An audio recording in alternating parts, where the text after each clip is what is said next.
Alrighty, let's start.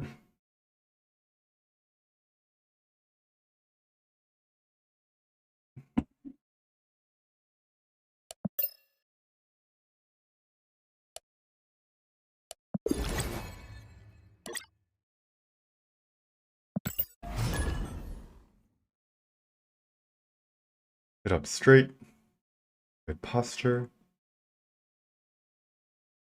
Test 1, 2, 3, sound check work. Another day, another day, another day of snapping.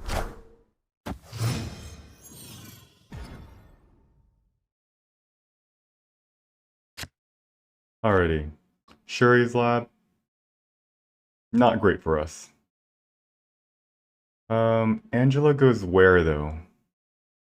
We can try to contest Monster Island easily just by playing a Shang-Chi.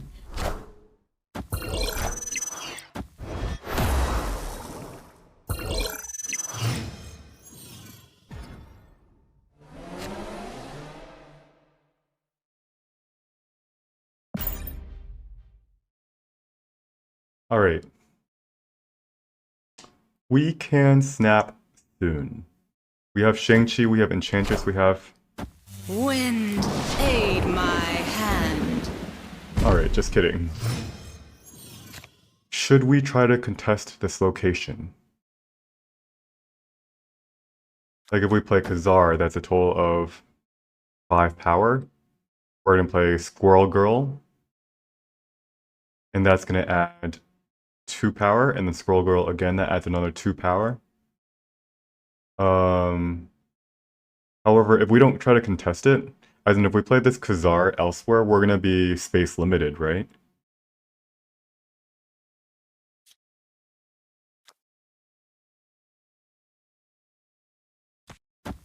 Alright, I'm gonna try snapping here.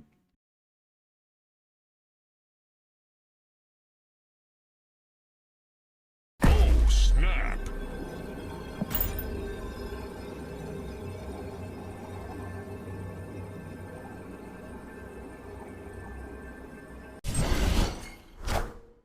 There we go. Now, the challenge we have coming up is that he's going to play Silver Surfer and potentially, what's that, Brood and Luke's Bar. So we have to figure out a way to win Luke's Bar.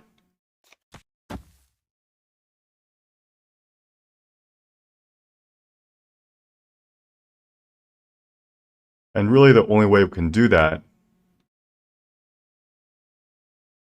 is gonna pass our turn, right? Something like Shang-Chi here.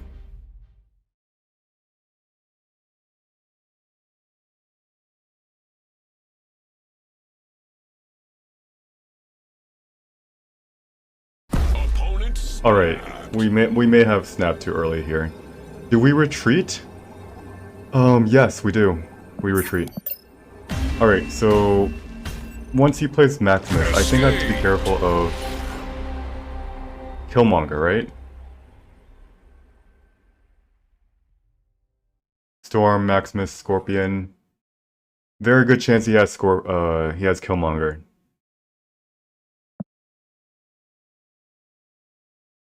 So we retreat.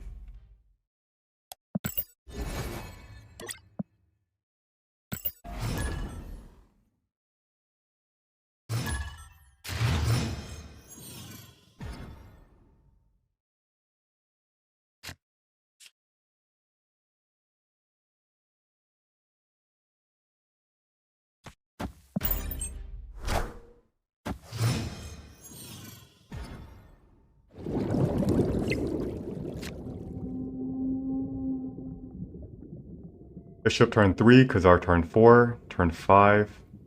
Do we play Nightcrawler? Let's play Nightcrawler.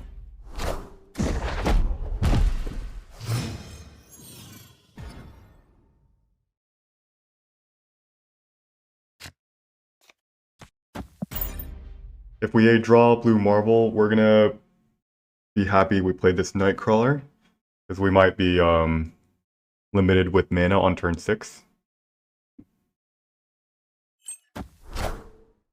Face the might of I really hate Thor.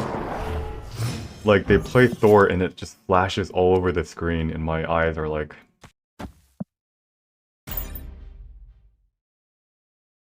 now, do we snap? He plays Thor. Maximus Thor. Now, does this deck list run Killmonger?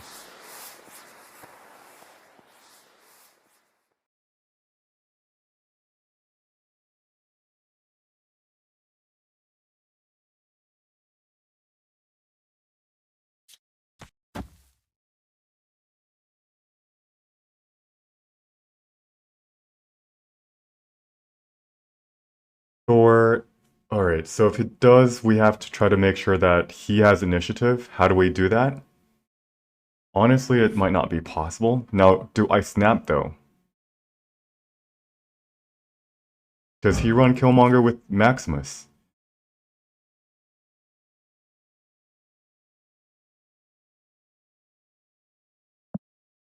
Alright. I'm gonna go ahead and snap. I have a ridiculously strong turn 6. I gotta play 4 cards.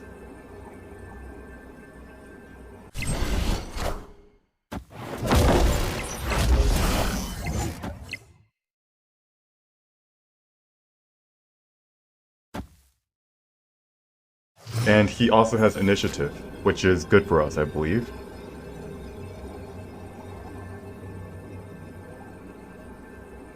Now, when we see an arrow, we have to be careful of leader, but not really.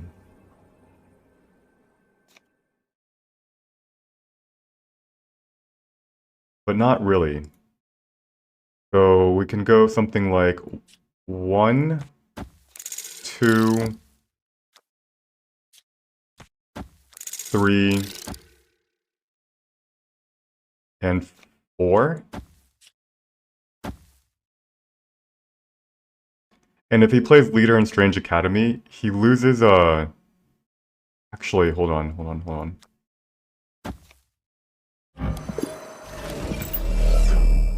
Let's do 1, 2, 3, 4, and like this. So we easily win Strange Academy.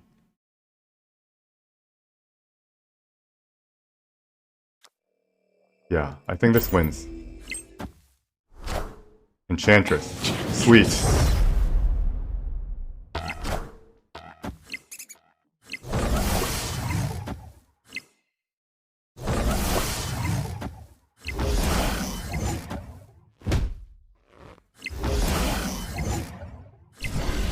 Easy.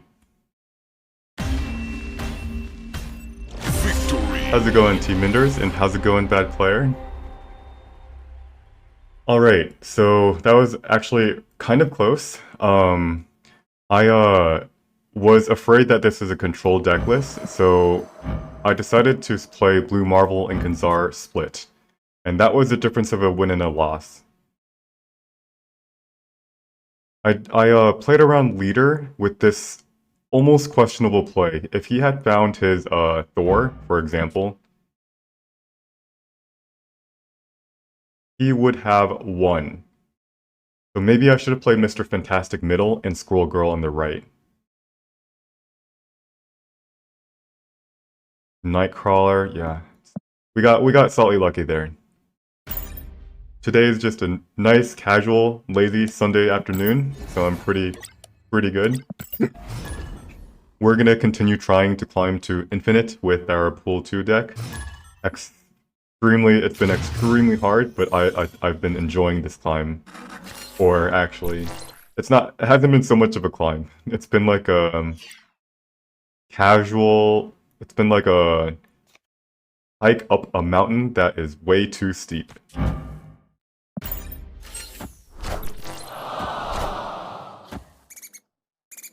Alright, Squirrel Girl.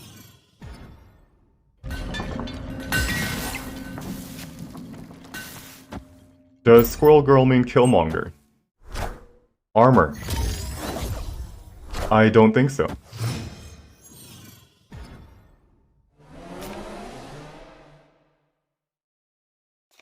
We play Mr. Fantastic in the middle.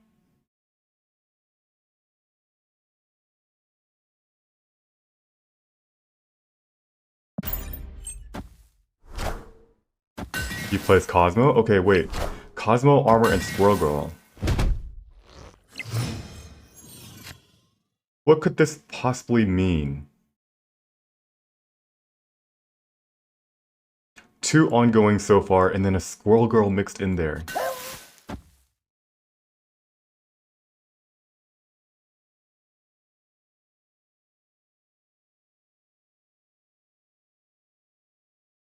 We could start off with the Bishop and then Blue Marvel. Bishop, Blue Marvel, then Khazar and 2 1-drops. Alright, let's try that.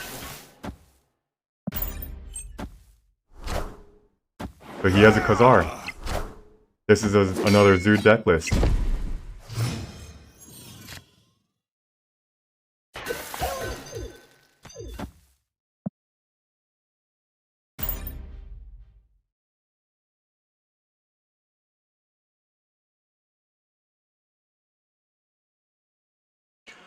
Ultron list. Would this be an Ultron list? Sunspot. Ant-Man. And Iceman. Hit Shang-Chi, nice. And we, if we top deck our, Enchantress, that'd be amazing.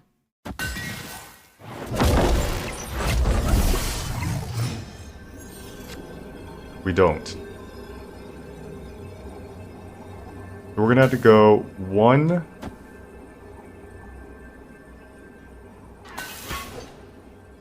2, 3.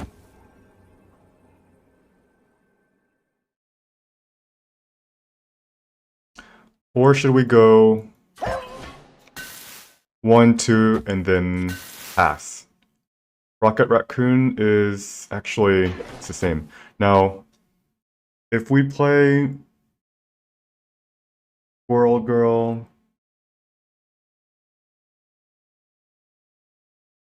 we tie Mojo World with cards. He has at max 18 power. Do we win the tiebreaker? So we play 2 cards. Bishop's going to be at 5. Angela's going to be at 7. That's 12. And then Squirrel Girl's going to be at 15. We win. I think we win at 19. Do we snap?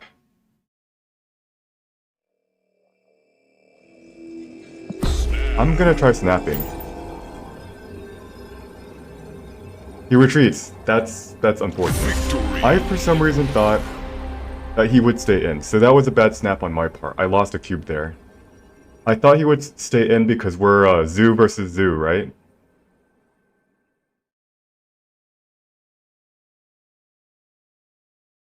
And unfortunately, I guess he's just good and he just retreats.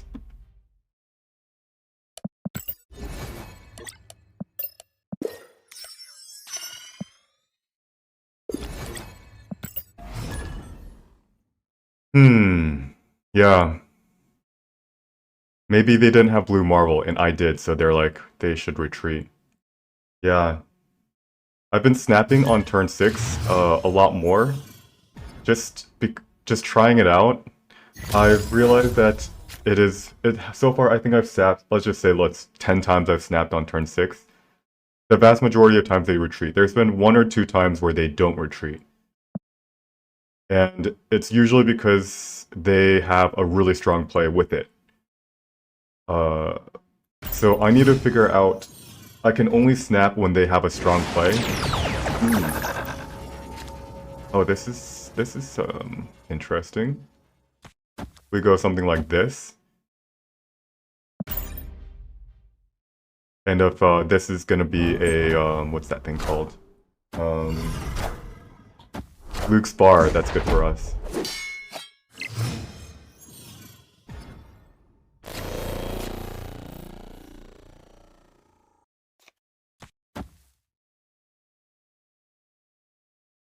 Alright. Quintjet and Dino. If he got a Dino in his hand, it's now a 3-5. That's pretty darn scary. I think if he has a Dino, he's going to play it in Wakanda, so my only way to tech it is to play Enchantress and not Shang-Chi, so I gotta move my Blue Marvel in the middle. Alright, let's try this. That might be a dinosaur. It might be. It's an Ant-Man. Quinjet and Ant-Man.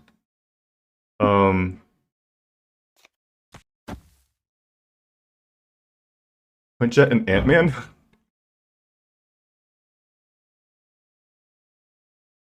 In a single deck?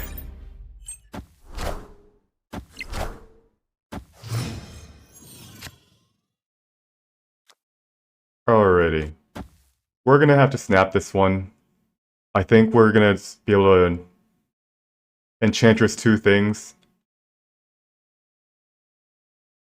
Now, what's he gonna do? He's gonna play something like Moon Girl, so he sets up something on turn 6. Do we Enchantress?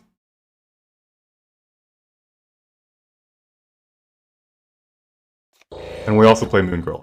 Squirrel Girl. I think we're gonna snap here.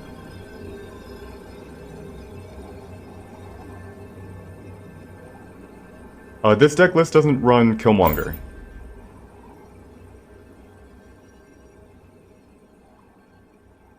My hope is that if they do have a Dino, they're gonna play the Dino now in the peak. And I can Shang-Chi it still.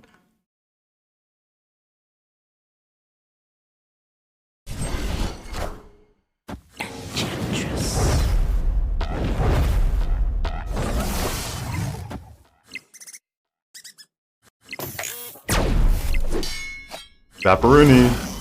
There's the Moon Girl. There's a Luke Cage. Wait, hold on.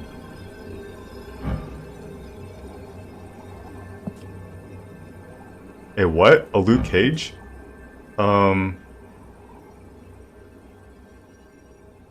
Wait, a Luke Cage? That means it's gonna be a... what's that thing called? The Bloody Mary.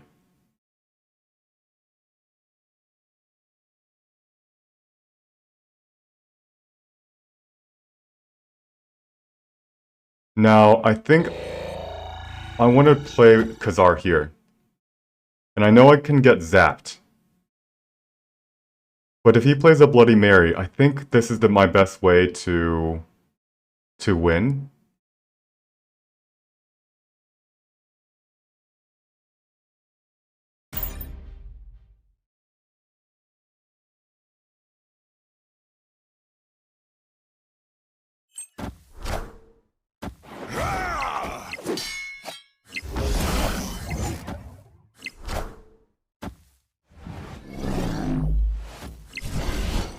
Yeah. Interesting. Victory. People are playing Hazmat on Luke Cage. I got pretty lucky. I didn't calculate... I calculated a Hazmat, and I was like, Hazmat doesn't do anything. What I didn't calculate was a Hazmat into Absorbing Man combo. I forget about this card, because it's, I think it's pull 5, maybe? Maybe it's pull 4? But if they're running Zabu, I have to remember, because like the Spider-Man Absorbing Man is a combo.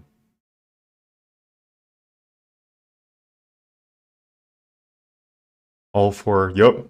And so we, Enchantress, we on turn 5 realize that he very likely is going to play Moon Girl, and he's going to do some crazy combo with Moon Girl, Zabu, and Quintjet. So we snapped knowing that we could disrupt his plans with Enchantress on Zabu. But yet he still almost won with this Hazmat and Absorbing Man combo. In fact, if he played Hazmat left in Wakanda, he would have won. I was thinking around the Typhoid Mary because of Luke Cage. But Typhoid Mary is not something I should be afraid of, because it's going to cost 4 or 3 with Pinchet. So Typhoid Mary, 3, and then he does what?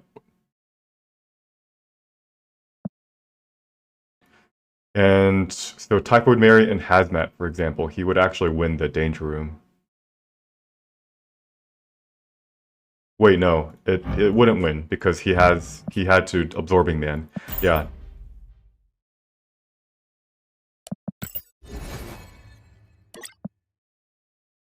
Interesting. I'll have to keep a mental note of this. So Zabu decks are so scary because they're actually very, very flexible.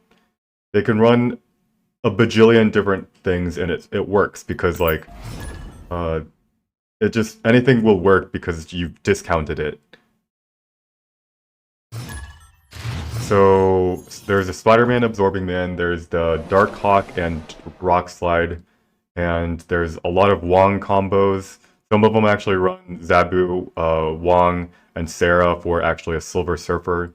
And then this one that we just saw for the first time was a Hazmat. Oh, alright, let's play. This dude is like, what are you doing? Let's actually just end turn. Fluffy says, I am Jubileeing like crazy and Ghost Riding where I want. Yes, that is also a very strong combo.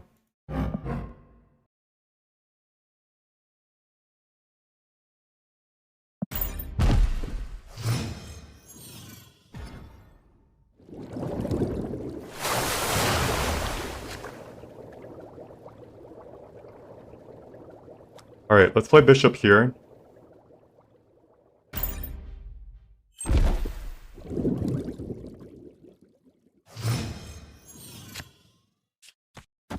And we're gonna play out our 1-drops now.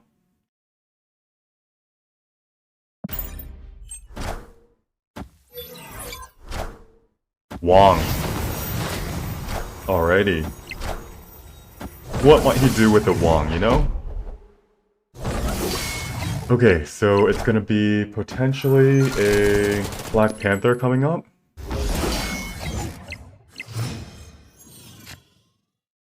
So do we start off with an Enchantress?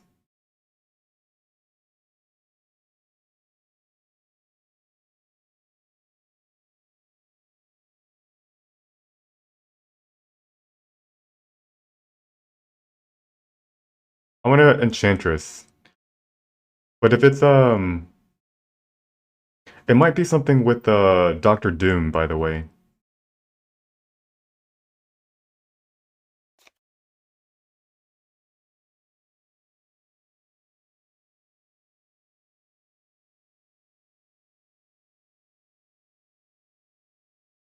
Hmm. If it is Wong plus Arnim Zola, I'm gonna regret Enchantressing. I can't think of anything else he's gonna play on, turn 5. It's Shuri. Wait a second. Why Shuri?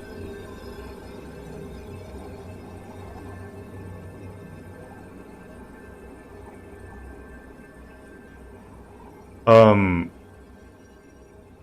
Shuri with Doctor Doom?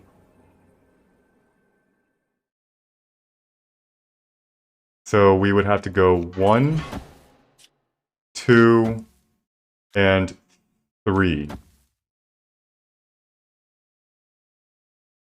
We lose negative zone, I believe.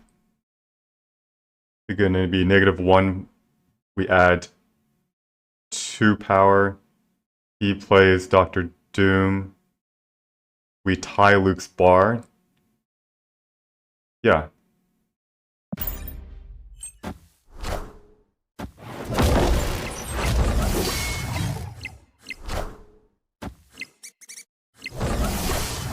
That's an Odin. Wow. Alright, I didn't expect that combo. Wow. Team Enders, this is my first account. Wow, that was impressive.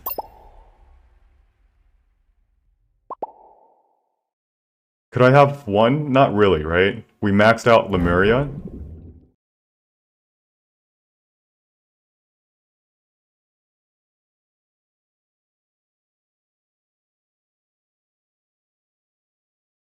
So, actually, I mean, if we had played Enchantress, if we didn't play Enchantress, it looks like we could have Shang-Chi'd the Odin if we gave him tempo. But first off, I don't think we would have had, or, yeah, we would have had initiative going into round 6, so that wasn't an option. Wow, Yellow Jacket. Wait, how is this 5 power? Forge? And Shuri. That is the first time I've seen Forge, Shuri, and then Odin. Wow. That's actually impressive, actually. Um, so I don't think we would have been able to win if we played Blue Marvel on turn 5. We wouldn't have been able to Shang-Chi the Odin. And what's worse is that if he has something like a Doctor Doom in his hand, wait, no, if he has a Doctor Doom, then we have initiative, then we can Enchantress. But yeah, I think his plan is actually brilliant. I never would have seen this coming. If I had moved Blue Marvel to the middle.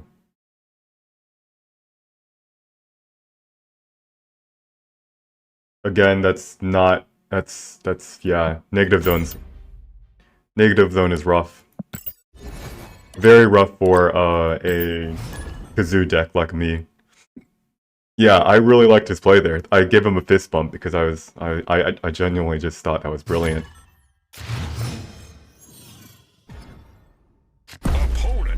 Alright, this guy again. This guy, for some reason, he just always snaps me turn 1, and because he just plays these, I don't know, he knows my decks, right? He knows I just play random— oh shit, I forgot to play Sunspot. Alright, let's just do this here. Let's play Rocket Raccoon in the middle.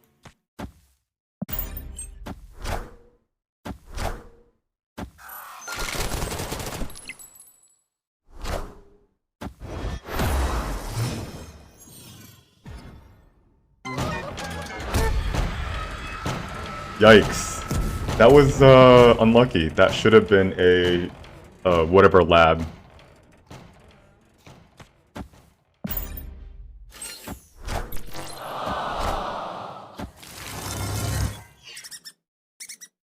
Nice. He gets a Squirrel Girl from a Morph. Like, what are you doing playing a Morph?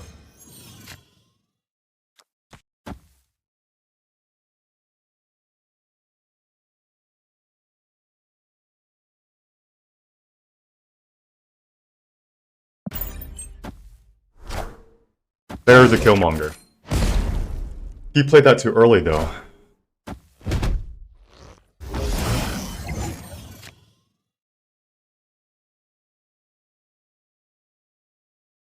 He played that too early, I think.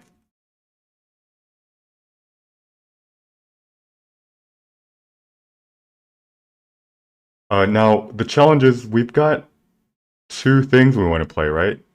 Enchantress, somewhere. But also, we've got to play something in Mojo World. But if we play Enchantress in Mojo World,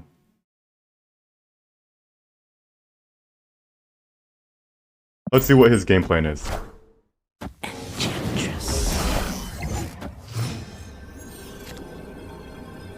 His game plan is to play Leader. He's gonna play Leader in Mojo World. That adds 4 power.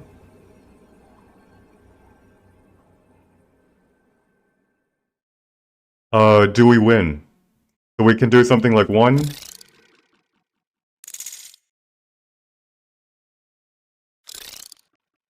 2, 3.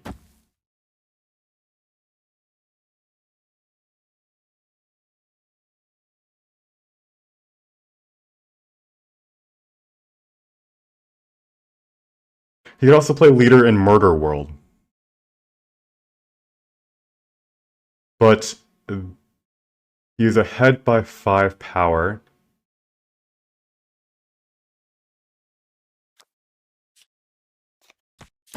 what about this play right here?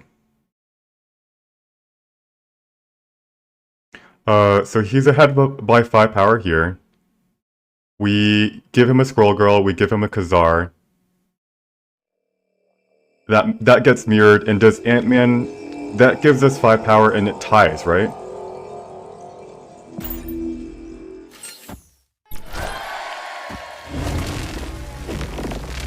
Wow, that was his play.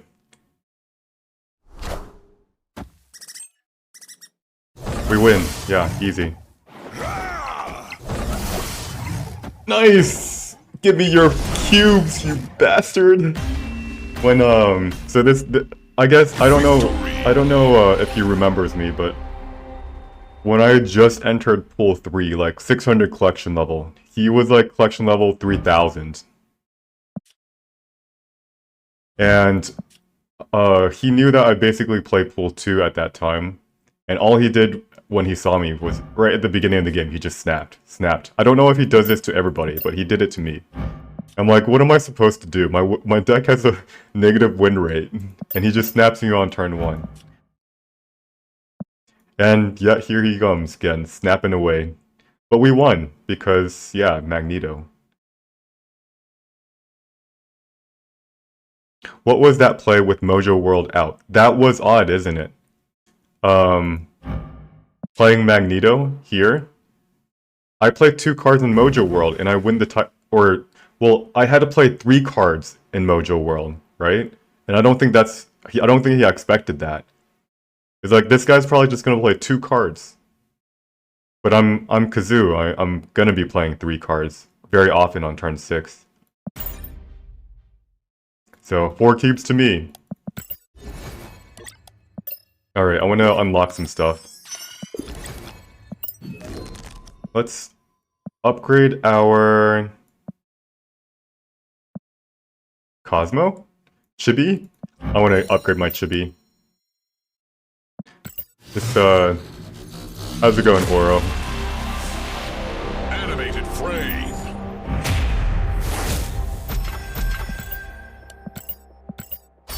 Collector tokens, yay!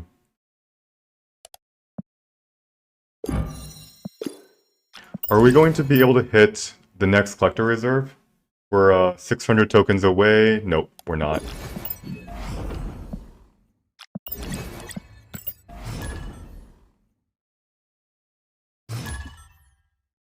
Alright, so far today we've gotten already 1 whole entire rank.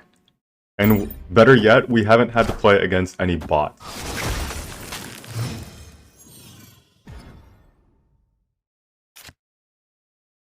Yes, Dimash, yeah. I guess, I mean, he's got to be high infinite player. Like, I've played him a decent amount of times. I think he's just playing recklessly for whatever reason, like not thinking through the plays. He played Killmonger prematurely. He got Morph. He plays a Morph in his deck, like, why? Oh gosh, Negative Zone's not good for us.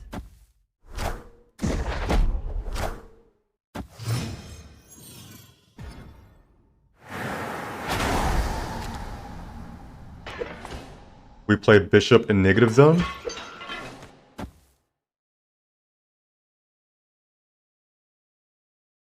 Is this deck a Cerebro?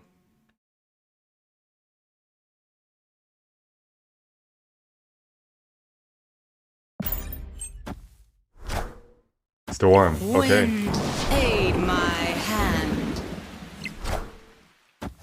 I think this is a Cerebro deck.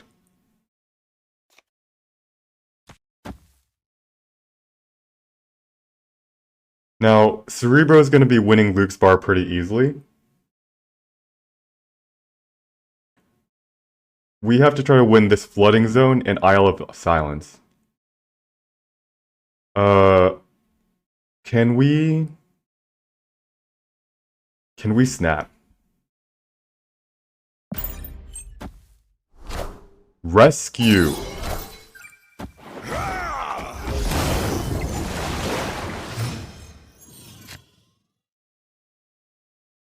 Okay. So we go 1, 2, 3.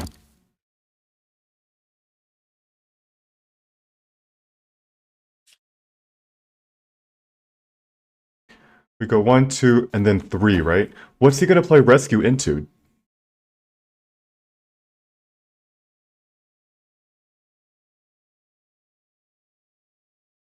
One in 4 chance that we draw a Shang-Chi, by the way. I think I'm gonna go ahead and snap.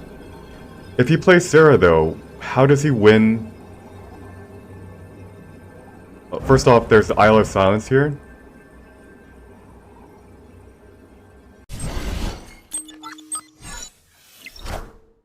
Vision! Oh, okay.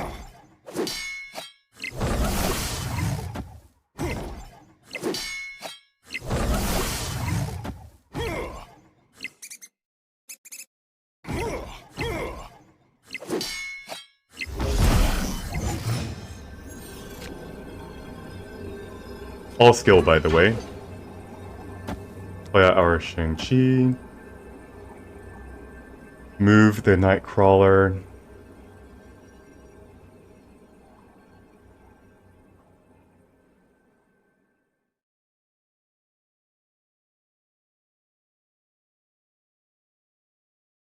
He can add 9 power. He's gonna move Vision to the left. There is a chance that he plays a Doctor Doom. And how do we play against Doctor Doom? Well, he would put Vision here. Oh, well, we can't, actually. We actually just lose against Doctor Doom. Yeah.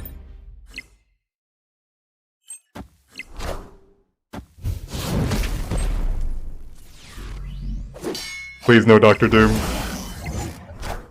Oh, we win! We win, we win. Holy crap, I miscalculated. Hikyo man, hello! Yes, you did. Nice! We played that beautifully. He misplayed, he misplayed. He should have moved the Nightcrawler to Flooded.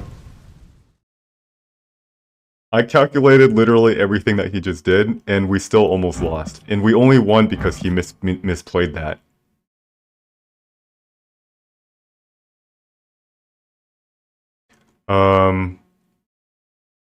And yeah, Shang-Chi turns out is pretty good.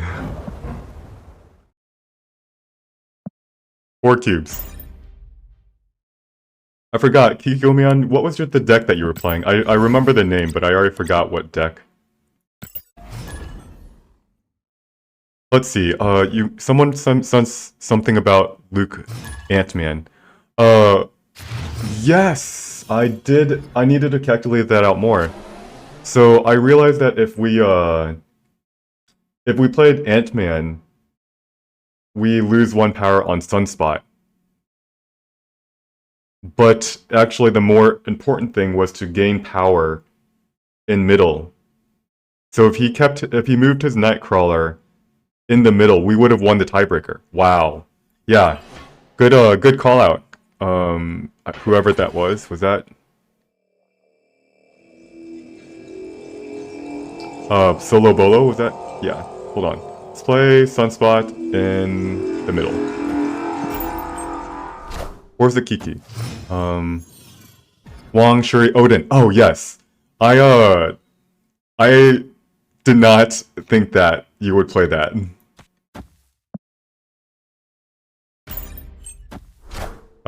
I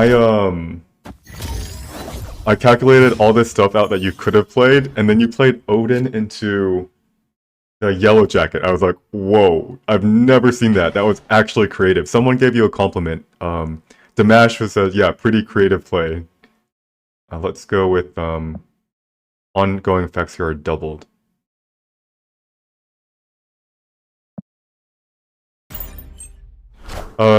Yes, so the way that the ranking system works, the pool system, how do I say this?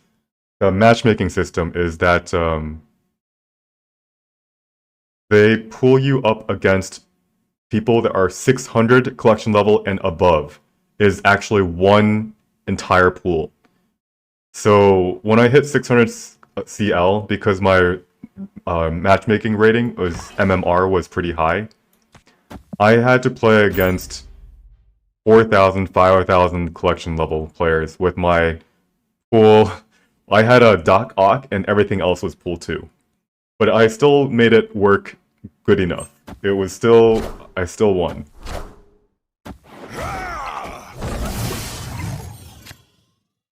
Alright, turn 5. Let's go ahead and play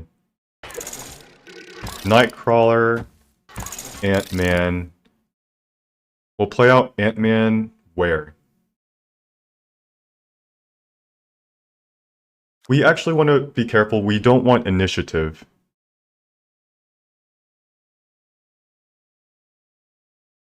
So we could actually just play Nightcrawler, and our turn 6 play is to Squirrel Girl, Ant-Man, and Shang-Chi.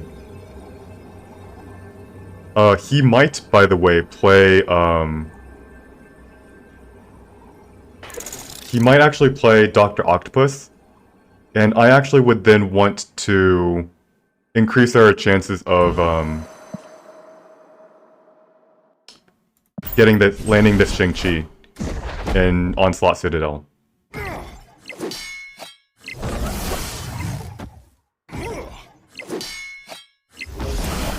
She-Hulk.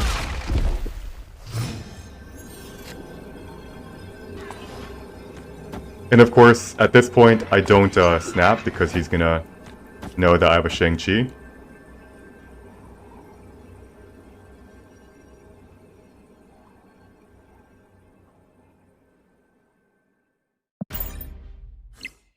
That might be a Zola in middle.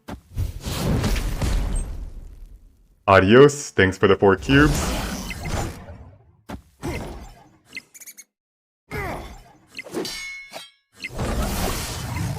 Ah, love me my Shang-Chi. Isn't he so cute? Alright, Titan. Okay, yeah. We knew he had an Arnim goal. What's incredible was that I was surprised we had initiative going into turn 6. He played 20 power, and yet we were still ahead because he did what?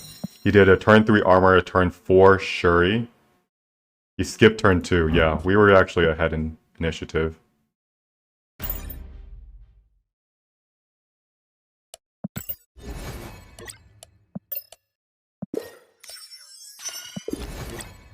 We're almost 75. We're actually climbing.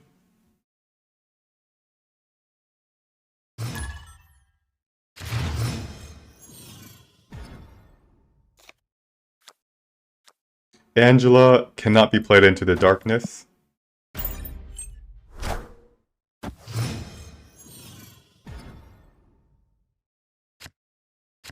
Sunspot can be played in the darkness.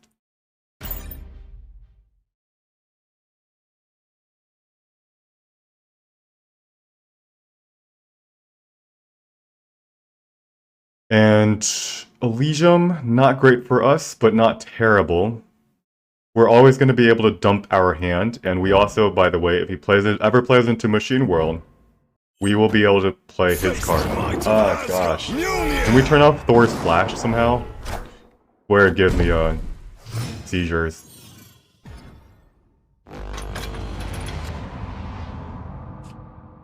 Let's play Khazar.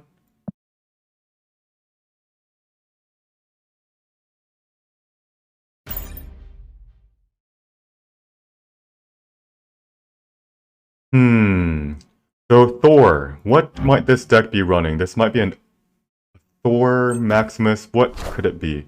It's a Lockjaw with Watts. Okay. Mjolnir. To me. Flash.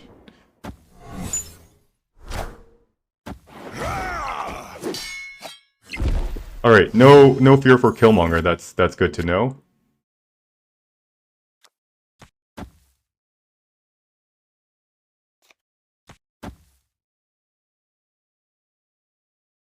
And we'll go ahead, play out 0 mana 1-drops.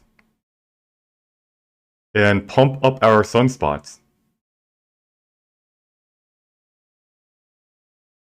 Now, do we want to give him another sunspot?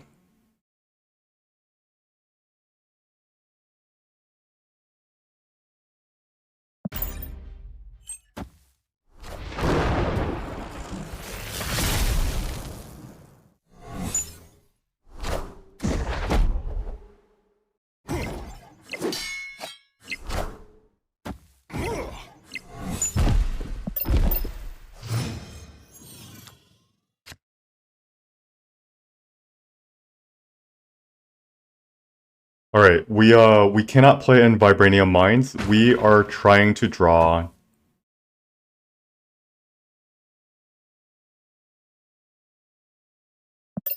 We are trying to draw a Shang-Chi.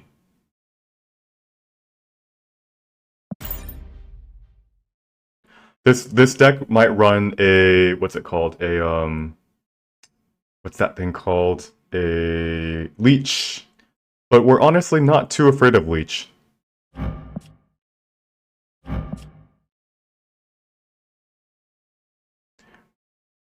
We know that this guy might have Odin, so the only way... Alright, do we retreat? We don't have Shang-Chi in our hand. I'm gonna go ahead and retreat, because we have a 1 in 4 chance of drawing... Escaped. It's a 1 in 4 chance of drawing a Shang-Chi, and I think that's our win condition. This Thor is gonna get too big, we don't... Does he play Odin, and then it gets shuffled, and like...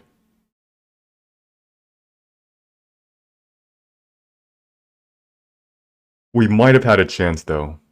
If we don't draw our Shang-Chi, do we stay in? Can we still win if we don't draw our Shang-Chi?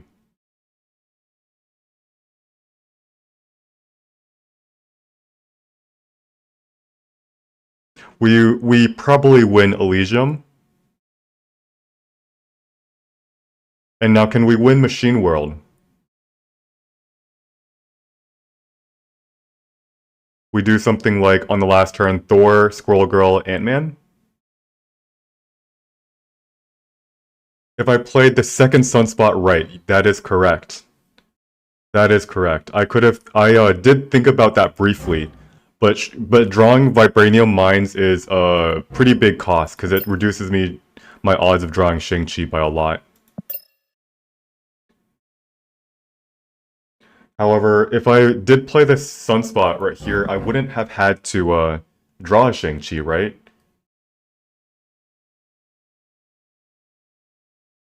Yeah. So, it was probably right to Sunspot in Vibranium Mines. This would be 14 power I would have in Vibranium Mines. We play the Blue Marvel.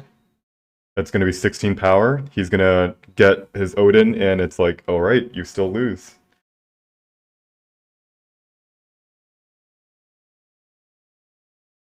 Well, do I win Elysium, though? So Blue Marvel this turn, and then I can play Thor in Elysium. Yeah, I would win.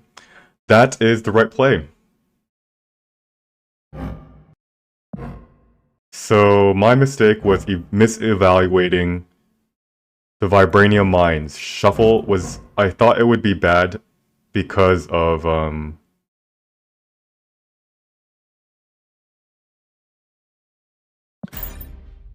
because we wanted to draw Shang-Chi, but in reality, it was okay.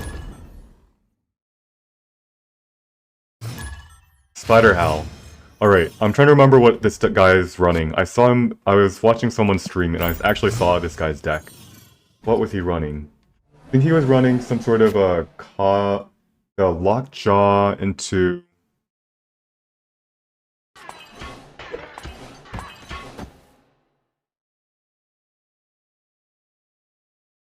Negative Zone's really bad for us. Like, how does Negative Zone show up so much?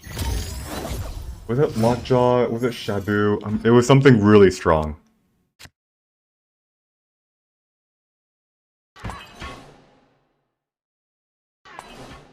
Go ahead and play Khazar into Negative Zone, one of the only cards that we play that has actual positive power. It was Zabu.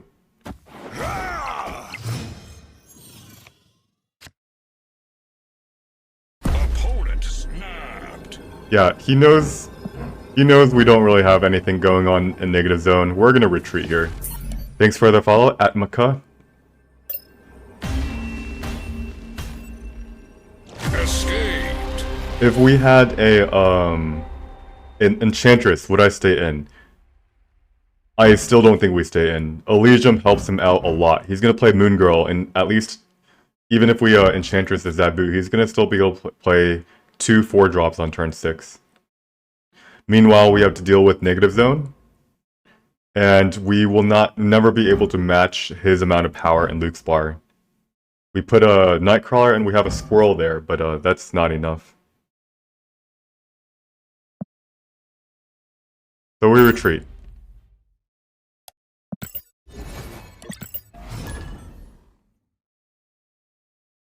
Spider Hail, I will remember as Zabu with something.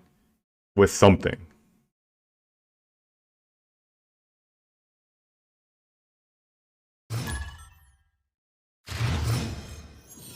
Alrighty.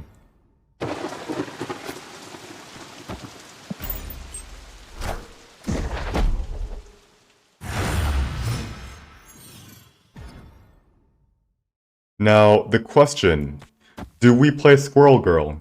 Just so we can get Mur's Island.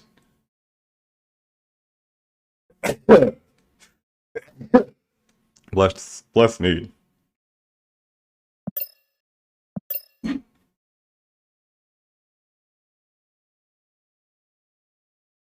Alright.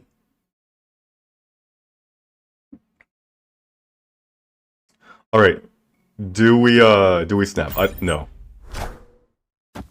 We might snap now, though. He didn't play a 2-drop, and he probably doesn't have a Killmonger. Oh, no. Jotunheim. It's not the worst thing in the world.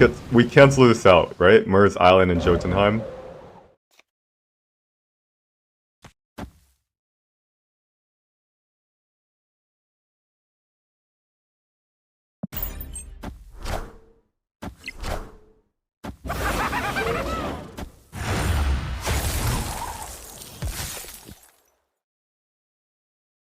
Alright, I think I know what this deck is doing.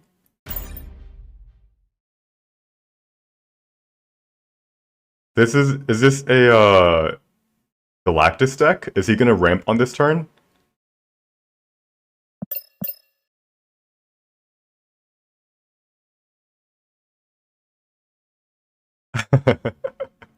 Artie Aura, I'll respond to your comment about this challenge after this match. And don't feel sad. I enjoy the challenge. Electro. Alright, so he is ramping here.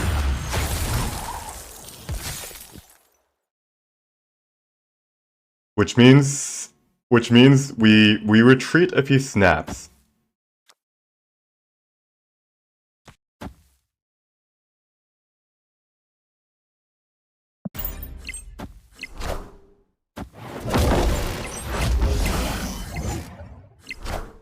Dr. Octopus. Come on, pull Shang-Chi. Middle. Alright, close.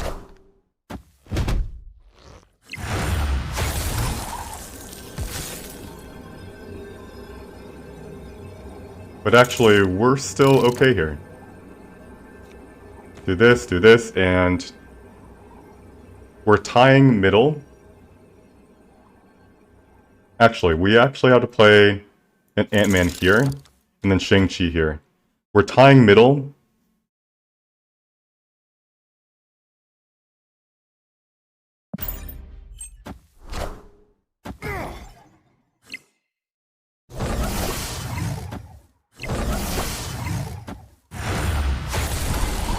And we win the tiebreaker.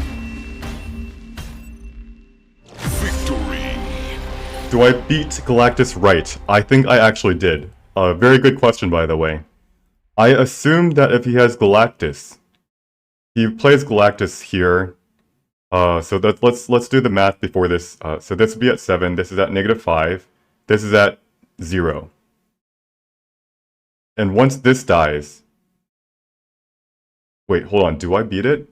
All right. So let's do some math. Squirrel would be at 0. This is -5. This is at 7. But that is -5. This is at 7. That's 2, and then that's 0. So 2's in total. But Khazar is giving me 2 power, so that's now I'm at 0. And Blue Marble was giving me 3 power, so I'm at -3.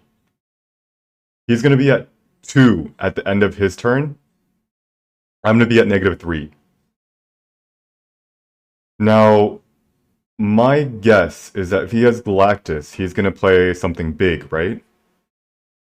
He doesn't need to, actually. He could actually just pass his turn and he wins. Wait, does he -2? I add 3 power, I'm at 0. Yeah, he passes his turn. Watching an old live where I was a blonde guy with glasses? No? Unless you're talking about, hold on. Were we talking about this blonde guy? Hold on. Sloth picks this blonde guy. He's not blonde though, right?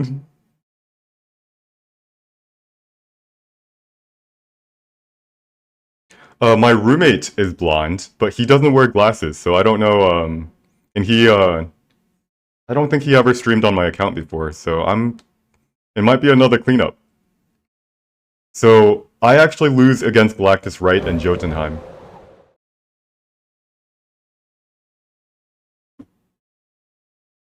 Aura, yeah, I'll call you Aura. Good, alright, so this challenge that I'm doing, Cleanup 142, but Cleanup 142 is also me. I have a lot of cleanup accounts. I also have a account called Cleanup 140. That's also me. My my Smurf is Cleanup 142 on Marvel Snap. Alright, so Aura, you asked about the challenge and let me just reread that comment. Who came up with this night's challenge? I did. Why did I come up with it? It's because I wanted to challenge myself. Going into it, I thought that this would be still doable. And it would be a good learning experience. I tend to like playing underpowered decks.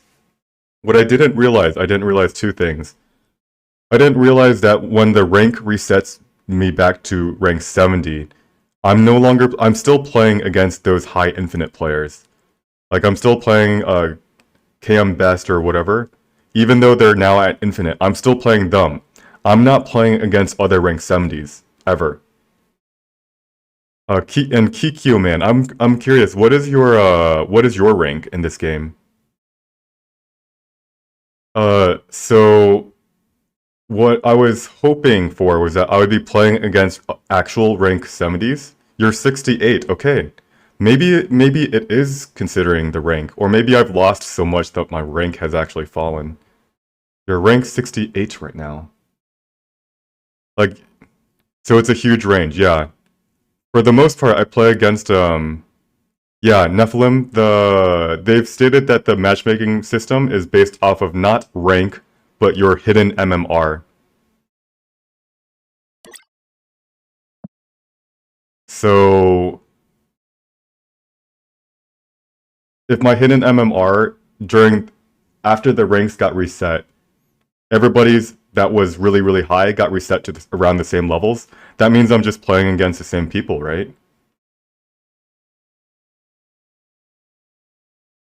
So it's been really hard to climb because I've been playing against the same 50 to 60 people that are just really solid players. But today's been different. I've climbed almost 2 ranks already.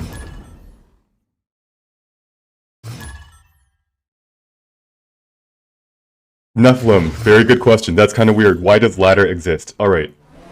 Like Insomniac, by the way. I play this guy like almost 10% of my non-bot games is against this guy. Solid player. I respect his ability to retreat and snap and just make solid plays overall. If I can ever look at someone's board and so like you made a mistake, that's usually a really, really big mistake because I don't even see their hand. If I can spot a mistake that obvious, I generally start questioning their ability, their skill level. Hold on. I gotta play... Ooh. Oh, God. I gotta play something. Let's just play a Nightcrawler here.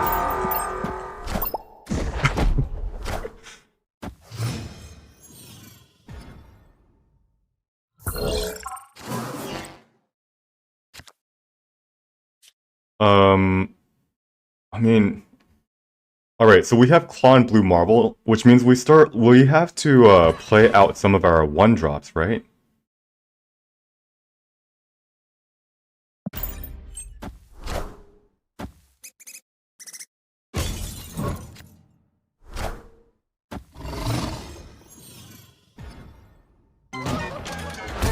Oof. That is a big oof.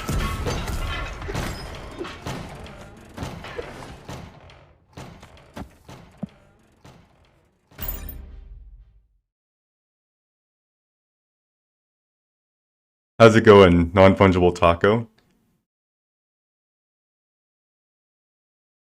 Didn't they say MMR is also based off of rank? Did they? That might be true, actually. Based off my experience, though, if my rank has like meant almost nothing in terms of who I play against. Let's go with Khazar here. Most like, there's a chance we're just enchantrishing Murder World. He's gonna play Wong. Oh no. He's gonna play Doom into...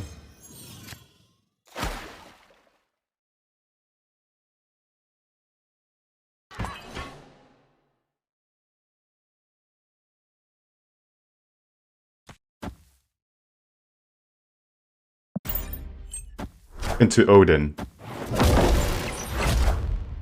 He plays Odin first.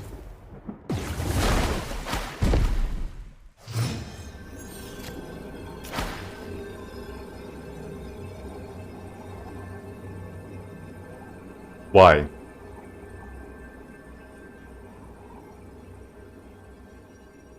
Why Odin first?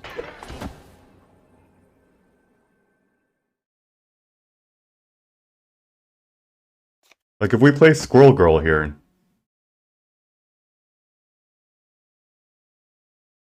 We beat both the Doctor Doom. We beat Leader. What do we not beat?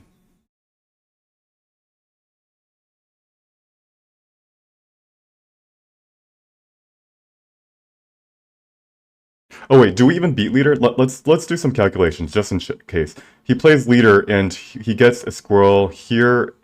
I get a squirrel here. We're both at 12. My squirrel is gonna be 3, he's gonna be at 1, so he's at 13. And then Sunspot gets 2, so he'll be at 15. So we're gonna be at 12, we add 3, and then we add another 2 because of Angela. So we win.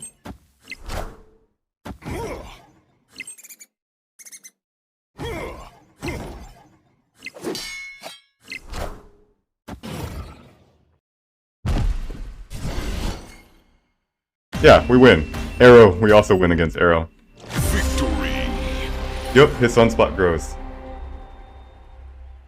Okay, so yeah, interesting. Funnily enough, like I only calculated out Leader, but very often when you have a play that beats Leader, it also beats Arrow. So I didn't really bother calculating Arrow. That was almost false though. I almost lost that.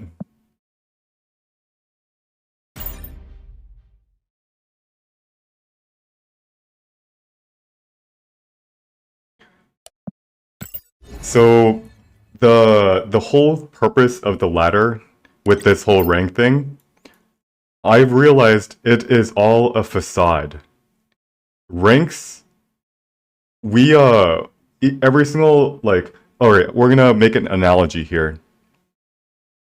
Let's pretend this game is chess. And chess, we have a rating system from 0 all the way to 3000. We are gonna be on a normal distribution, so everybody's centered around, let's just say 1400, 1500. On chess.com and Lead Chess, your rating doesn't reset every single month. And for a very good reason, because let's imagine that it does reset. Let's say we lose 400 rating on our chess.com site, and we have to climb back up in order to go back to where we used to be. And let's say in this system that there are no bots. Well, if there are no bots, and the person that you played that was 1500 is now also 1100, well, you play against each other and you're going to be winning and losing still at 50%. So bots are necessary to make sure that people return to what they used to be. So they return to their rank to what they used to be. However, now the hidden MMR is a number we don't see.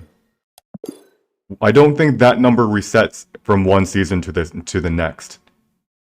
So this whole entire rank system that is on top of the hidden number, the MMR, exists only because Second Dinner wants us every season to climb the ladder to make us feel like we're progressing. And why are we progressing? It's because we are playing against bots. So this whole rank system, everybody is like, oh, we gotta hit infinite. It means we're good at this game. But it's all an illusion. It's all a facade.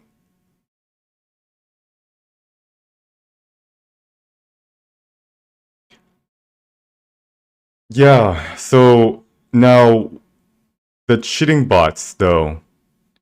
When I was like rank 200 or so, you still farm off cheating bots because you can still it's harder to farm them. They don't intentionally throw. And they play the meta decks, but you still farm off of them. It's definitely harder, but you still farm off of them. So I noticed the frequency of bot changes throughout the season. And this is something that Second Dinner can control. I think they control it so that a certain number of people hit the ranks infinite. So they release bots into the system so we all hit their desired ranking distribution. The very first season and the very second season, they had way too many bots. And we had people hitting rank 300, 400, or 500. And they're like, we have to tone that down. They toned that down a lot more last season. And if they felt like that was appropriate, they're going to keep it at that. If they feel like we need to get more people at infinite just so that they feel that sense of progression, we're going to increase the number of bots. And so this season has been a lot more bots so far. And it could be because behind the scenes, Second Dinner is like, we want these people to hit infinite. We want 10% of the population to hit infinite. So during the season, they will have release bots. Towards the middle of the season, if they're releasing too many bots and too many people are starting to hit infinite, they're like, okay, let's slow down. And then towards the end of the season, which this happened last season, bots increased again because they're like, okay, let's give people this, let's get people to infinite. And now this whole thing is just a facade. But yeah, so this whole challenge started when I was trying to. I posed a question to myself: can I hit infinite without farming bots? And during this journey, I realized, wait, bots are actually necessary because nobody would gain rank if there weren't bots. And the second thing I realized is that I'm still playing against the same 60, 70 people that are high infinite. They're already at infinite. I'm still sitting at rank 70, but I'm still playing against them. Because the systems behind the scene is based off of our hidden MMR. Rocket Raccoon, Herald of Galactus. This is not a bot, but like... this is a sick skin. Check out his rockets.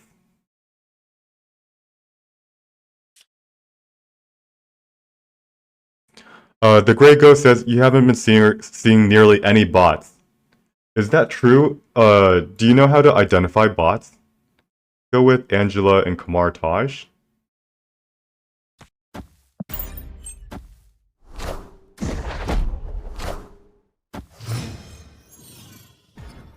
I've been watching other streamers, various rating skills, like 90, infinite, 80, 70, 60, 40.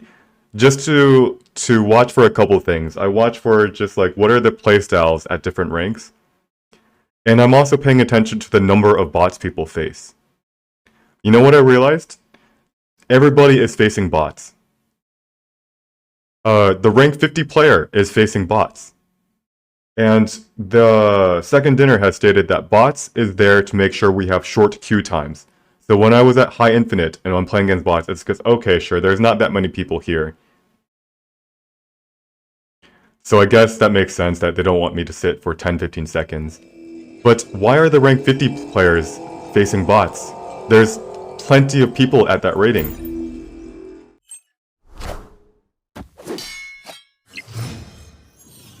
And it all comes together. It's like, oh, they legitimately need bots for various reasons. You can't just put the bots at the high rating and the low rating levels. Enchantress. Do we snap?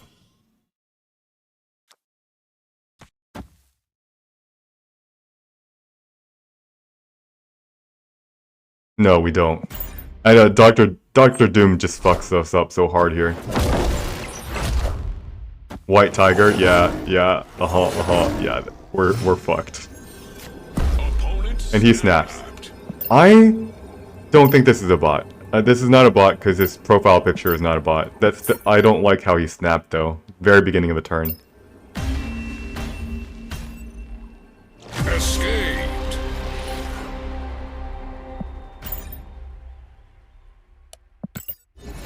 And Aura,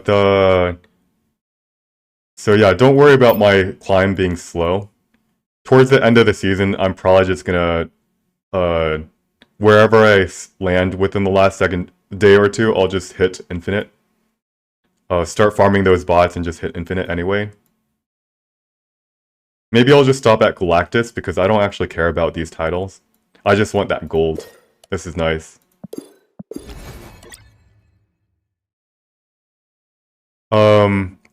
Non-fungible taco. I believe I remember you told me that your collection level, you're keeping it low at rank 500. And that's going to be a large reason why you're making against the same people. Because in your rating band, your rating band and your collection level, there's not that many people. Alright. Let's play Sunspot into the Dark.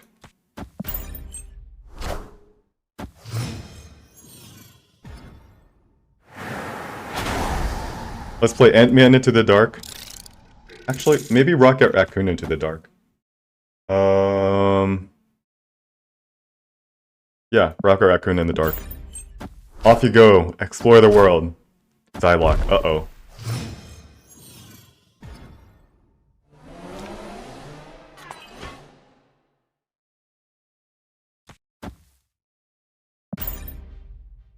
Mr. Negative, landing in Luke's bar.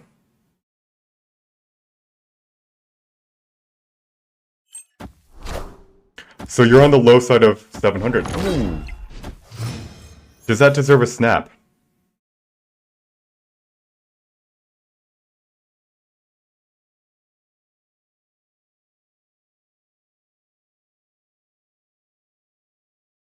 Does that deserve a snap?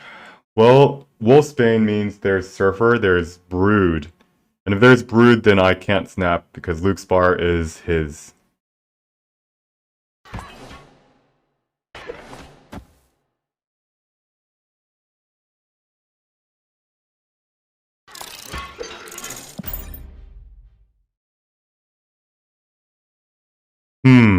I play 0 power on turn 4. I do have to be careful. Jubilee. Ironheart. Go ahead and play a Blue Marvel. I do have to be careful. He might play Magic in Luke's bar, but also he might be able to win this anyway. Although I should probably snap, right? This might be a Sarah? Is this a bot? Is this a bot? Let's pay attention. Is this a bot? You're right, this might be a bot. His name is A, which throws me off. But he has no title. He has a bot profile picture. He has a very sus gold. Yeah, this is a bot. Fuck me.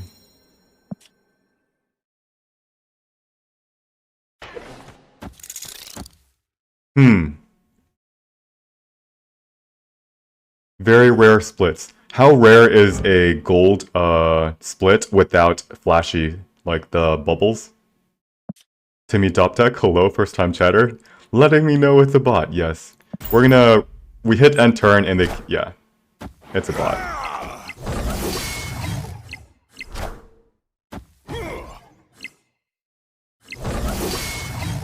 I hit end turn and it paused for like half a second. I am Iron Man. So this is gonna be adding 2. Victory. We're gonna have to return 11 cubes to the bot sometime in the future.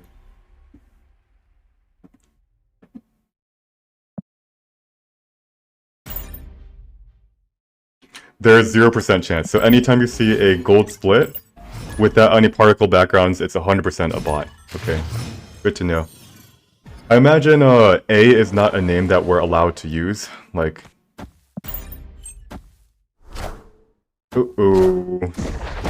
like probably any single letter alphabet.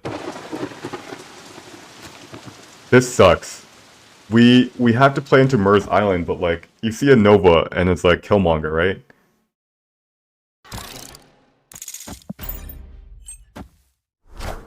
Carnage. Okay.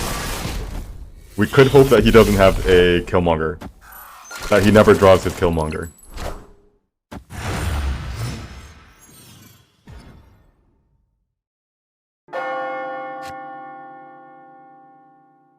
What do you guys think? Play Scroll Girl here?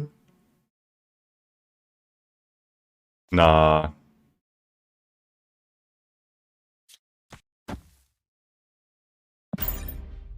If he snaps, we run for the hills. I'm gonna play Ed out. I'm gonna fill up this location. Armor? Is this also a bot? Guys, this is a gold background again, without particle effects.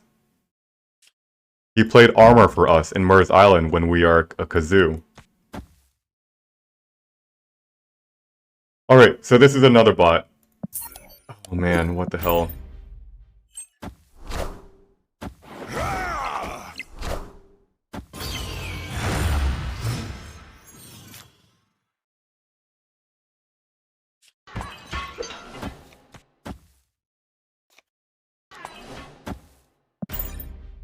Send him a hello. It's 10,000% sure it's a bot, right?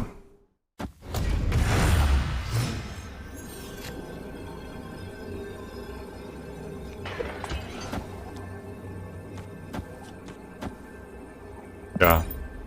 Well, he should be able to win this, so we return 2 cubes to the bots. Deathlock and Bucky Barnes. Wow. I guess actually he did it in the right order. Victory. Alright, we gotta turn even more cubes to the bots.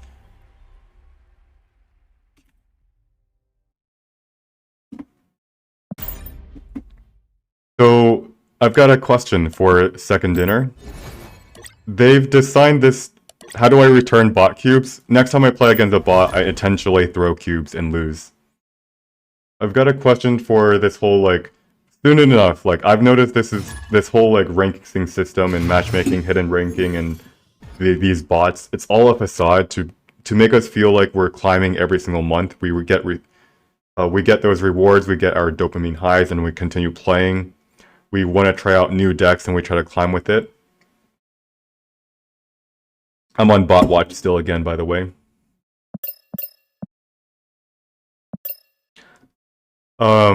Soon enough, everybody's gonna know The ruse is up. It's all a facade. What's the solution that second dinner can implement? Bot check, end turn. Pass the bot check. We're gonna try it again. We're gonna do another long, shoot, I missed. We're gonna do another fairly long turn before we hit end turn, and we're gonna check for the little pause in between when we hit end turn and when they go. It's a symptom of the problem they made for themselves. If there was an unranked mode, they wouldn't need to. However, if there was an unranked mode, then the whole snapping thing is pointless. So it's a problem, it's a game design problem. The way that they've made this game. Alright, we're gonna hit end turn. Alright, it passed the bot check. We're gonna hit this emote and see if he emotes us back. Siba.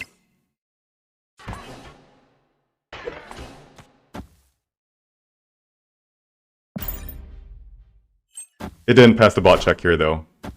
Let's see. Cable.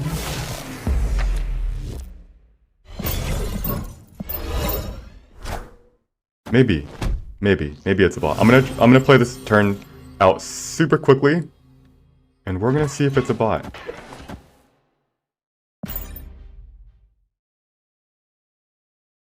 If it's a bot, they play into sewer system, completely ignoring Asgard. It's not a bot. He's still taking his time. Alright. He's not a bot. We played against a human, guys. I'm happy.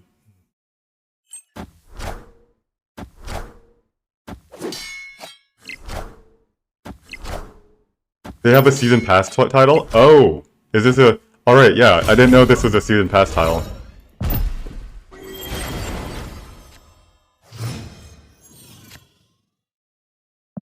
He didn't draw any cards, by the way.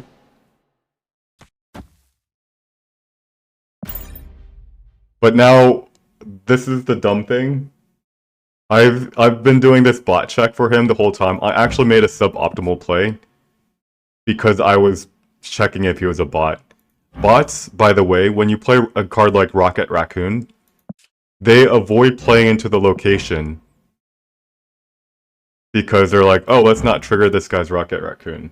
Those are the cheating bots, by the way. It might have not been a... So instead of playing just Khazar, I played Angela and Rocket Raccoon like an idiot.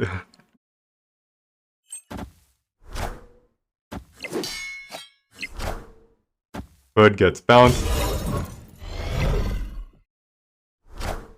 Cable gets to stay.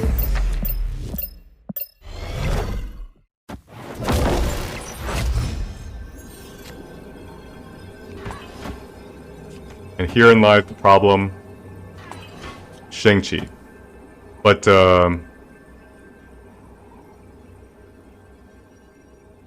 all he has to do is win Luke's bar. Let's just play it out.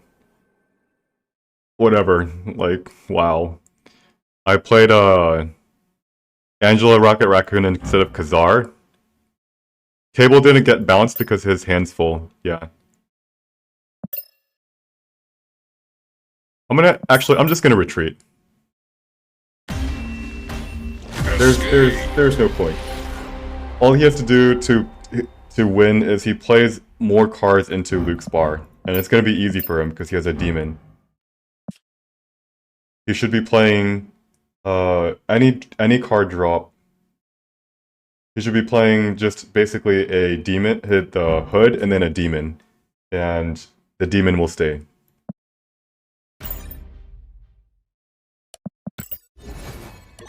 Would I have been able to win if I didn't do a bot check? I would have played Khazar in turn 4.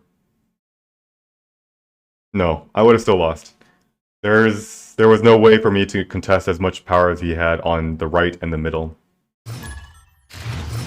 Colin.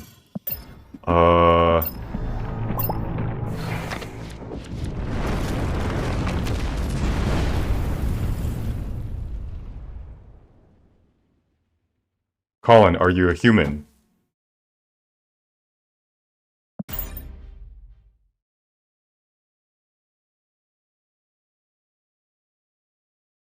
Yes. The longer he takes, the more likely it's a human. Nova. Uh-oh. See if he has a Killmonger. He has a Daredevil. Alright. Inkified Daredevil is a rare split that only the highest collection level players will have. Now, we wait, and now it's gonna go now. And it's gonna put Daredevil probably in Lament, maybe in Daily Bugle. Daredevil, okay. This is a, I think this is a cheating bot. The cheating bots take a lot longer to calculate. Oh, fuck. Played Daredevil. I should be playing in Luke's Spark, but I forgot to play optimally because I'm thinking I'm playing against a bot.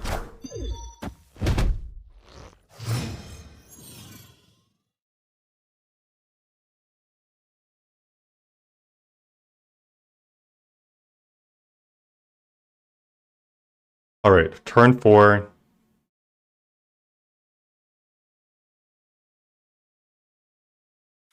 So, Enchantress, Nova... I think we just play Enchantress in the middle? No, that's actually the same thing as just passing my turn.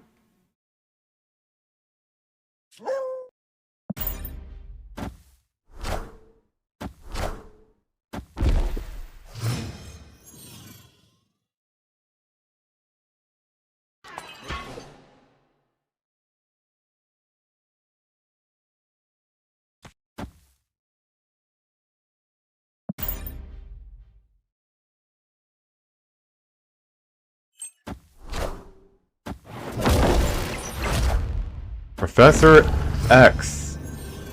Yeah, that's not a bot. So... now the question is, where is he gonna play? He's gonna play... if he does Carnage on this...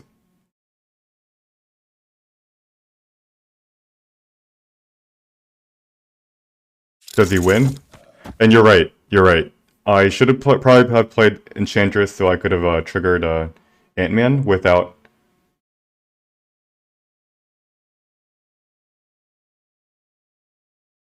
we see that he stole our Ant-Man.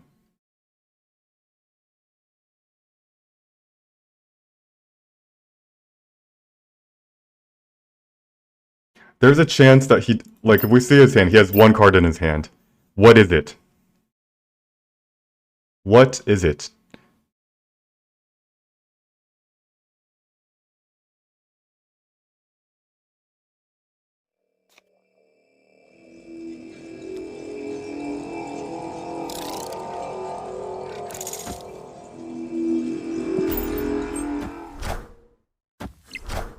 Destroyer? Wow. He won that one.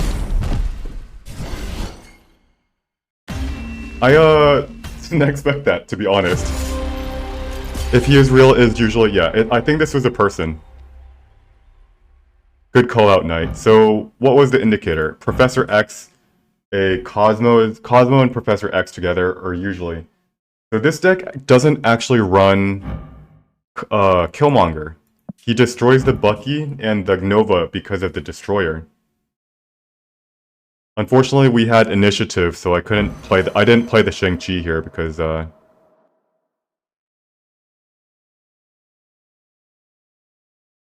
should have played the Shang-Chi though, just because it just adds more power in a lane that was more so if we had played the Shang-Chi, it'd be at 4, we have at 14, this would be +3, that's at 17, we lose, yeah, we still lose.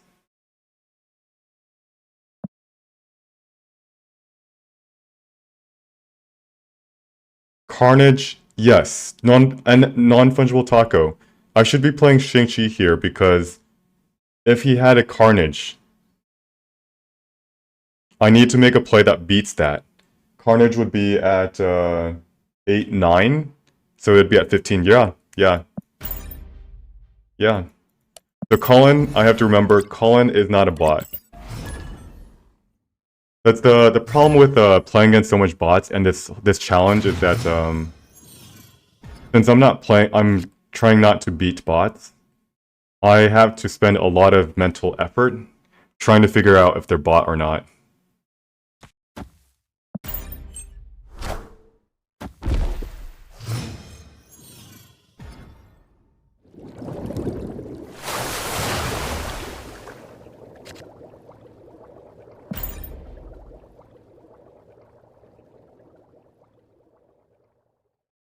Colin is not a bot. He just uses a bot profile picture. He has a bot name, and he has no title. Luke Spar.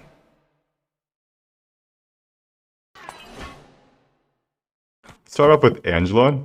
We're not space limited by any means.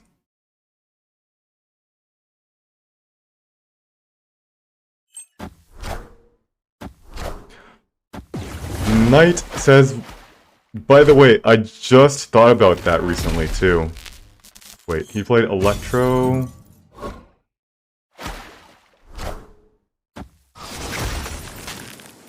Why not up the goal depending on the bot cube so I don't have to put in that mental effort? And someone's made a good suggestion saying that I should be trying to figure out if they're bots at the end of the game rather than during. Because like if I make a play that's suboptimal just to figure out if they're bots, because I'm highly suspecting they're bots, I mean.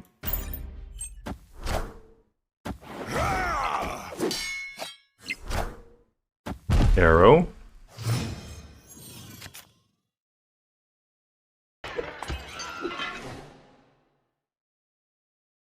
Alright, now when do we snap?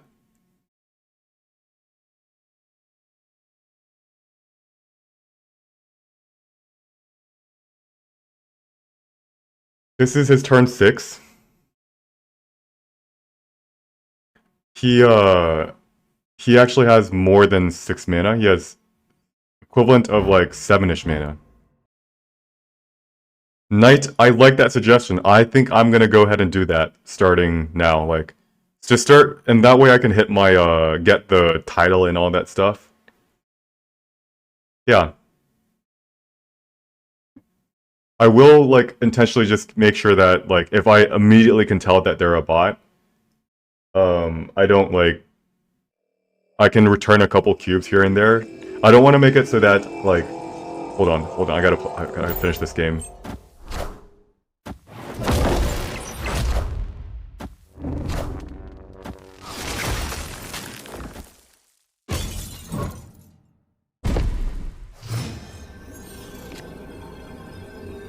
One, two.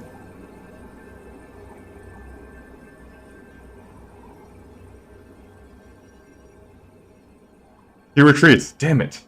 Why did he retreat? That makes no sense. I mean, he loses Luke's bar because he didn't draw his Doctor Doom. I mean, but oh, if he has leader, he knows that Khazar and Blue Marble makes my Squirrel Girl. Yeah, I mean that's a good retreat. Very good retreat. He missed his Doctor Doom.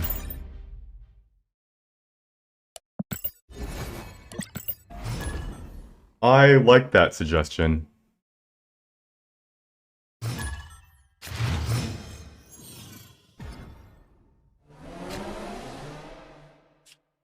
Telos is not a bot. So, wait, what? He just drew... Oh, wow, I need to check the deck. I'm not really scared of playing against,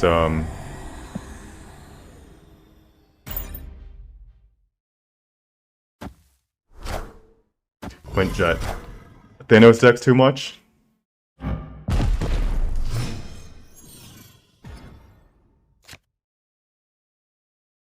Oh my god. Are you kidding me? I can't play my bishop? Really?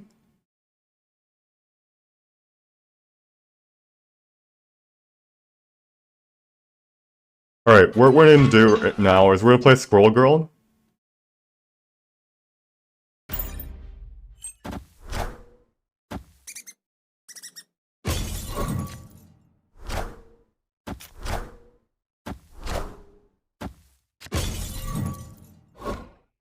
Then we're gonna play Squirrel Girl and Bishop on this turn.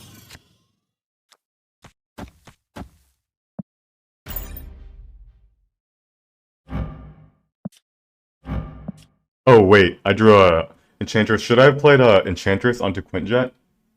It's not. I want to save the Enchantress on a Dino.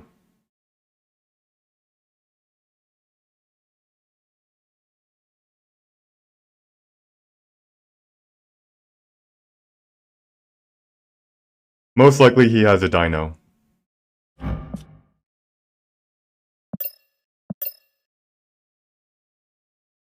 Alright, so when do we snap, by the way? Luke's bar is not a great location for him. Unless he plays the Scarlet Witch stone.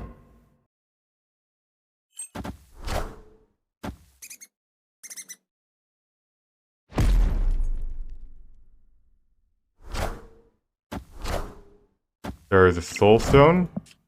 There's a Wave. Face Stone. Reality Stone. There's a Reality Stone. So, am I going to play Enchantress into the darkness like this? Opponent snapped.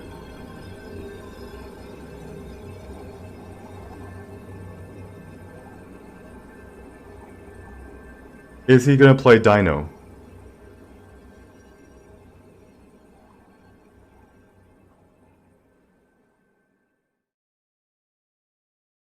I want to try this. I want to try this really risky. Really, really risky.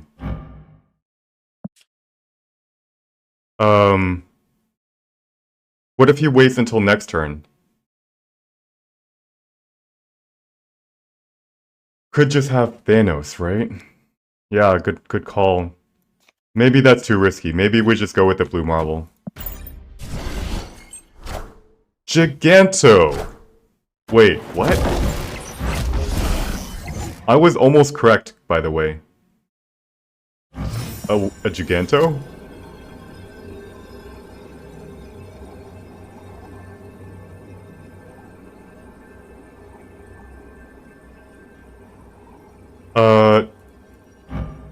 Now, where do I go, though? 1...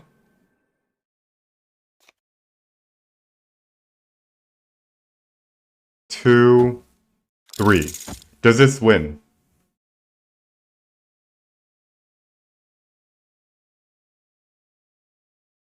So 15 power here. I add 4. Then I add a 6. I actually win this Avengers compound. Now, if I were to play Khazar here, this actually ties... No. So let's do Khazar middle, right?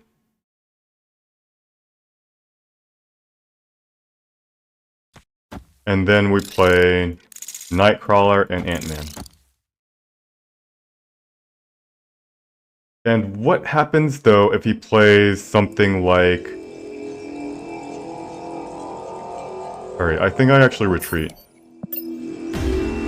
Is it worth it? I gotta think. I just realized, doesn't this deck often run Blue Marvel also?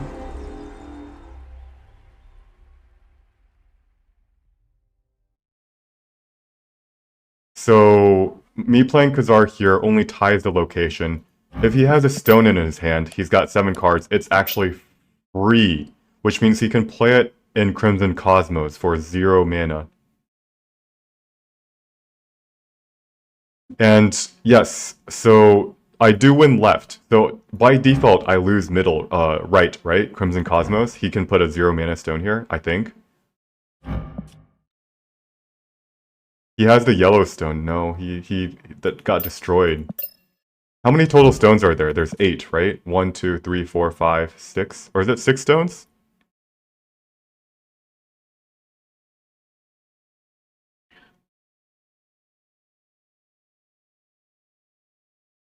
Was there 6 or 8 stones?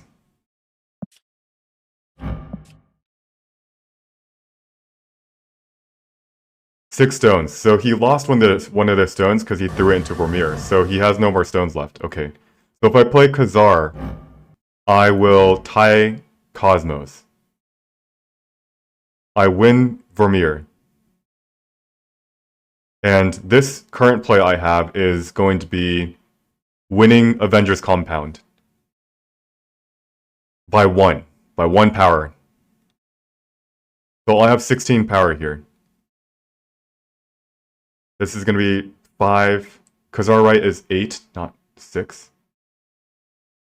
Oh, you're right. You're right. You're right. You're right. So Crimson Cosmos.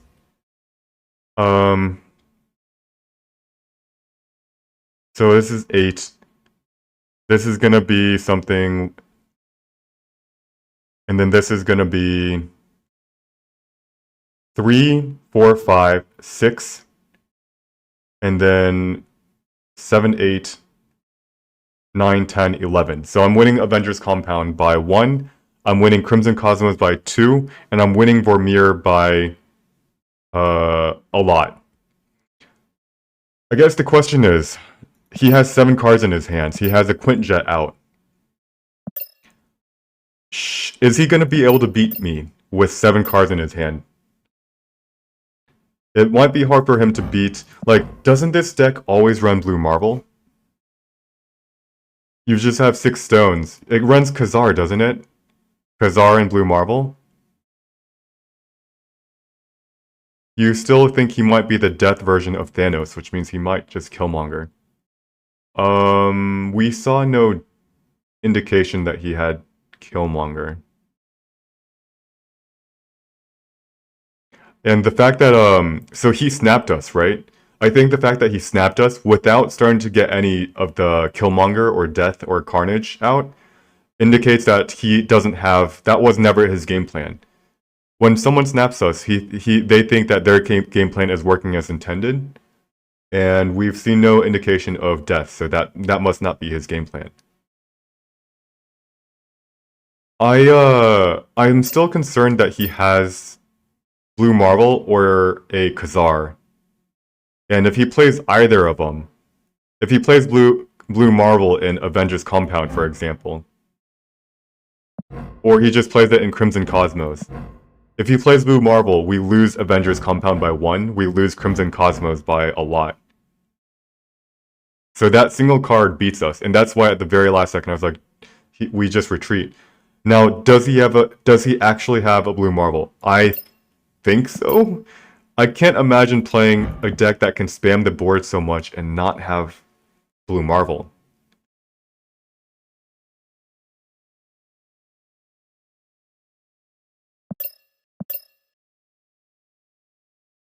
Now, he could have just played a Thanos and just win mid. How much is this? 10 power? Thanos is 8, I think. So it's 18 power.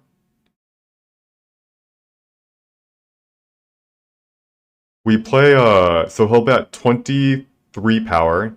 We play a Khazar, that's gonna be 5, 6, 7, 8, 9, 10. So he's gonna be winning Vormir by 1 power.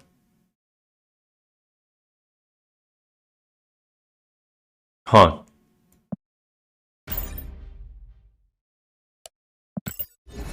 Alright. Interesting deck. I almost went for the Enchantress play because I was just assuming that they ran Dino.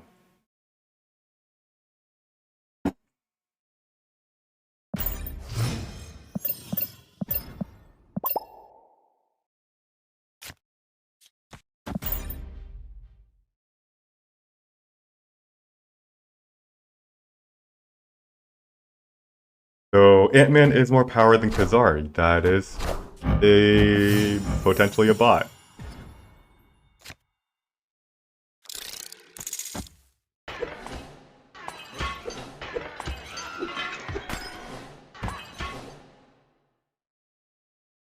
On turn 4, transform into potentially a Kiln or Luke's Bar. Wow. Spicy.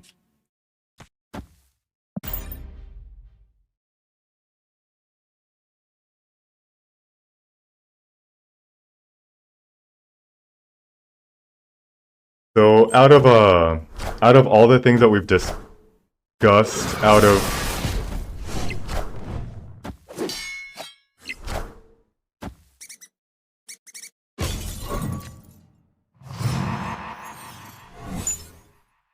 can't play here, so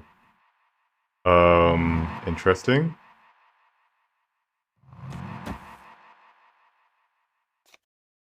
Awkward.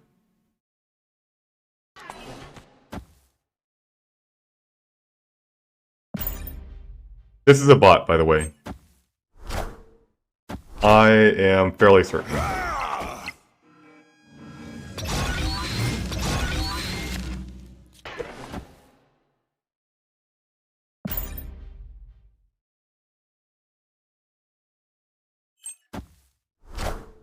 Moon Girl.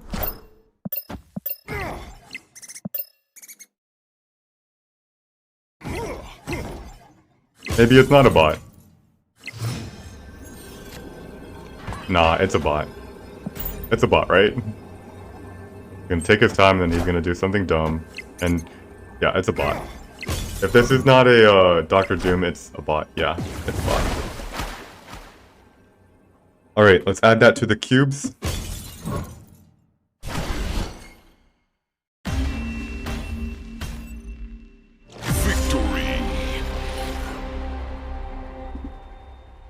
Only bots play Angel, and also only bots make a play on turn 6 that doesn't actually win them any location. Yep, no one would stay there. Okay, so the idea behind on the Thanos game. Ooh, okay, this is interesting. Do we start with Sunspot into the darkness, or do we? I still want to do Sunspot into the darkness.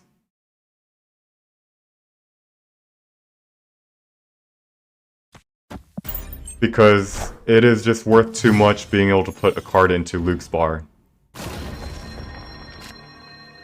Then we go something like Angela.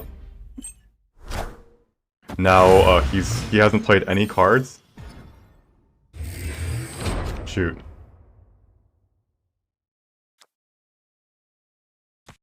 Play Mr. Fantastic. Or do we play Mr. Fantastic? Yeah.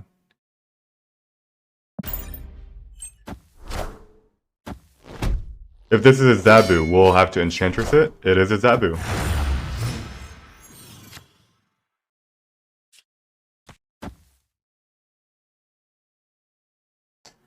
Do we Enchantress it? What if he's the Darkhawk version of Zabu? We still want to Enchantress it, right?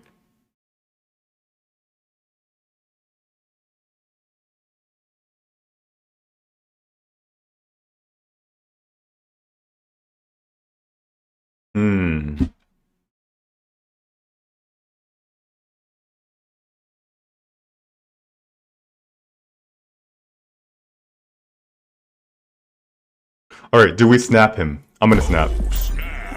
Alright, let's see what he's got. He's got one turn of Zabu, and then he's gonna be playing normal 4-power creatures. 4-drop creatures. Is that a Moon Girl?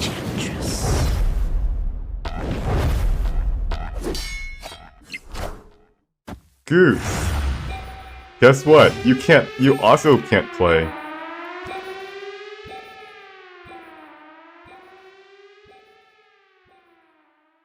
One, two, three.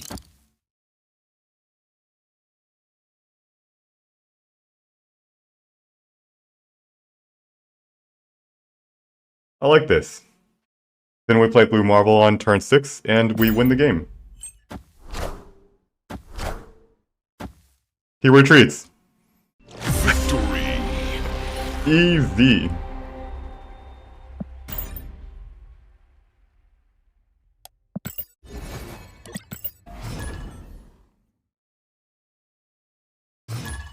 Break. The turn 1 snapper. Does he snap me again? Opponent snapped. Yeah. I think it's just his thing, you know? Snap turn 1.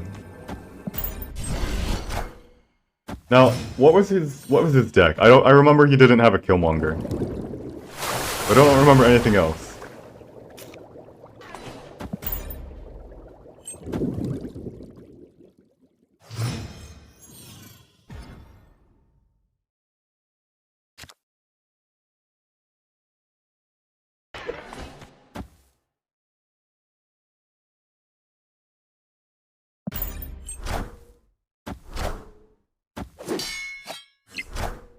Scarlet Witch.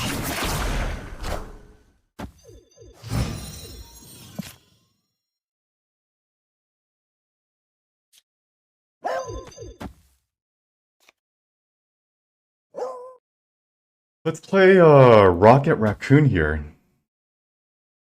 Should we be trying to contest Shuri's lab?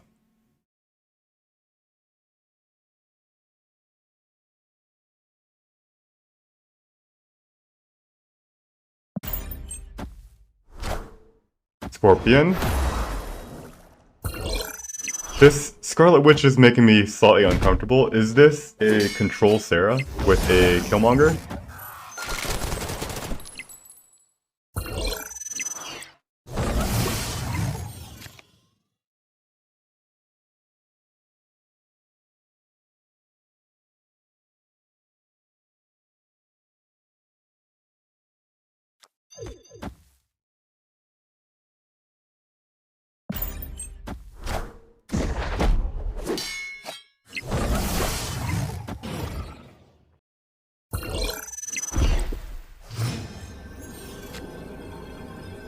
Alright, so Shang-Chi, right? But this Shang-Chi doesn't actually win us the game.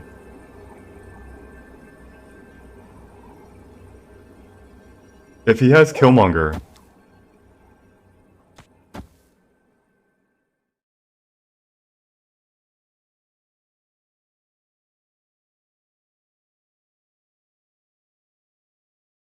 Alright, I think we win.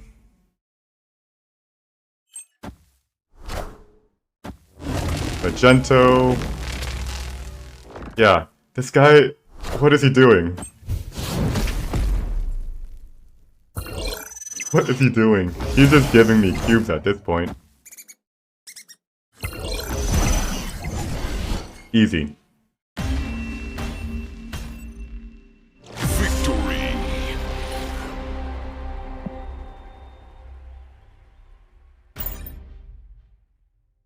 We'll take your cubes, thank you very much. We'll keep them in a nice safe spot as we try to climb our way to infinity. We are trying to win here, we don't recklessly snap.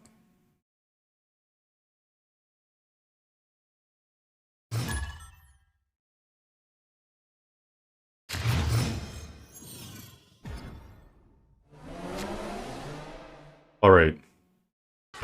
Play Sunspot in the middle. Actually, let's play it in the right. There's not any good rhyme or reason, I just feel like it.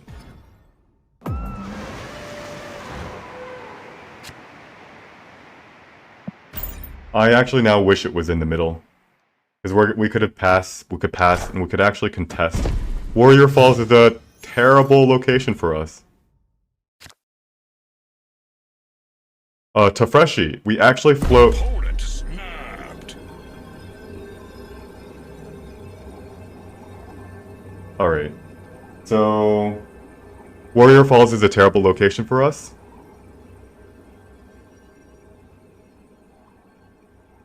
Hala. Hala, hala, hala.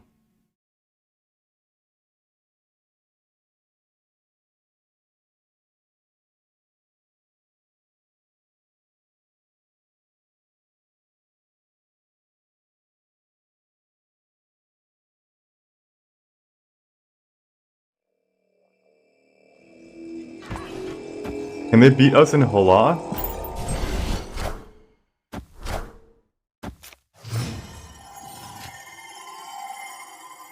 Like, we're gonna do 1, 2, and then pass. So that's gonna give us 4, 5, 6, 7, 8. Alright. 4, 5, 6, 7, 8, 9, 10, 11, 12 if he has. So we're gonna have 12.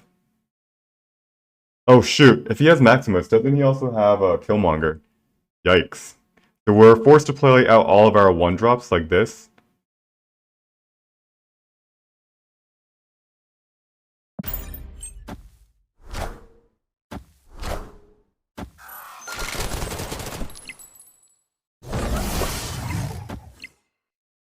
Good night. Good night.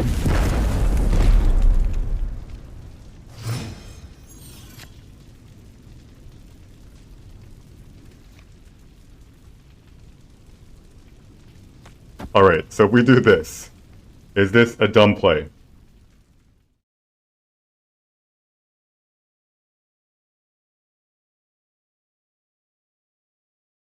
I think so. I actually think we do this, guys. So Angela sacrifices herself.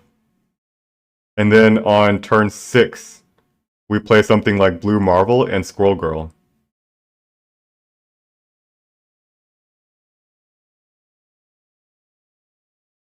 Keep Angela at 0. Yeah, I'm gonna sacrifice Angela.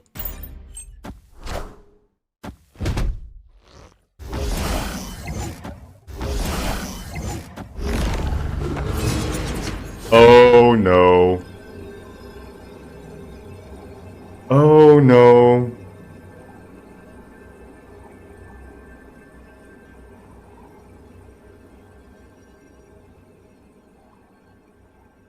Wow. Should I have played... I did not expect Professor X. Should I have played Squirrel Girl? I mean... I should have sacrificed Squirrel Girl, right? If I had thought about exactly Professor X.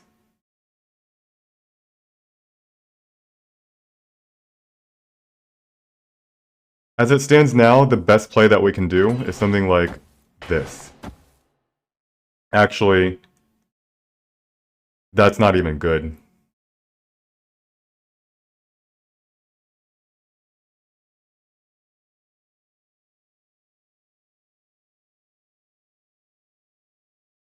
Yeah, we retreat. Wow. Escaped. So if we play Enchantress, I don't think I can win because we put a total of 6 power in Warrior Falls. Squirrel Girl dying. Can he put more than 6 power in Warrior Falls? Maybe. I actually don't know. Can he? I might have been... should have done retreat later, but I think he can. 6 power is not enough. Wow. So, Professor X. There's just so many cards in this game, and how can you think about every single one at every single point in time? There's only so much time that you have to process things. At a certain point, you just have to go off instinct, out of gut. Which is, as you can see, sometimes not reliable.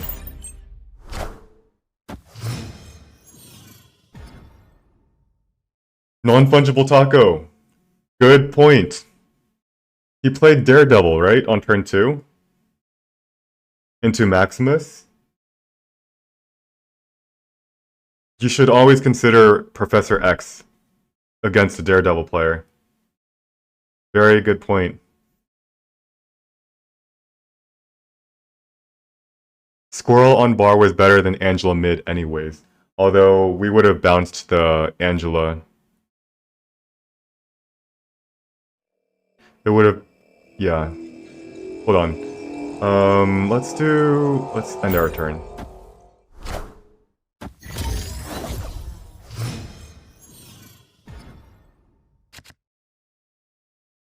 Alrighty, I see how this is. We are going to be playing an Elysium game. Mr. Fantastic. This might be an ongoing deck. So, what are we afraid of on this turn? We're afraid of Professor X. Opponent snapped. And where is he going to play Professor X? Most likely in Hellfire Club.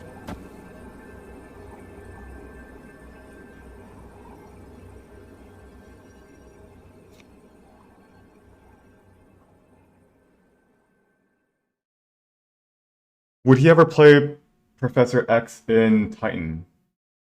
Actually, he can play a six cost cards cost 5 Elysium. He can actually play a six drop. He can play a Destroyer if he has it. Like, Jesus.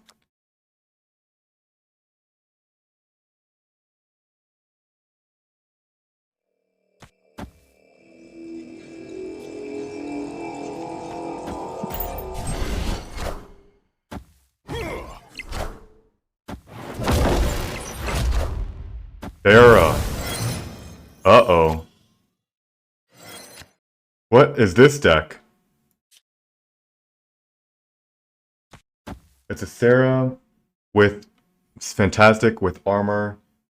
Surfer deck, maybe? I don't think we actually care to Enchantress the Sarah. He's gonna be cheating his whole hand out anyway. Now, what is the point of this armor? What can he have that encourages him to play armor? Let's see. Let's see.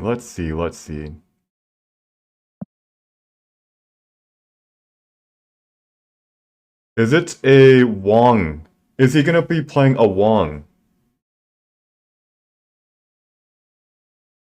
And where would he play it? A Wong, it would be played in Hellfire Club. So do I try to get initiative and then I play Enchantress on turn 6? By the way, I accidentally just closed up my last location in Titan.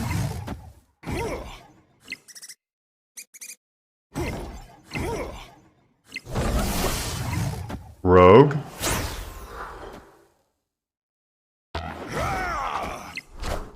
Rude. Iceman.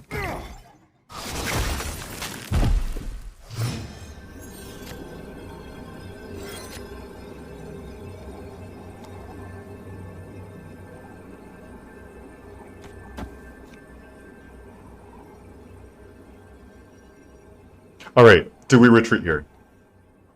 Alright, how's it going, Absolute TV?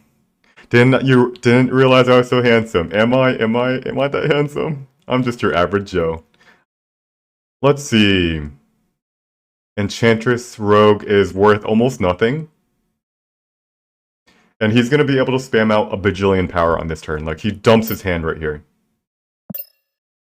Everything he has in his hand is just worth 1. I don't think I can win this. Yeah, I can. Okay. Yeah. So we retreat. Absolute, what have you been up to recently?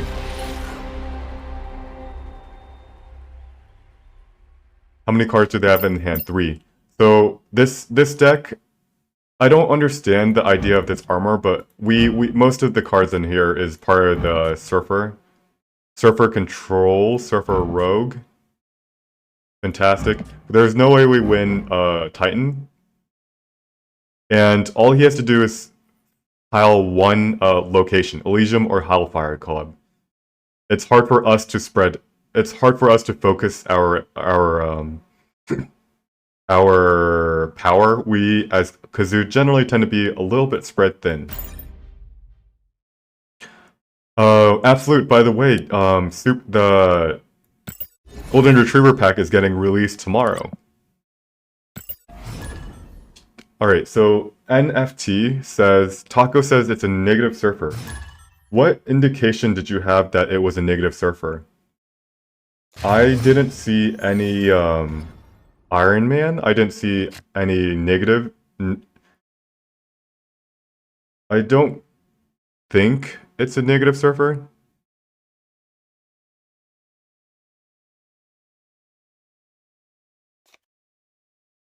Alright, let's play into... Alright. Let's play into the darkness. Rogue and Sarah feels negative surfer, but yes, this is why we play into the darkness.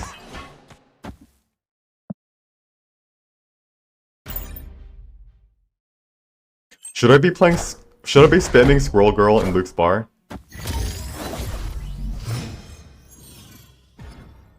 Every turn? Maybe, maybe not.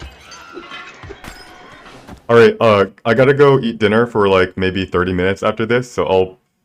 I don't know, should I put the stream on BRB? Or should I end the stream? I don't know. We're gonna go ahead and play Squirrel Girl. Should we please play Squirrel Girl? We're gonna get value for our mana. Oh, through a Sunspot.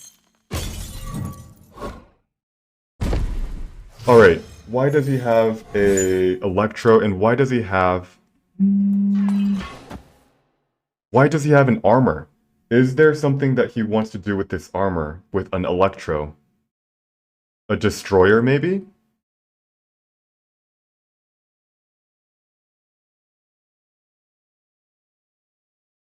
Electro ramp, yes, but what is he ramping into? What does he want to protect in this armor?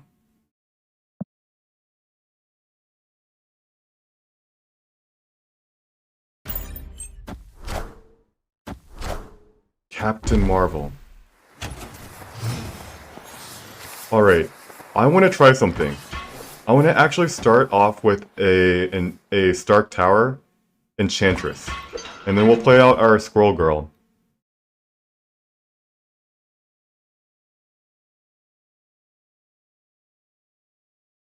There is a chance he has a Destroyer, right? Why else does he have armor?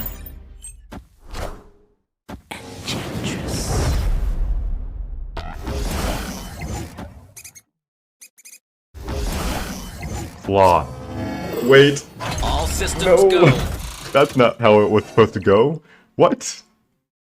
Why does he have an armor? I'm so confused. Am I overthinking it? Do people just sometimes throw random armors? I thought I was trying to be clever with a, Let's go Nightcrawler here into a blue marble here.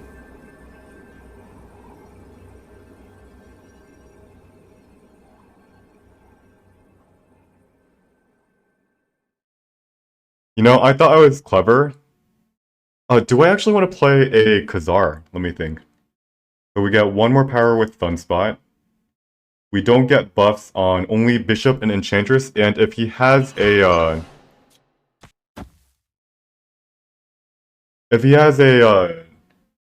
a leader, Khazar is better for us.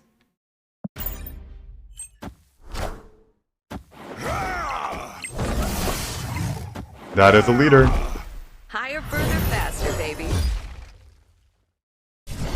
And we win. Victory. Nice. If we played a Blue Marvel, by the way, would we have won anyway?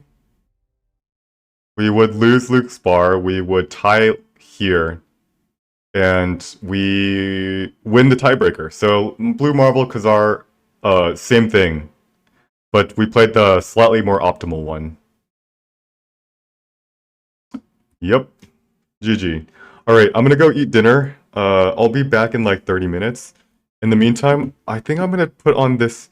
I'm gonna catch up to chat first of all. Let's see. Please show us how to eat to become a genius gamer. Card gamer. I unfortunately don't have a good answer. I will say that I've been playing video games for my whole entire life. Like, impulsively, obsessively, as a complete degen for my whole life. So I'm gonna put on this BRB screen right here. I'm gonna edit this text. Properties.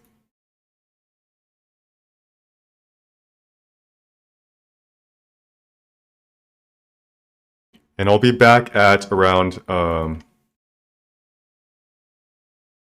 6 p.m. CST. Alright, have fun looking at this sloth walking for 30 minutes.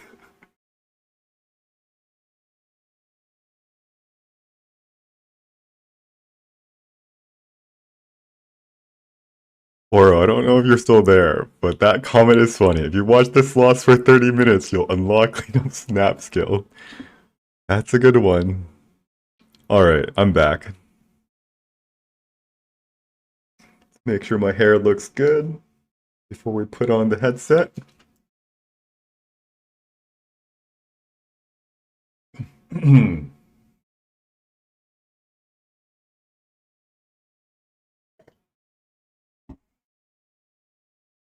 By the way, if you're still there, Oro, how's my sound quality? I did some change some settings on my microphone and I think it's better, but I'm not really sure.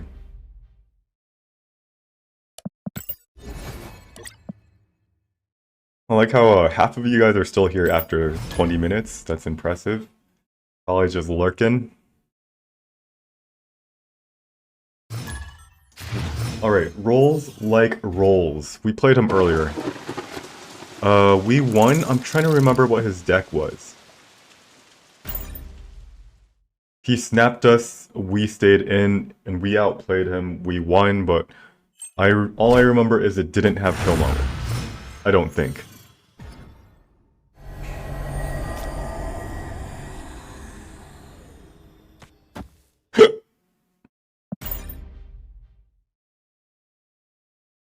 Alright, I sound good? Okay. Yesterday, actually 2 days ago, I was listening to my own VOD just to look for just to review some of the gameplay I do because, like, I don't know, it's a good way to learn. And it sounded weird, like echoey.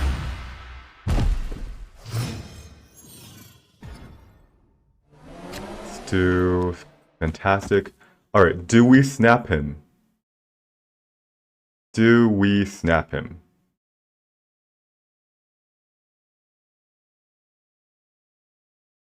I'm gonna snap.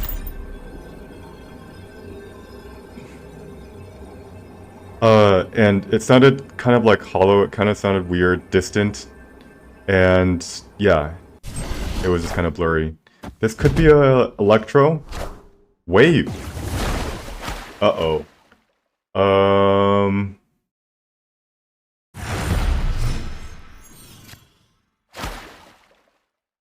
Please no Snapperino, I'm just an innocent little boy.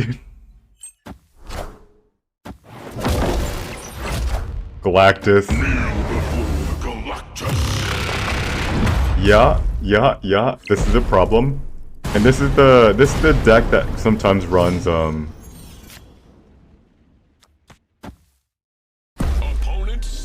Spider-Man, right?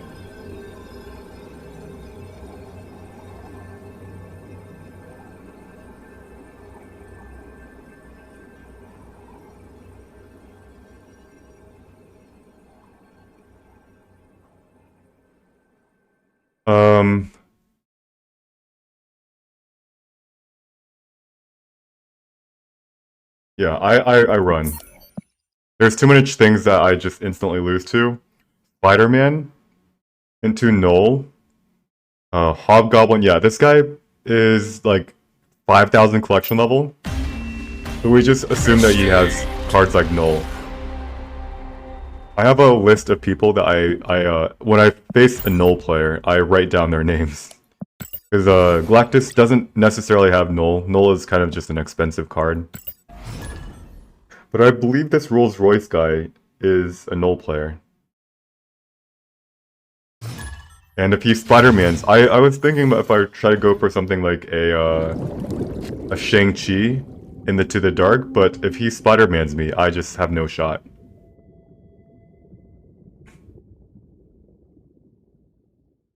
Let's play Rocket Raccoon Into the Dark. Greaseball says rolls like Royce does have.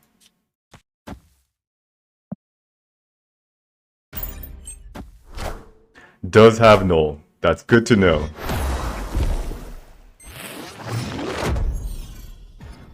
I like how you just ooh, Subterranea.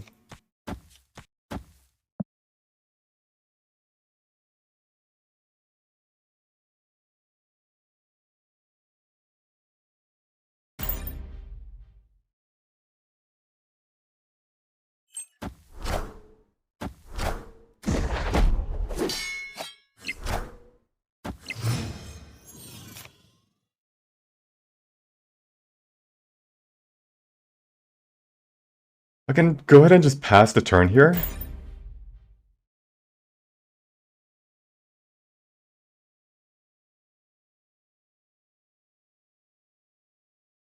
And will I attempt a Shang-Chi? And when do I attempt the Shang-Chi?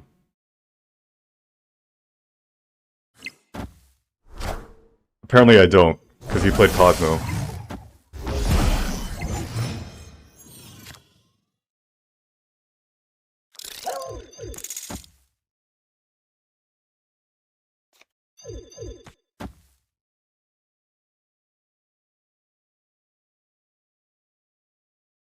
Alright, so Bishop, Cosmo, he might have Surfer. How many rocks is he gonna draw?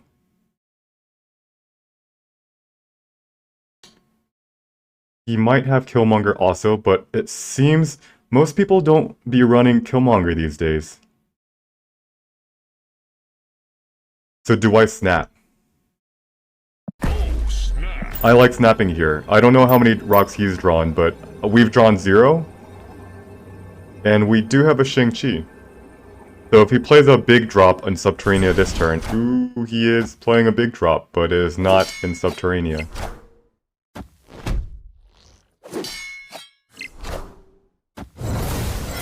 Yeah-oh. Yeah-oh. Luck be a lady. You, you drew a lot of rocks, right? Right?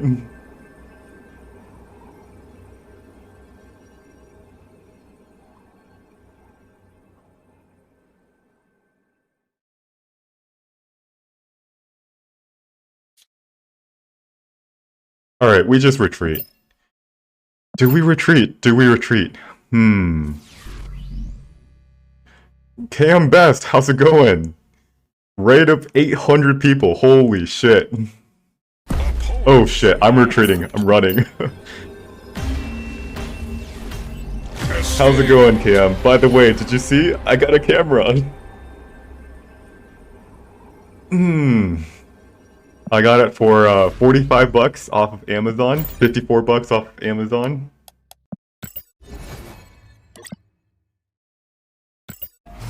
Pull 2 to infinite.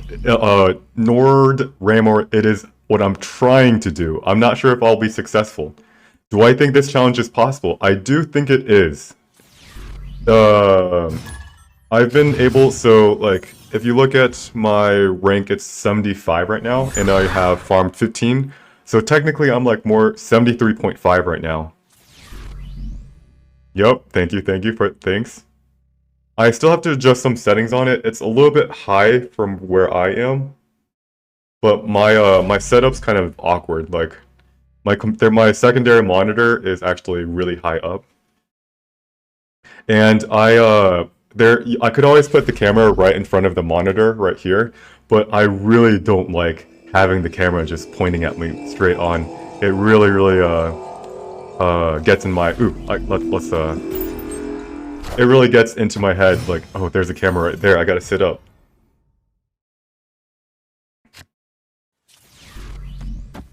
So do I think this challenge is possible? Yes, I have. I also, the fact that I've climbed 3.5 ranks means that climbing is possible, and by extrapolation, if I had been able to play as much as I can, then by extrapolation, I should be able to hit infinite. There's been a really interesting thing I've noticed, by the way, that my ranking, rank 75, doesn't necessarily correlate with my hidden MMR. So I'm still playing against the same-ish 50, 60 people that are usually high infinite, even though I'm rank 70. So I was expecting that this climb would be easier because I would be playing against, like, hold on, I gotta think. Do I just play Squirrel Girl? I can't, I just have to pass turn, I guess. Ouch, Killmonger, he had a Killmonger. Now we play Khazar.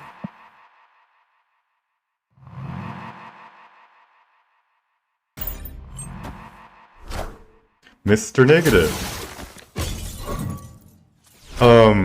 So the challenge I thought would be easier because I thought I would be playing against other rank 70 players, not these high infinite players. But it seems like rank is nothing but like a facade.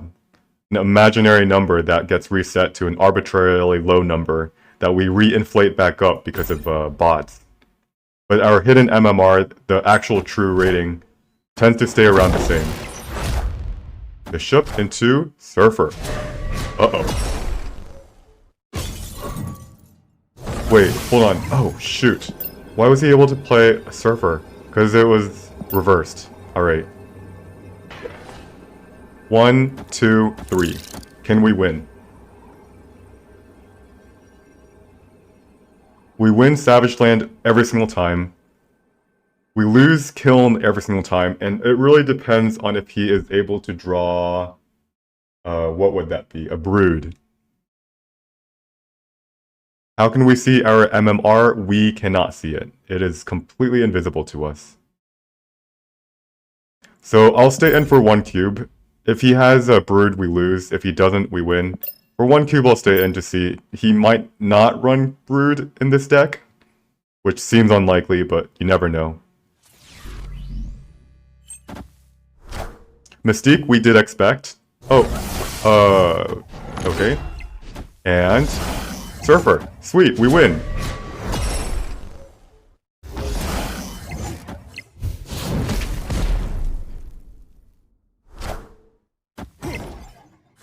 Alright. MMR stands for Matchmaking Rating. And it is this hidden rating. It's rating, not ranking, I think. And it's this hidden number behind our actual rank that represents our true skill. So like every single season, our rank resets by 30, but our MMR, I don't think it resets.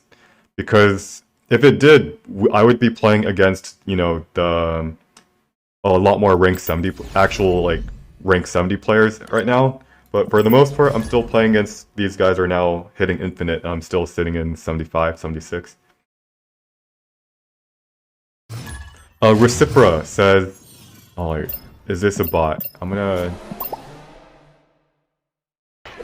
Recipra asks, do you need both Shang and Enchantress? Do you feel like they give diminishing returns? Yes, they do. They definitely do, but however diminished. I still like putting both of them in my deck. Shang, because exactly what you just saw there. But the reason why Enchantress is because of Zabu. If I don't have Zabu, I can't beat Zabu. Or if I don't have Enchantress, I can't beat Zabu.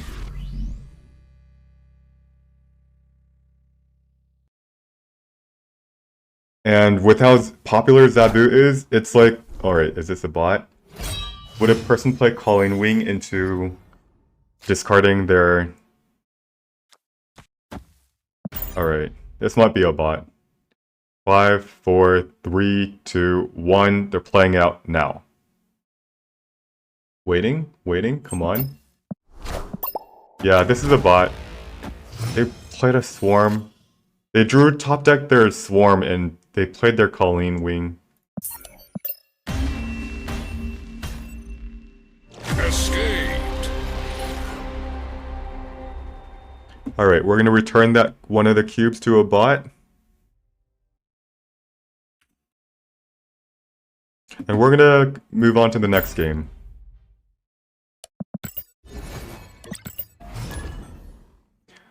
So, Intellectual, the human spider, says, I farmed so many bots I can't go down without MMR reset. I wonder if your rating actually goes up against bots. Your MMR, I mean. Your rank does, but does your MMR go up? We don't know if it does. Alright, so let's put Rocket Raccoon into the darkness. XD is a human. Mr. Fantastic, that I always wanted to put it there anyway.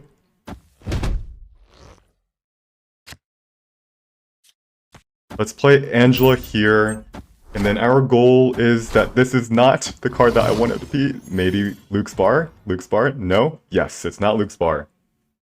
Alright. So, let's make a game plan. We're gonna contest Hell's Kitchen. This is an ongoing deck, actually. So is it even safe to try to even contest Sakar? I think we have to contest Machine World. So if he runs Destroyer, he plays it in Cosmo. I don't think it's reasonable at all to try to win Sakar. Let's give him a Bishop. We don't really think that ongoing decks are going to really benefit from Bishop.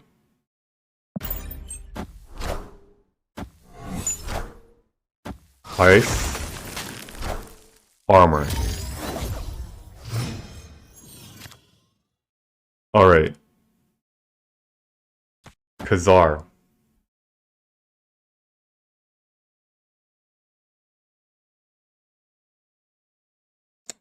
I think this is going to be a Destroyer deck. Now let's plan this out for the rest of the game. When do we play our Enchantress? Do we try to boom him by a turn 6 Enchantress, or is that too greedy? Alright, maybe we go Khazar here.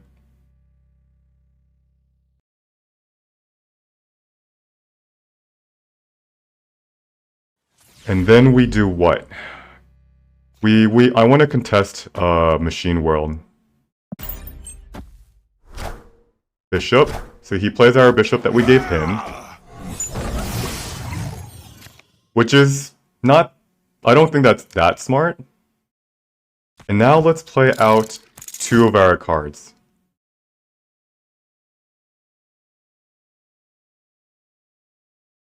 Do we snap on this?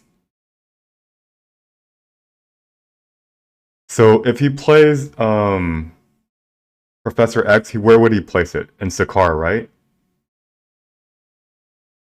Alright, we're gonna snap here. Snap. I think this is too good not to snap. He retreats, damn. How did he know to retreat? That's impressive. Like, it's hard to make cube gains because, like, people I'm playing against are good and they retreat.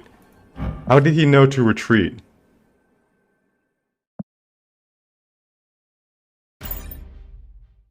Alright, so I'm gonna catch up to chat. I'm getting a lot of questions, so I've got a little bit of catching up to do.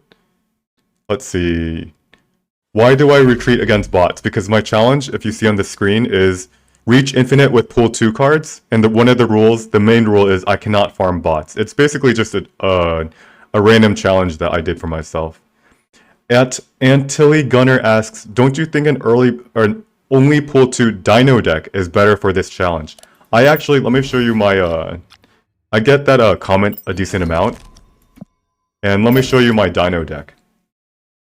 Alright, so the reason why the Dino deck doesn't really work. We've got, we can try Moon Girl, right? I want to talk about the standard combo that's called the Moon Girl Dino Dino play. This play is, you can see it from a mile away, and funnily enough, it's actually not that strong. Because the Dino Dino is going to be 15 power, 15 power. And that's like 34 power over the course of 3 turns. But against like Zabu, against Silver Surfer, against Mr. Negative, that amount of power is a joke. Not to mention, a lot of decks are running Enchantress on their own, and also Rogue in Silver Surfer decks that just eat your Dino power anyway. So Moon Girl Dino Dino is never, I don't think it's viable in this challenge. So I've made a modified version where I have White Queen instead of Moon Girl, and it works a lot better, but it's still a pretty big challenge. White Queen to steal their strong 6-drops, pull 3 6-drops, maybe check out, see if they have a leader. And this is my other variation of the Dino deck. It's an improvement over this one, which has Hulk as a finisher. because with our Moon Girl Dino, oftentimes we play against someone that has leader and they just copy our Dino and like we just lose. Or we play a Claw and they play leader and we just lose. So we need some form of magic to try to beat a leader, and that's Heimdall. It's not very consistent. It's kind of gimmicky, but it actually, when you do play against a leader and they snap you, it's a good way. The 1 in maybe 10 games that you do play it, you get like 4 cubes. However, it again, like these tech cards. The problem with these tech cards is playing it on turn 6.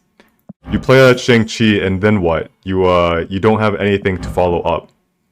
So while I am playing Shang-Chi, playing 3 power for on turn 6, other people, if you don't disrupt them with your tech cards, are going to be spamming out 30 power anyway. Alright, they're like, oh sweet, you just killed, 12 power. Oh yeah, I just put down 25 power to replace it. So I've been realizing, as I've been trying out these different pool 2 decks, I've been settling on this deck, Kazoo. So Enchantress and Shang-Chi are my 2 tech cards. And the reason why this works better in this deck is because on turn 6, I can often follow a 4 mana card or 4 energy card with 2 1-drops. Which is not something that I'm able to do in the other decks. In this Grape deck, for example, you sometimes have an Agent 13, sometimes you have a Scorpion. But it's like, okay, cool, you just played 2 power Scorpion as a follow-up to your Shang-Chi. Whoop-de-doo! Instead, this Kazoo deck, if you follow it up with like an Ant-Man on your fourth card of a location, and you've got a Khazar, boom, that's 5 power. You follow up with a Squirrel Girl, or a Nightcrawler, or a Rocket Raccoon, it's boom, a lot of power. Alright, so I'm gonna catch up to the chat. Manor Boy asks, how do you know when I'm playing against a bot? I should make a video for that, because it's one of my most common questions. There's various different ways to tell if it's a bot. First off, the profile picture. There are free profile pictures, and then there are ones that you can get only from paying or from leveling up or doing some stuff. This one is not a free one, so this is 0% bot. My favorite way to do a bot check is on turn 1 and turn 2, I take a long time to finish my turn, so it's been like 25 seconds, and then I'll play it out, and I hit end turn, and I watch this bar. Bots will always take an additional 2 seconds. Oh, maybe it's like 1 to 5 seconds before they make their play. Alrighty, we're going to be playing Squirrel Girl early. Do we snap? I'm going to go ahead and snap. He retreats. And we'll take that cube.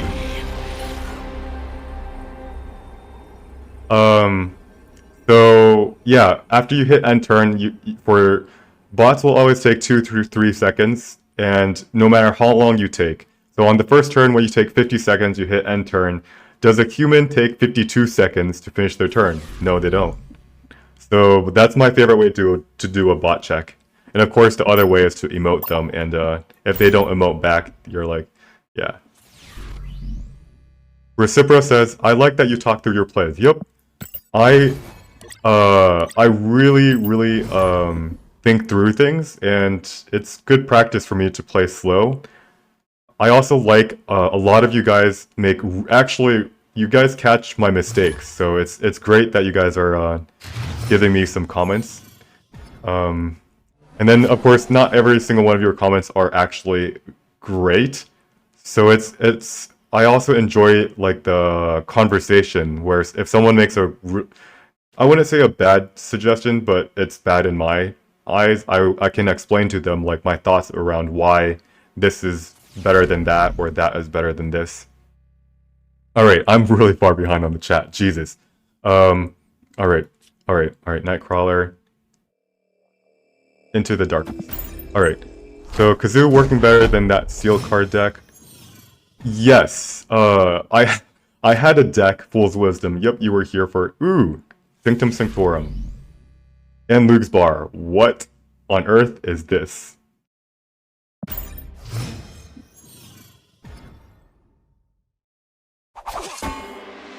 What on earth is this? 4 power Angela is not even that good.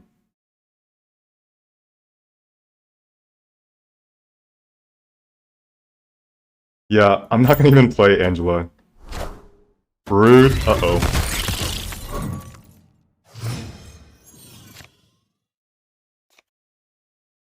I will, however, play a bishop.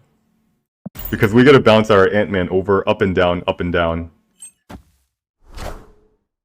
Uh-oh. Aid my hand.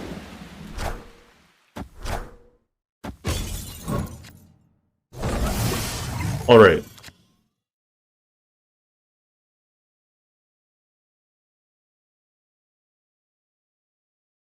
Can we win this location? Is he going to play something like a...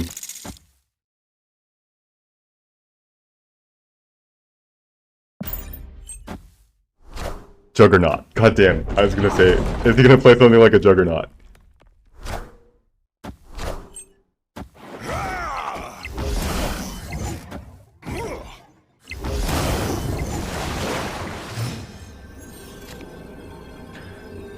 Okay, so we can play 2 cards. We tie the Flooded, but I think we're just gonna retreat here. If he has Patriot, if he has Surfer, he wins. If he has Ultron, he wins the tiebreaker. Yup. He puts 4 power here. We only still have 9. We tie this. He says, actually, we would win the tiebreaker, but I think we're gonna retreat. And yeah, he's already finished his play because he just plays his Surfer and he's like, oh yeah, we're just done. Alright, I'm gonna try to catch up to chat. I might have to skip through some comments. Kazoo working better than that steel card deck. Yes. The problem with the steel card deck is that I steal some cards. It might be good, it might be bad. I often can't play the cards as effectively as they can because, for example, I steal something like a Darkhawk, right? And like they play Zabu, and it's like, okay, I have a Darkhawk. What do I do with it? And it's hard to fill out the power. It's like on turn 6, when I'm playing on the steel card deck, I don't have that impressive, that elusive of a response. So it's not as good as the Kazoo deck, where I can like pinpoint, this is the area that I want to target. Alright, so let's see. Half deck is off screen for me. Is it? Half deck is off screen. Oh, I see 2 split columns. Top of your camera. Top of your deck. Wait. Top of your deck is off camera. Oh, I see it split. How do you farm bots exactly? I'm anti-farming. How often do you get bots? Way too much, to be honest. It's maybe 25% of the time. It comes and goes in waves. I'll have games where I play 10, 15 times not against bots, and then I face 4 bots in a row. Nightcrawler right, place 2. Nightcrawler can move right. Oh shit. Yes, it can move right, but if they have Surfer, we lose anyway. Yeah. Still doesn't beat Surfer. I didn't think about moving the Nightcrawler right. I think it's because in my mind I'm thinking nothing really beats Silver Surfer. Alright, I gotta play. Hold on, I gotta play out my hand.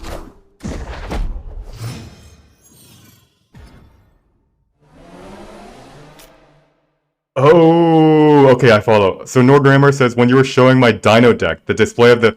Right, I have a different screen for when I'm showing my deck, and I forgot to switch to that. After turn 4, switch the position of each card. Alright. we had to play for on the left and right.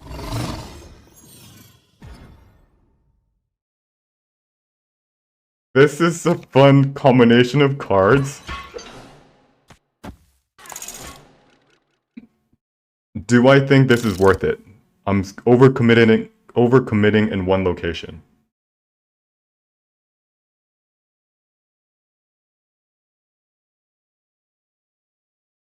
Well, it's either going to become Luke's Bar, which we're happy with, or it's going to become Strange Academy, which can move to Luke's Bar. So yeah, I like that.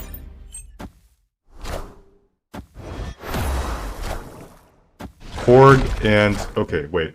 Korg. Korg is part of the Zabu into Darkhawk.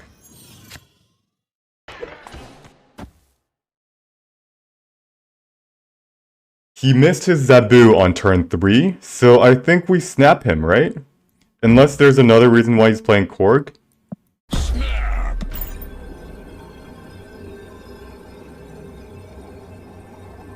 He retreats, yeah. I guess I should always snap in case he doesn't retreat.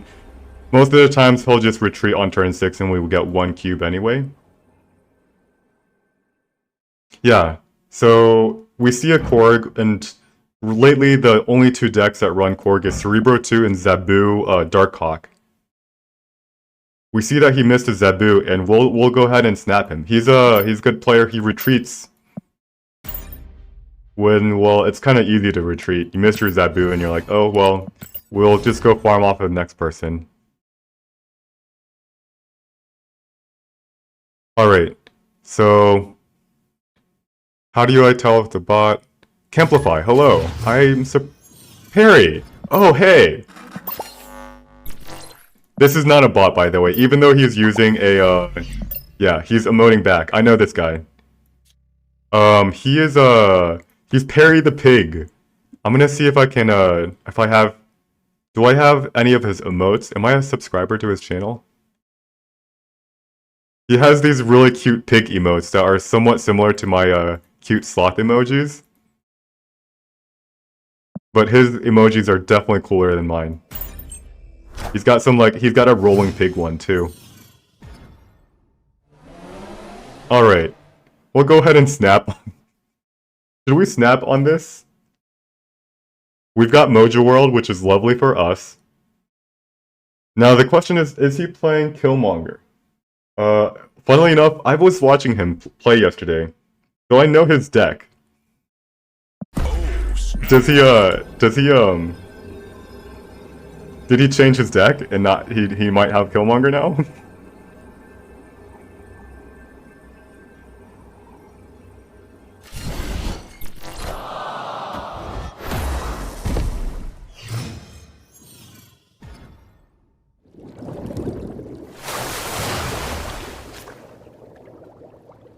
Alright, so we somehow drew all of our top 4, 4, or 5. We literally only have 4 cards that are. It's a little bit unlucky, but we'll see how this goes. We've got a Sunspot to gain power, even though we're gonna be floating mana. So that's really good, but we're also winning Luke's Bar probably without that much more floating mana.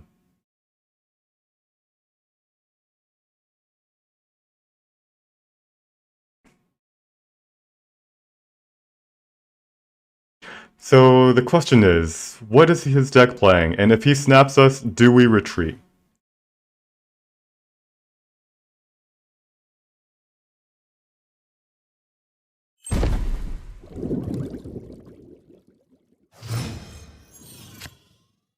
Bizarre.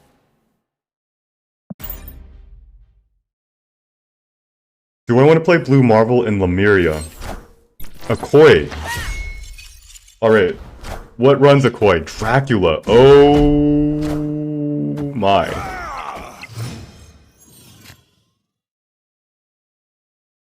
Alright, wait. What's a Dracula and a Koi doing together? This is a Zabu deck. He missed his Zabu, must be. Does Enchantress look like Angela Jolie? Not really. Alright, I gotta focus. Now, Blue Marvel into Mojo World. He might have Enchantress. he might have Enchantress into Mojo World. Wait, what's this Dracula doing in this deck? I'm actually so confused. Is he Zoo with Dracula? So Drazu, I think it's called.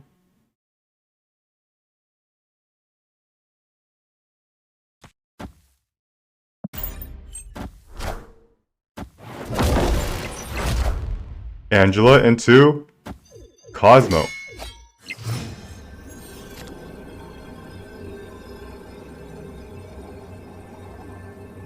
Alright. So I was hoping that he would get initiative.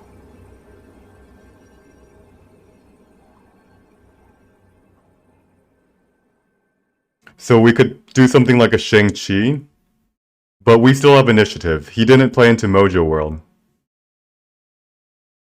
Now, what is the most power that we can add onto Mojo World? We do something like 1, 2, 3.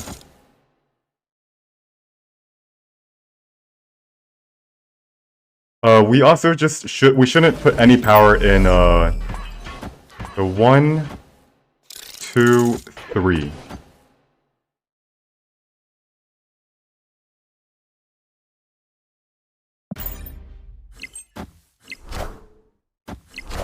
Please no Killmonger.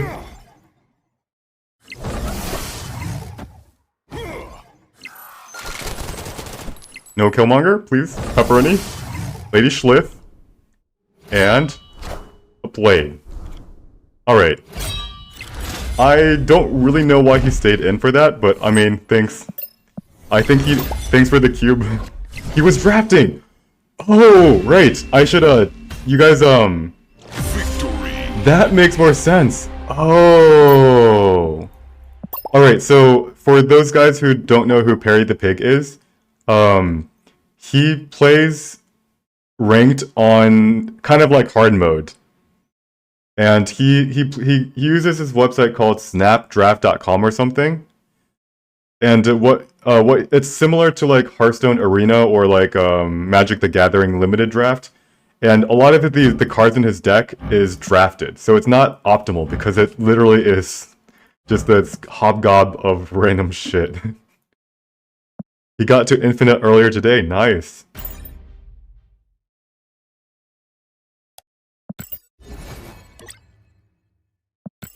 So, yeah, his deck's worse than mine. Draft decks are gonna be worse than a Pool 1, Pool 2 deck.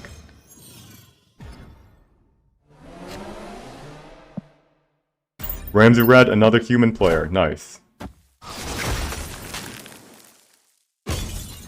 Uh-oh.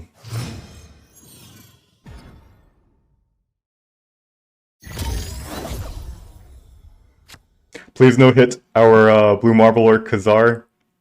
Hit our Ant-Man, please.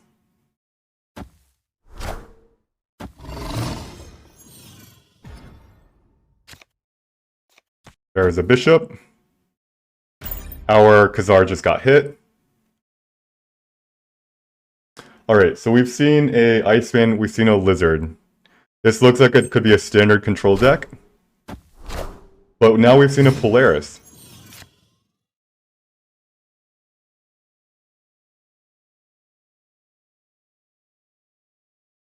So let's go ahead and play Mr. Fantastic. And we have to be careful of a card called Magneto.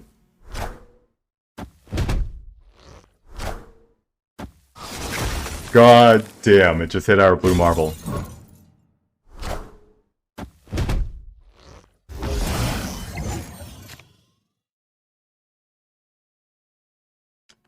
Alright, so we can play Khazar here. He will have initiative.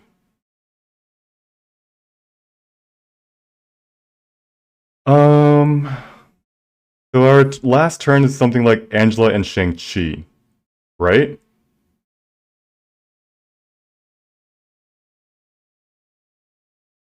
Which is going to be a problem. It's going to be a massive problem. We need to actually draw another 1-drop. And most likely we should putting Khazar here. So that way if he has Magneto, he doesn't, Scorpion, Armor, and Iceman. And now he hits our Shang-Chi, so we also can't...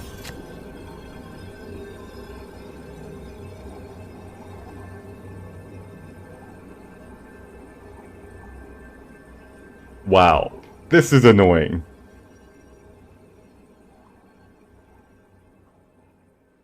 So what happens if we do 1, 2,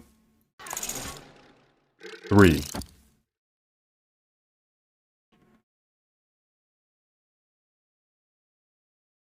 He might Magneto our bishop over.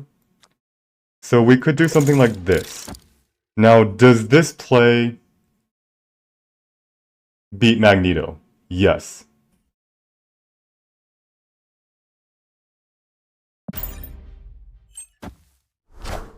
Cosmo. Okay, we dodged that, and he has a Silver Surfer. And we win. Yeah, I think. Wait, do we win? We got hit by his Scorpion. We lose, I think. No, we win. We win. I hope. No, we don't. Maybe. Scorpion, we lose the tiebreaker. Wow. Yeah, the Scorpion hit 1, 2, 3. It hit so many targets. The Iceman hit so many of our targets. We couldn't play Blue Marvel. And we had to play Khazar for 5. That hurt.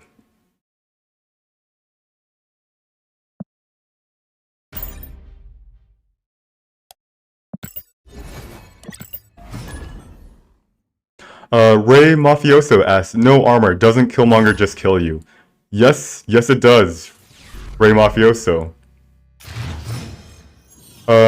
We have to be very careful. One of the things that, like, when you have a deck, you've only got 12 cards. When you try to protect too many cards, you have too many tech cards, you got Armor, Shang-Chi, Enchantress. At a certain point, they start working against each other. Especially like Shang-Chi and Armor. And we can't have all these tech cards, but what we do is that when we know we have a weakness, we, holy crap, that's a lot of Angela boosters. Is it? Hold on. So when we know we have a weakness, this is the part where we pay attention to our weakness. We will retreat when we sense a Killmonger. Okay. That is a hala that we cannot... And if we can, often we can also, oh boy. Do we snap? We can add 5 power. I'm gonna snap him. That Quinjet's going down.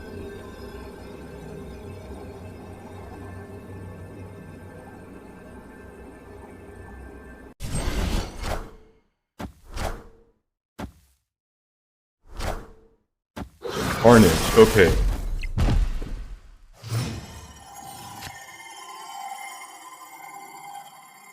So what happens if we Khazar here? We add 6 power. Ah, shit. Alright, so we're gonna retreat, because we saw something. We saw a Carnage. Doesn't that mean that they have a, No, we might want to stay in for this. Whenever I see a Carnage, for example, I am on guard. I think they might have a Killmonger. But, like, they also have a Quintjet, so why would they run a Carnage into a Quintjet?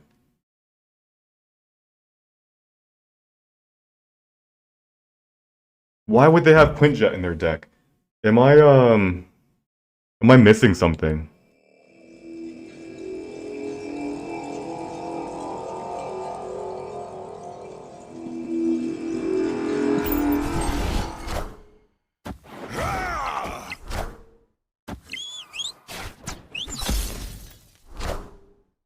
Alright, it is a Killmonger. He kills his own Quinjet.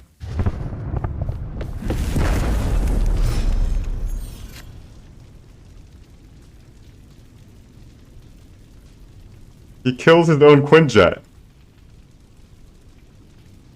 Alright, so we have to anticipate a wave, right?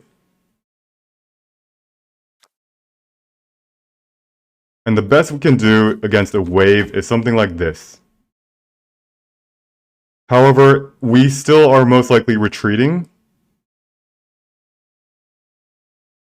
if he waves us, because he can play arrow and our Shang-Chi is gonna hit air.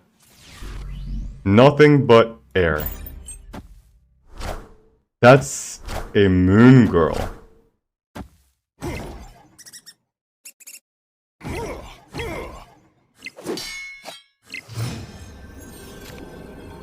And last but not least, does a Shang-Chi even win? If it doesn't, we retreat. Like, he's got 8 to our 14. We play a Shang-Chi, we add 5 power, and we're still behind on the Nexus. So we lose.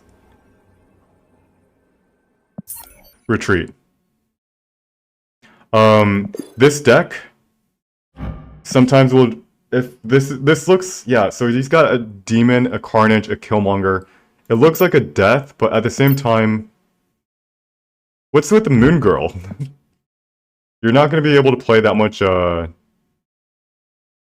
that's, I don't get it. What's with the moon girl? This is a draft deck? How do you, how do you know, Jack9 Twitch, that this is a draft deck?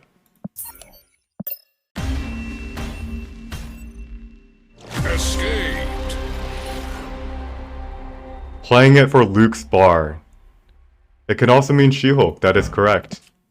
Although, if we see, Yondu, Killmonger, Carnage, Hood, Moon Girl, what else have we seen? Quinjet, that's 7 cards already. Wave? Death? Like, I don't know. At a certain card, we're counting, we're looking at the cards that he might have, and our fingers, we've got 2 hands, we've got 10 toes, and we've got 20 cards that we count on in his deck. So, Moon Girl and Quinjet does make sense, but like all the destroy package that he's running doesn't. Like, does this Carnage also imply that he has like Bucky Barnes? Or Nova, for example? Because if he's running Carnage just for the Hood, that doesn't make sense. And at a certain point, we're counting 14 total cards. Hooklin's double up decked. Okay. The idea is turn 1, 1 to 3 Hood, kill stuff. Turn 4, Moon Girl. Turn 5, Wave. And turn 6... That plan, K-Conjurer, is... It seems like it works. It looks like there's a lot of stuff going on, though. Like, on turns 1 through 3, what happens if you don't get to kill things? Then you Moon Girl. That seems to, free death. Like, it's not going to be hitting the free death very frequently. At all. Like, if you're planning on playing Moon Girl on turn 4, you're often only going to be destroying 1 or 2 things is already lucky. They sometimes run Squirrel Girl for the kill count. Okay, so they don't run something like Arrow, right? They just go for the death play, Moon Girl. Bast. So Colossus is, we play this guy a lot. I think he's got a lot of cards, so he's a deep pool 4, pool 5. Let's play Nightcrawler.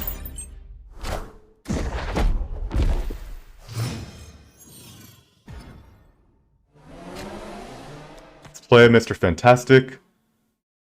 Now, Bast often runs Brood, so we're not like super confident.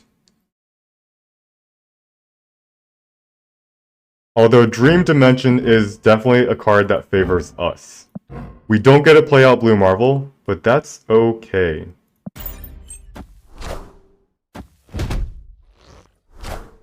Wolfsbane.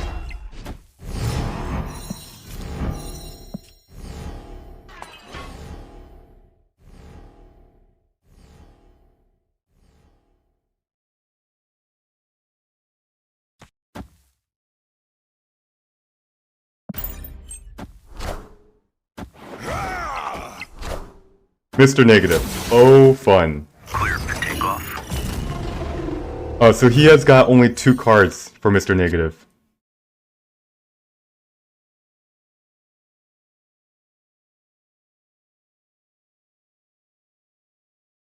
Do we snap him? Do we snap a Mr. Negative that plays Mr. Negative on turn 4? Usually no. Dream Dimension changes that equation. If he has Iron Man, he can't play it, unless he just drew it. What else? If he has... Like, all I have to do is play Rocket Raccoon, right? And then wait and see what he does. And with our Kazoo deck, we have so many things that we can top deck that we'll most likely be able to play. Alright. So we're gonna snap him. This Dream Dimension hurts him a lot. He retreats, damn it. Yeah. Yeah, that's the problem with, trying to climb. People are good at retreating. Dream Dimension hurts him a lot. If he ever has magic, he can't play it. If he has Iron Man, he can't play it. He has so many things that he can't do just because of Dream Dimension. Yes, our plan also gets disrupted, Blue Marvel, but his plan gets disrupted more than us. Robin Cool says, thanks for streaming Pool 2 to Infinite. You are doing the community a huge service by doing this. Thank you for the compliment, although, what's the huge service that I'm doing? I'm just playing the game. Okay, Disnapped says, what does SAP stand for? And I should update my Twitch description. SAP stands for Super Auto Pets.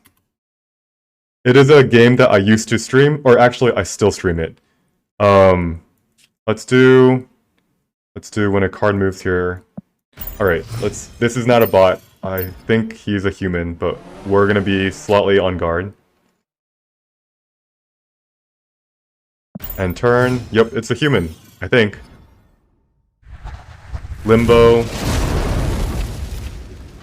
So, used to a hero. Oh wow, you've been lurking. I streamed Super Auto Pets yesterday. So a hero is a Super Auto Pets streamer. And he plays Killmonger. This is a bot. See, so bots snap at the very beginning of the turn. And I should say I still stream it. I just stream it less than I used to. Let's do... Alright, so anyways, we have to retreat because... Well, first off, I'm not sure this is a bot just yet. I think it's a bot. Alright, so this is my favorite way to tell if it's a bot or not. I'm gonna wait a while, I'll catch up to chat, and I will, hit end turn and see if they you know. Alright, but I want to make a comment about, by showing, Creeping Death says, I'm doing a service by showing people it can be done. That is a very careful statement. I actually kind of want to show people that it, even if I accomplish it, I want to show people it can't be done. Is it a bot?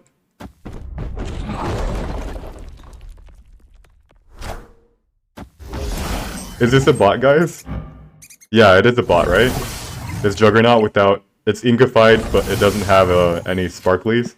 Extremely rare.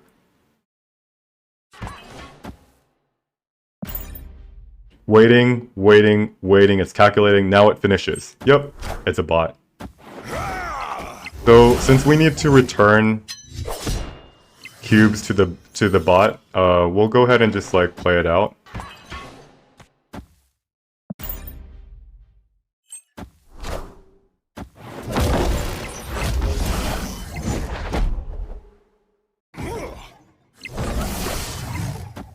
Magneto.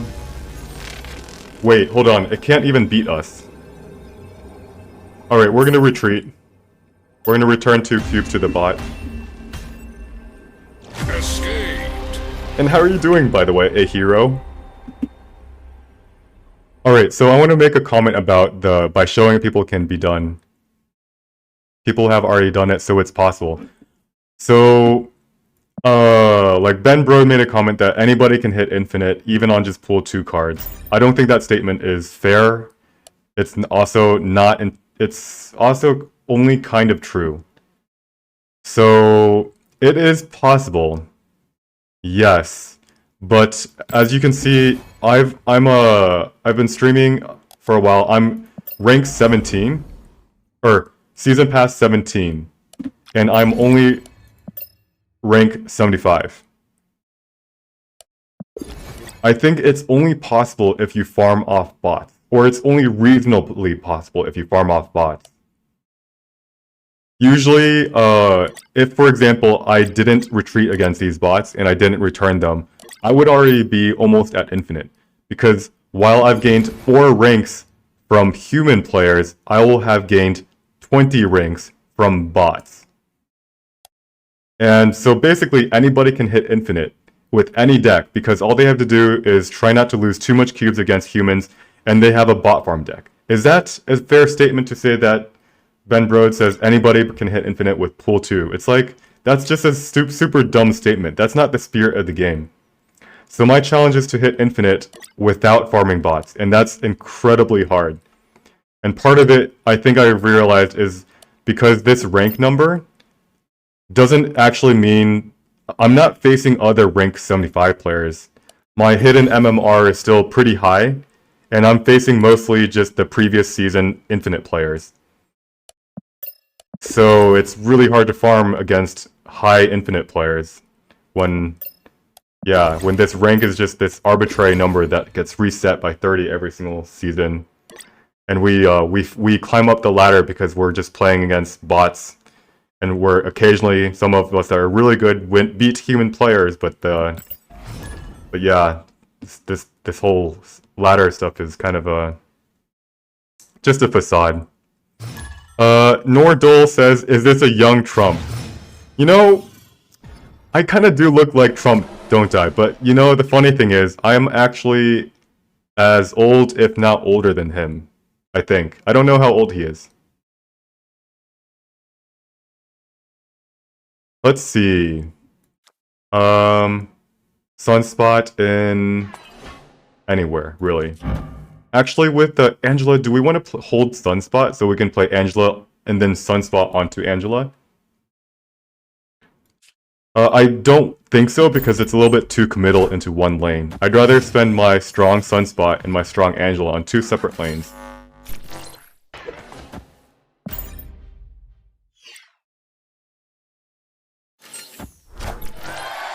So Jack9 says, 20 ranks. I don't think you have returned 100 cubes.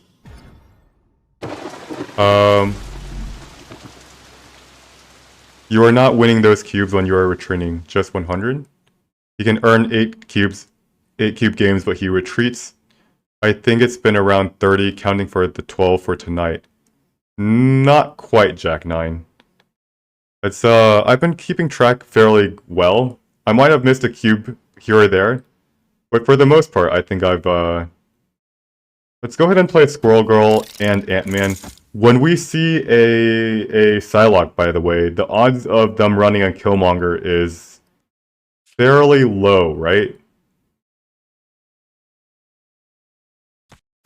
And do we want to fill up Mers Island completely?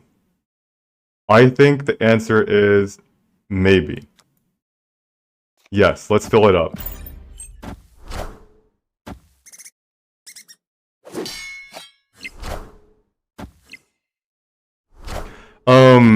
So Jack9 Twitch, I haven't actually farmed 12 cubes off of... Whoa. What was that? Another? What's his plan for turn 5?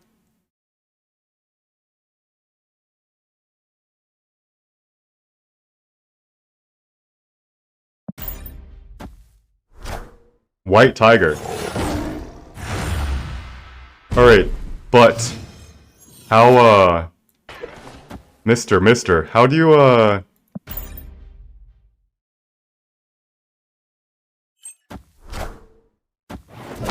how do you win Mojo World? You don't, right? Wong. Uh-oh. Come on, Enchantress. That wasn't Enchantress.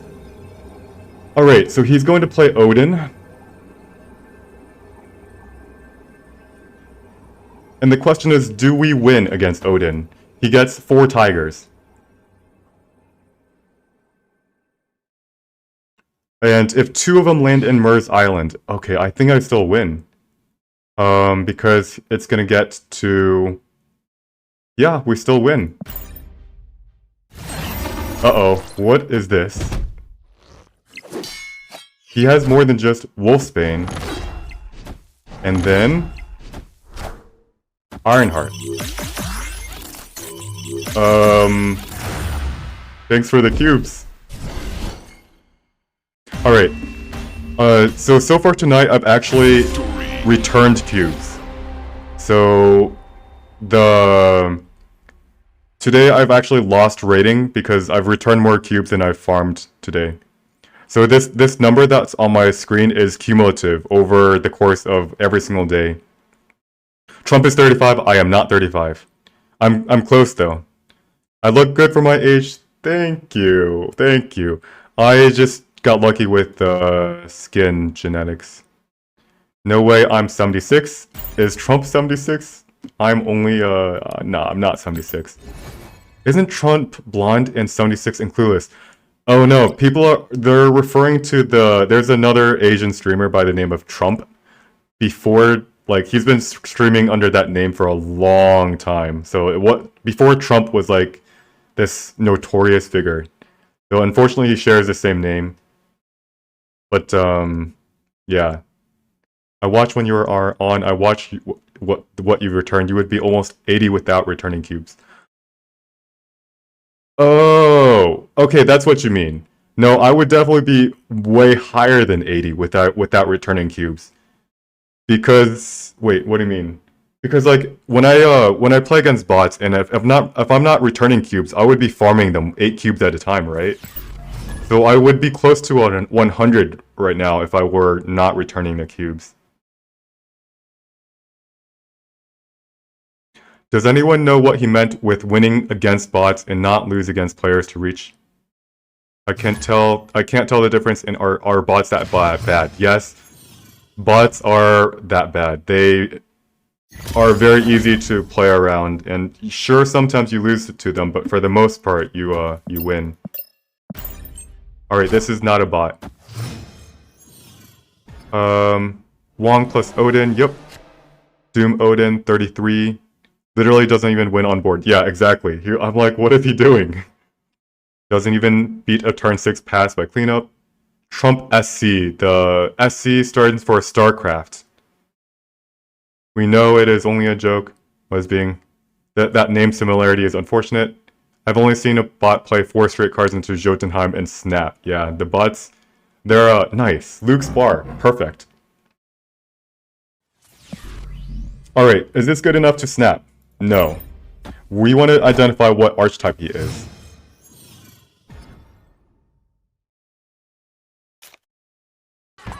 We'll go ahead and play Shuri's, not into Shuri's lab.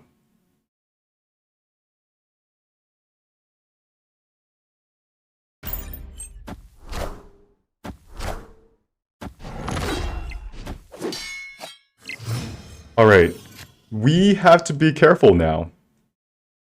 What did we just see? We saw Wolfsbane. We see a Wolfsbane and the odds of them having a Killmonger is a little bit higher. This might be a Silver Surfer deck. Now, do I want to play Nightcrawler though?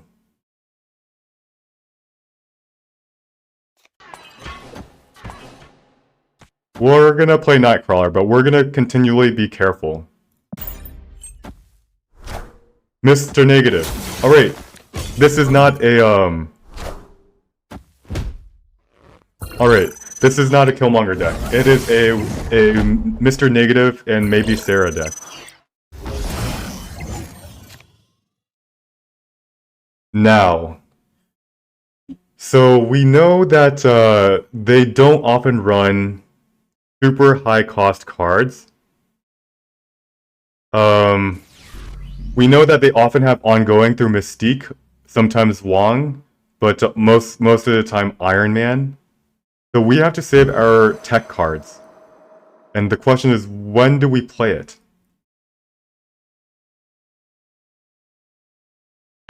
When do we play it? Do they magic us on this turn?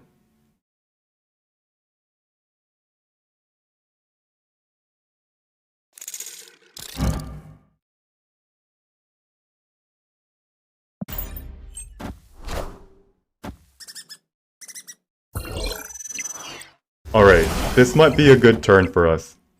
We might be able to get off of Shang-Chi onto like a reversed Iron Man. Wong. Uh-oh. Psylocke. Uh-oh. Let me think. What does this mean? What does this mean? What does a Wong into a... It's a surfer. It could be a surfer.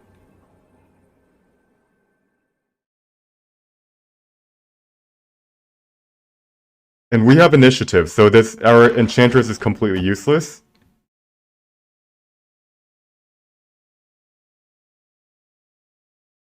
What he might be able to do is he plays a Silver Surfer into Shuri's lab, while he plays a...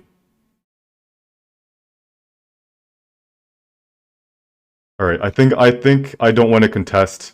I'm gonna give up Wakanda. I'm gonna try to contest Shuri's lab and Luke's bar. So we're gonna give up Wakanda, and we're gonna see if we can win Shuri's lab.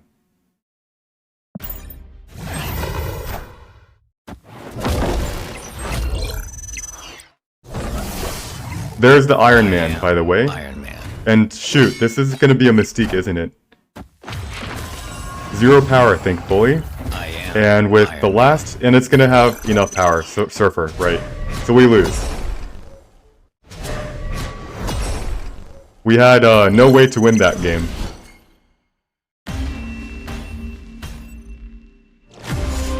The very hard thing about beating this deck is our Enchantress, for example.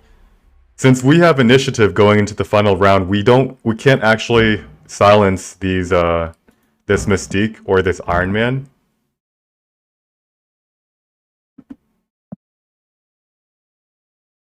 The right play, of course, was to retreat. We lost by a butt ton. But for some reason, I stayed in because I felt like he's only drawn 2 cards that are Iron Man. Or not Iron Man. 2 cards that are reversed. It's been reversed via Mr. Negative. And this has also been... So 7 mana, Miss Iron Man? How did he, oh right, he has 8 mana this turn. Wow. So I should have just retreated. Alright. Creeping Death says, I need to turn down the gain. Thanks for the heads up, by the way. I've been, Did it suddenly get super loud? I've been tuning with my microphone because yesterday I noticed it was kind of echoey and distant. So I turned up the gain on my my mic. But now is it too loud? Or is it that when I lean forward it gets really, really loud? No, sounding a bit distorted. I'm going to timestamp this. 3 hour 53 hours into the stream. It's just a lot of bass. Yeah, I'll try to... Okay, so I think you should tinker.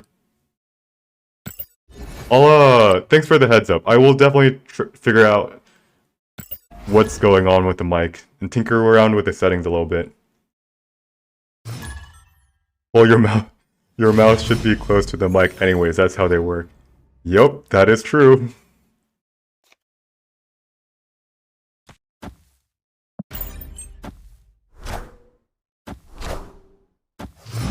Inkified Sunspot.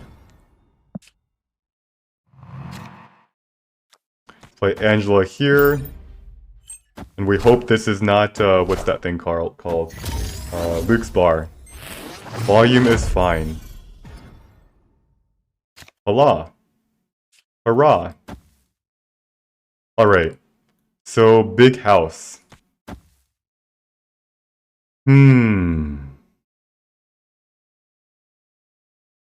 So, how many cards are we going to be able to pump in the big house? We're going to play Khazar on turn 4. Then we're most likely going to play Mr. Fantastic. Do we need to put Bishop in the big house, or can it serve us better in a location that is... Uh-oh, Zabu. We don't have our Enchantress, guys. The big house is going to be pumped with four energy costs. Let's see, it's just a lot of space.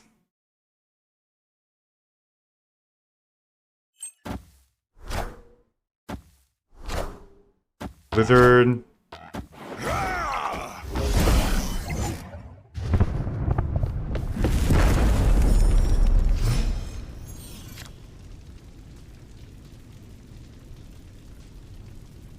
And now this is the turn where we play stuff out. But not Squirrel Girl. It is going to be hard to win the big house when he can pump 4 mana creatures in either location.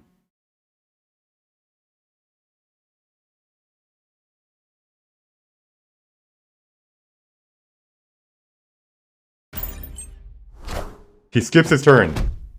Wait, he skips his turn.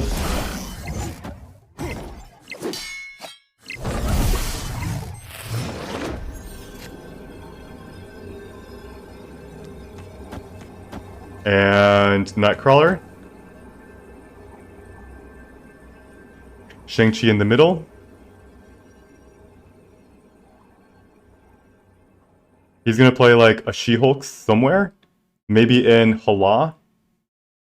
Unless he makes a mistake, he might play it in Miniatures Lab where I can actually Shang-Chi it. I will stay in for 1 extra cube. If he snaps, we retreat. Wait, why would he have a She-Hulk in this Zabu deck?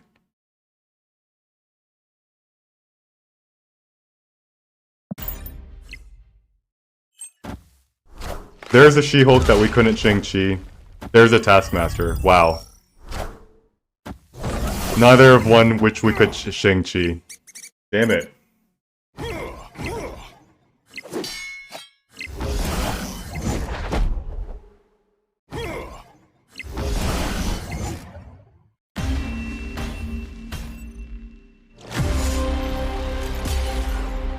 Looks solid to me. You would be snapping? Yeah, that's I was thinking about retreating actually. Cause I knew that She-Hulk was extremely highly likely. And I knew that I couldn't actually land a Shang-Chi. The only reason why I stayed was because there was a chance that he would try to contest Miniaturized Lab, and I could land a Shang-Chi on it.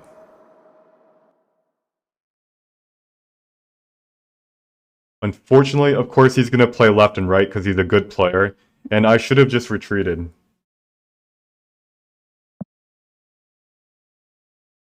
Let's see. Yeah, so Fessup's first time chatter, hello, hello. How does he play Zabu and he doesn't play a single 4-drop? Good point. Where are his 4-drops? So he's played 7 total cards, and none of them is a 4-drop. Well, he still beat me, so congratulations.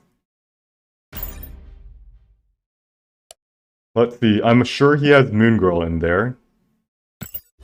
I'm sure he has a couple 4-drops. Is there? No, 0% chance Mr. Sassy Pants is a bot. I've played him a lot. And also, bots don't ever skip their turn like that.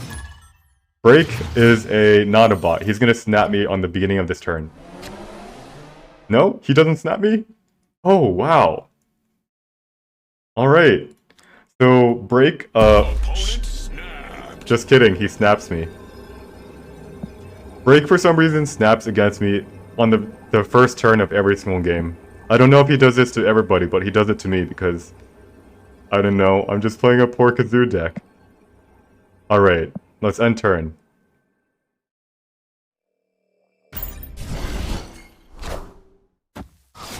Nice, it hits our Ant-Man.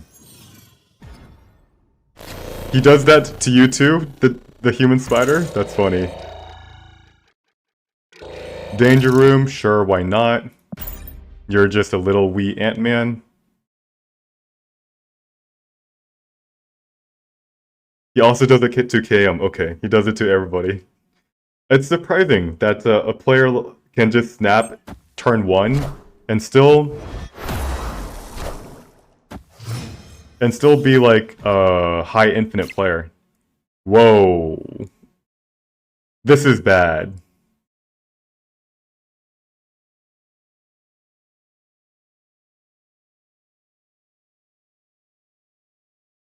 This is bad for us.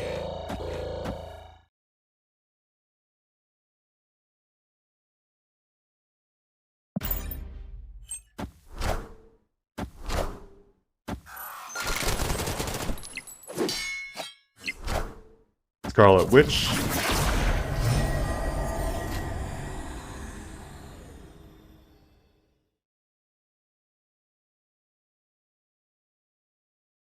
I mean, do we sack our... Do we sack our Mr. Fantastic?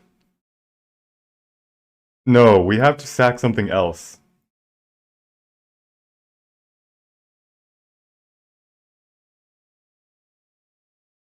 Do we sack our Shang-Chi? It's unlikely that he'll ever be able to get a target to hit in negative zone. And this will clear the way for our Mr. Fantastic to come into the middle. And hopefully win Luke's bar in negative zone. If he has a big target.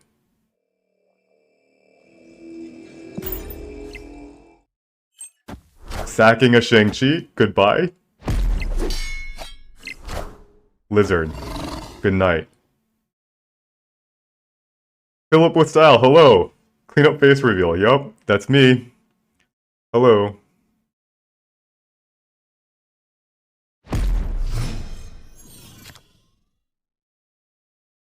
Alrighty.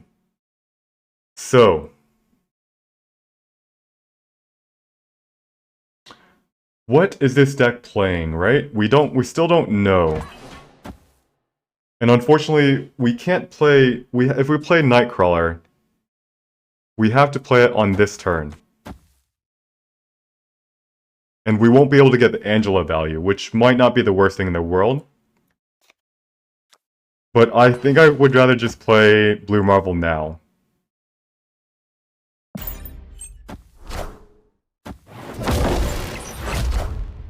Killmonger.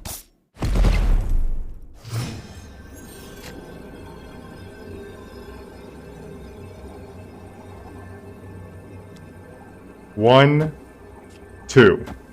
Does this win?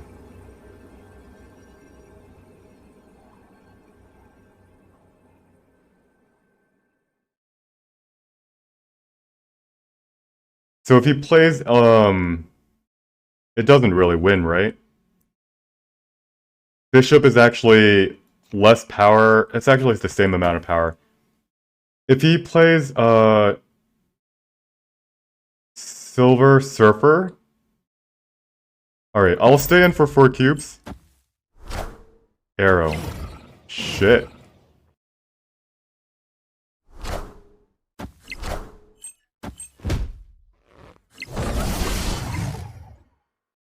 Oh man. Arrow. Nor adult asked, do I stream regularly? I consider myself to stream fairly regularly. I didn't think about Arrow. I was thinking about Leader, and I realized I beat Leader with this play, but I didn't think about Arrow. And this negative zone hurts us so hard here.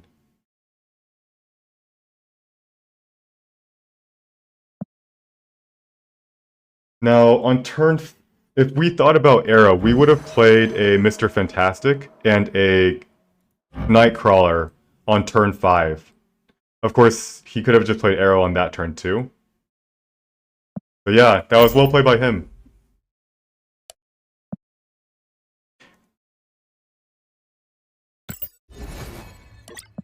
Is there any news about when the patch will come out? I don't follow the news for that. I just wait until it comes out, and I just like, oh, I'm like, oh, cool. Arrow just got nerfed. That's usually how I figure out the patch came out. I've streamed 4 or 5 times this past week. So that counts as regular, right?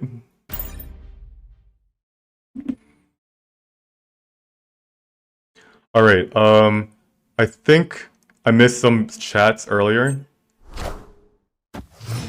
Perry the Pig went to play Dara's Toon account. Yup. With the joke, the ugly draft deck. That sucks. Doesn't it just effectively double how fast you climb or de-rank? Not quite. Arrow is pinned in my shop and it can finally buy her. You should. Very strong card. Alright, this is potentially a bot. And I'm gonna do my bot check. I'm gonna hit end turn. Waiting, and now he's finished now. It's a bot. We're gonna save ourselves some time. We're gonna retreat. And we're gonna return one more cube to the bots.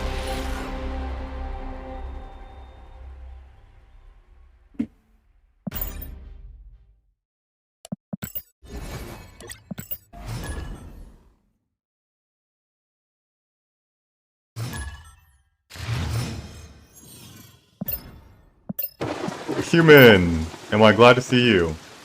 Alright. So we do have the raft. Although we still need to think about whether or not we play Sunspot into the Darkness. For the huge upside if it lands in the Luke's bar. I will go ahead and play it here. Nightcrawler. Luke's bar. Perfect. Right on time.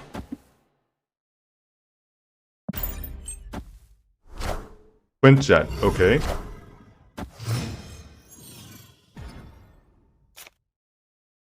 Now, the awkward thing is, I don't have any way to... We somehow just drew all of our top end, so he's gonna finish the raft before us.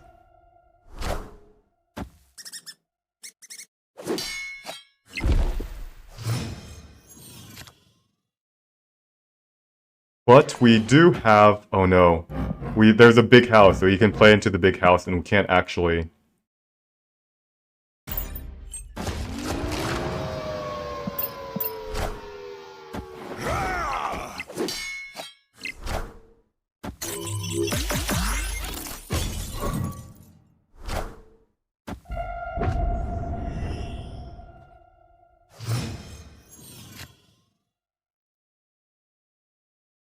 Like, we can play like Blue Marvel here, right?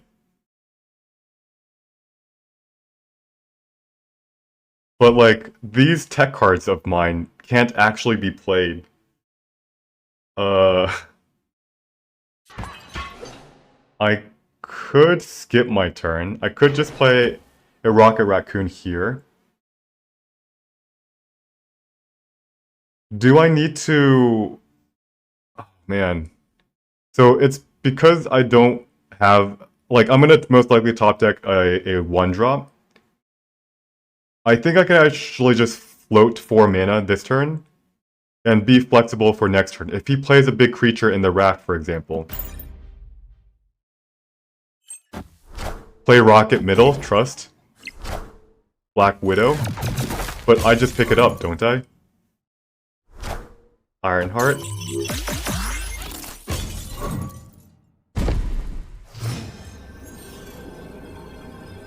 And we retreat. We're not winning the raft. It's been too evenly spread. Yeah, I guess you're right. I could have made it slightly bigger. But I'm gonna end up picking it up. So let's play Widow's Bite, and this is the best play that I can do.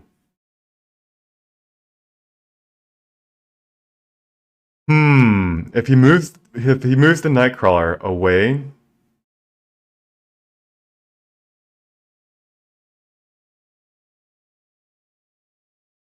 There's a chance that he has a free 6 cost that's absolutely shit. But this adds 6 power, this adds 8 power. He cannot move Nightcrawler. Adds 6 power, 8, 18. If he moves the Nightcrawler, he has to replace it with something like a Sentinel, which just costs 1 mana for him, so it's easy to do. He potentially has a terrible 6-drop that he might play in the big house. And we probably win Luke's bar, but I think we just retreat. It's too risky. I don't think the odds of him drawing a terrible raft card is maybe like 10, 20, 25%. He automatically wins the raft. He gets to move the Nightcrawler into the big house and add 6 power. And yeah, even if he doesn't play his raft, I'm not even sure I win.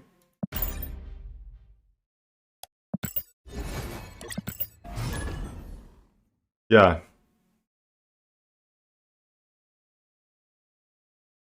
He does, I mean, there is a chance he did get the null, but really the way that cubes work, you can kind of narrow it down to an actual, like, mathematical answer. How's my mic, by the way? Is the volume good? Too loud? Too soft? And how's this sound quality? Someone mentioned that the bass was too much. Do others think it's too much? I can tune that down. I don't know how, but I can look into it after the stream. Mic is fine? Okay.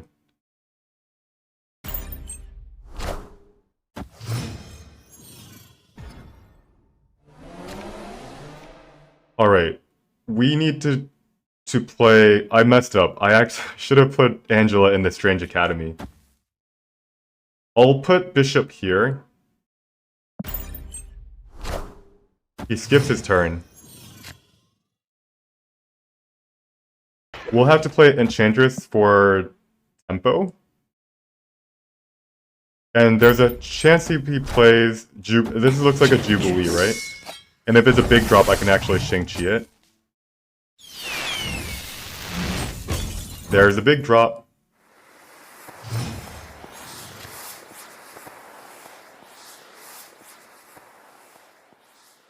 Alright. So do we blue marble? Or do we spam the board? We hope Bishop lands in the blue Luke's bar.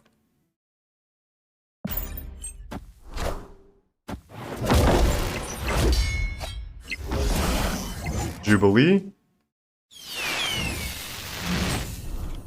And Swordmaster, okay. Bishop, Luke's bar. Nice.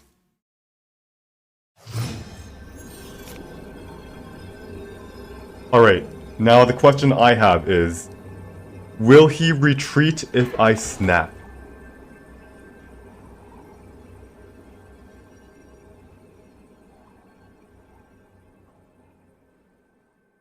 Will he retreat if I snap?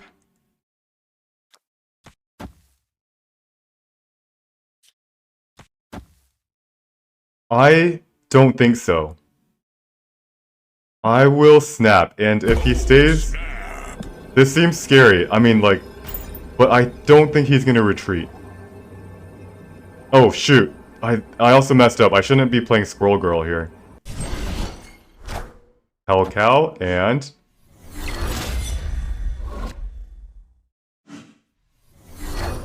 Morbius. Okay, so we're good here. I should be playing Ant-Man 100% of the time. But it didn't matter. because, yeah.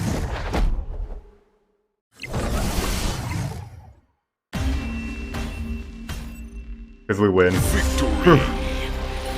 So the hardest thing for me to figure out when I know that I'm winning is, do I snap or not? Most people think snapping on turn 6 is for goobers, which is mostly true because you snap and good players will retreat, unless they have a very strong answer.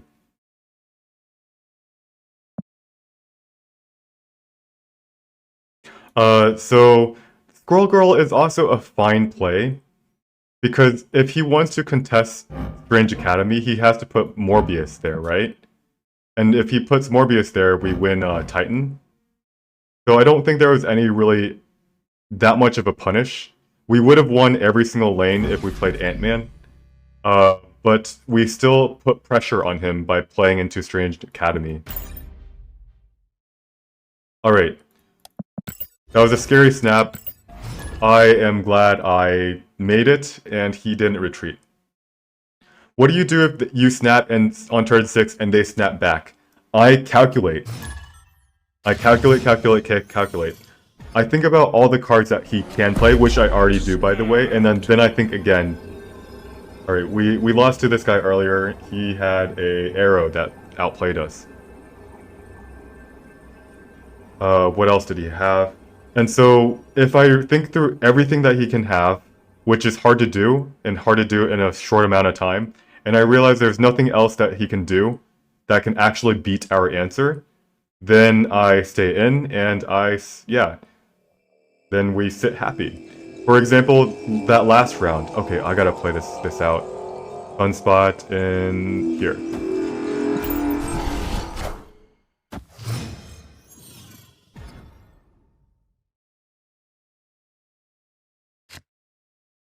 Roll girl into Luke's bar. Seems like a good idea. It also starts filling up the board for our although, do I want to play Rocket Raccoon? We actually knew that did he play Scorpion against us? And he also had Killmonger? Oh man. Ooh, right. He did have a Killmonger, didn't he? Scarlet Witch.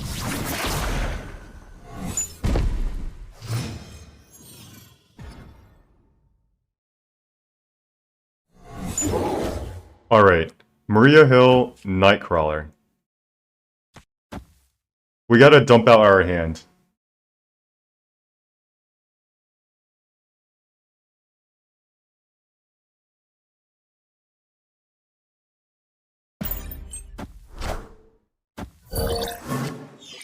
M'Baku.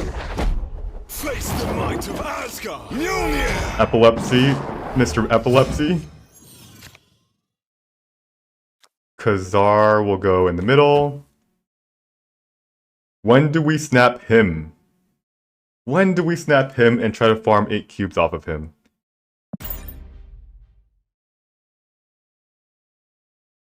We have to be careful on turn 5. We're going to try to maintain...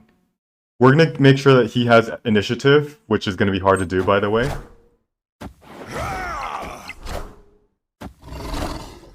Scarlet Witch into Scarlet Witch.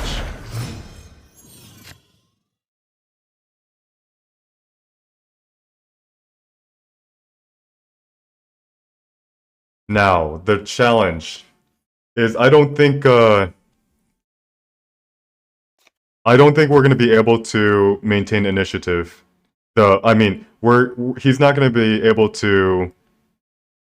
We're not going to give him initiative, right? Unless we play Bishop, maybe in the middle. Because if he has Killmonger, he's going to wait, and then he's going to play it out.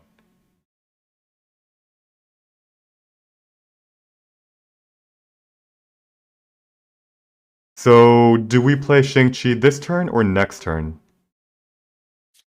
Like, if we play a bishop here, and then pass our turn, he might end up getting initiative if he plays into Westview. Then we can Shang-Chi, then we can Squirrel Girl, and then we can Rocket Raccoon or Nightcrawler. I almost want to snap him. Morph into Squirrel Girl. Scorpion. Alright, he has initiative. Nice.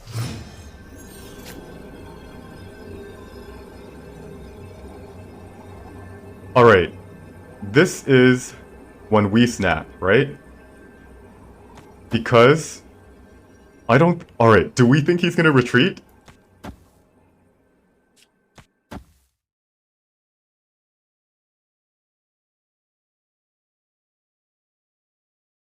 I want to snap him. I want to snap him. I don't think this guy is gonna retreat. Oh, snap. I think he's too confident. He's a turn 1 snapper.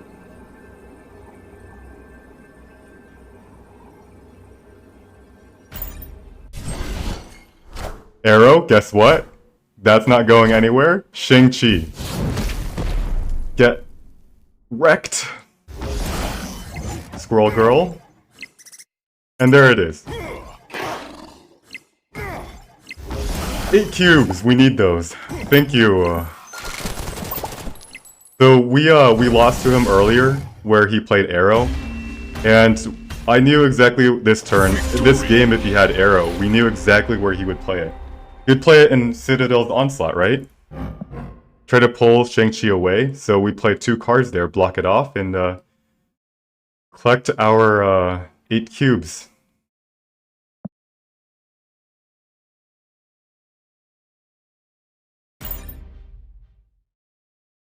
And again, turn 6 snapping is very delicate. You get a lot of retreats, so you have to do it when you get... It's mostly actually just a sense and a psychological sense of if they're going to retreat or not. And of course, oftentimes I snap and they do retreat, but sometimes they don't.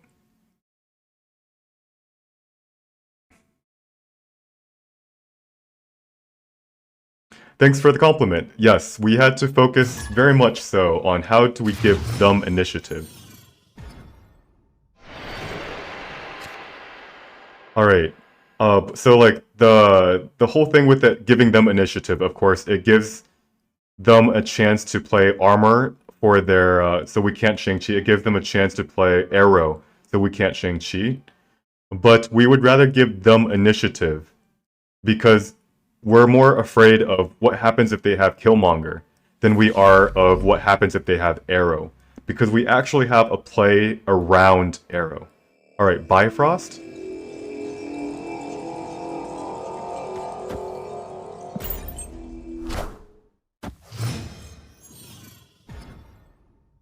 Luke's bar. Uh-oh.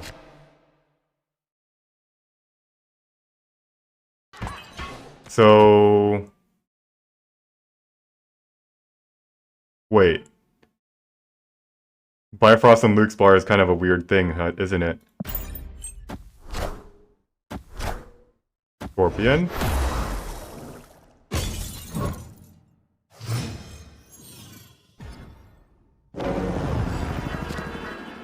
Bishop.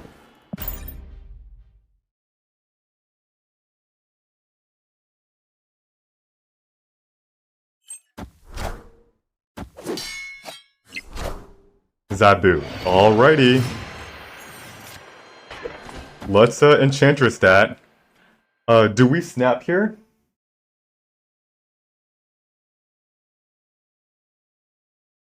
I don't think so. Snapping a Zabu player is sometimes scary. We're going to win the Bifrost though with this play. He gets 1 turn of value, and I've noticed with Zabu players, they often on turn 4, it's still their setup turn. They're not playing out their 4 drops just yet. It's the turn that they do stuff like Moon Girl. They sometimes have Jessica Jones, but most likely not. And by Enchantressing, we mess up their turn. So we're gonna go ahead and snap and end our turn. Bishop not into Baxter. That could be considered, yes. Uh-oh. 2 4-drops. Scorpion and Sunspot.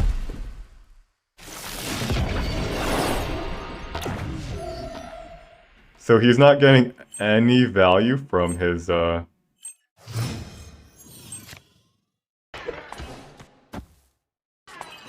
a Nightcrawler here.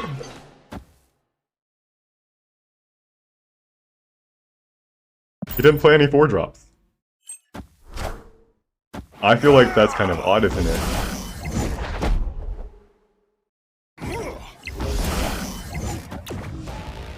Nice. By the way, I was thinking about this, in my mind I was thinking about Dr. Octopus.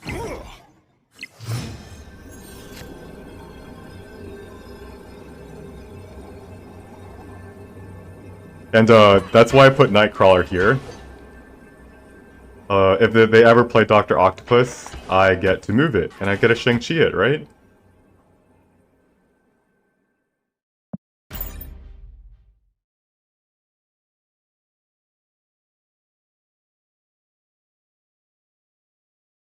Come on, please no Arrow.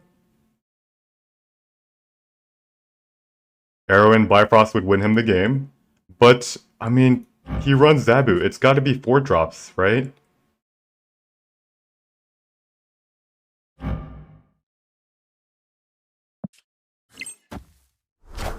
Doctor Doom. Alright, we win.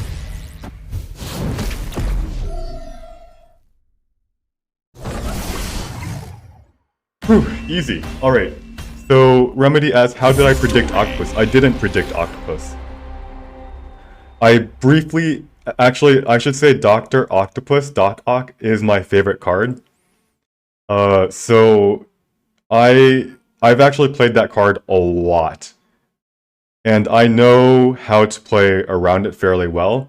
And usually when I just play out my hand, I have some habits that just naturally plays around certain cards. And one of the things I would do is make sure that my when on turn 5, I will always make sure that my Nightcrawler is going to be locking the location up wherever they might Doc Ock. It's just habit. I'm not actually actively thinking about it. And I didn't expect it, but I briefly, just because like just in the moment, I just like yeah, just play Nightcrawler here in the odd chance that something gimmicky happens. And yeah, let's see. I've played a lot of Doc Ock. There was some amazing Doc Ock play on Reddit some time ago. I actually have I don't know if I've shown you guys this. This is gonna... I've shown some of the older people on the... Not older, I should say some of the people on the stream that has been watching for a longer has seen this replay. It's the most ridiculous Doc Ock play. Let's do Marvel Snap. I wish I organized my highlights better. Return to sender, Doc Ock. Destroyer pull. Let's do a list. Hold on 1 second. It's gonna be worth the wait. It was like the view. I want to navigate by list.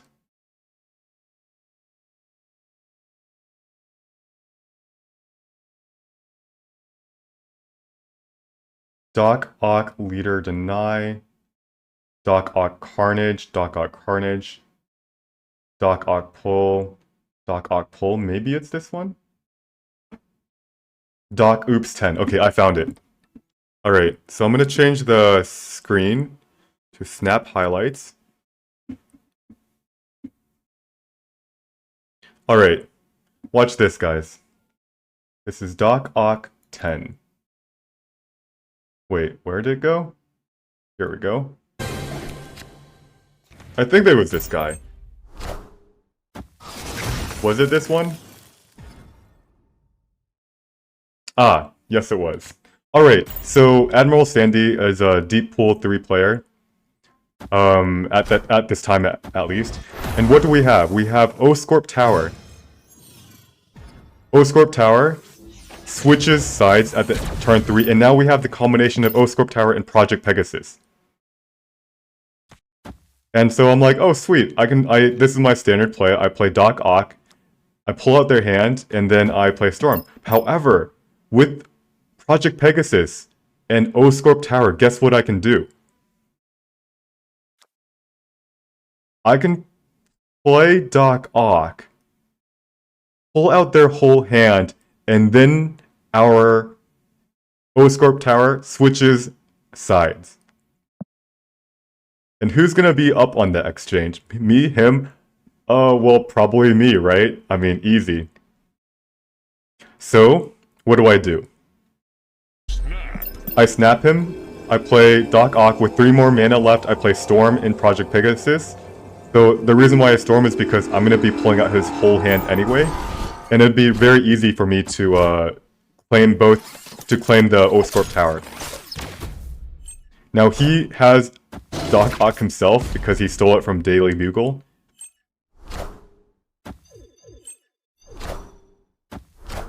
And we have Doc Ock right here. 4 cards, all of his cards. Shang-Chi. Our own Doc Ock gets Shang-Chi. Moon Girl, 0 cards. And then Arrow. But what does Arrow pull? It pulls our Storm into Oscorp Tower. Our cards don't switch sides. And I lose. Obviously. Crazy sequence of events.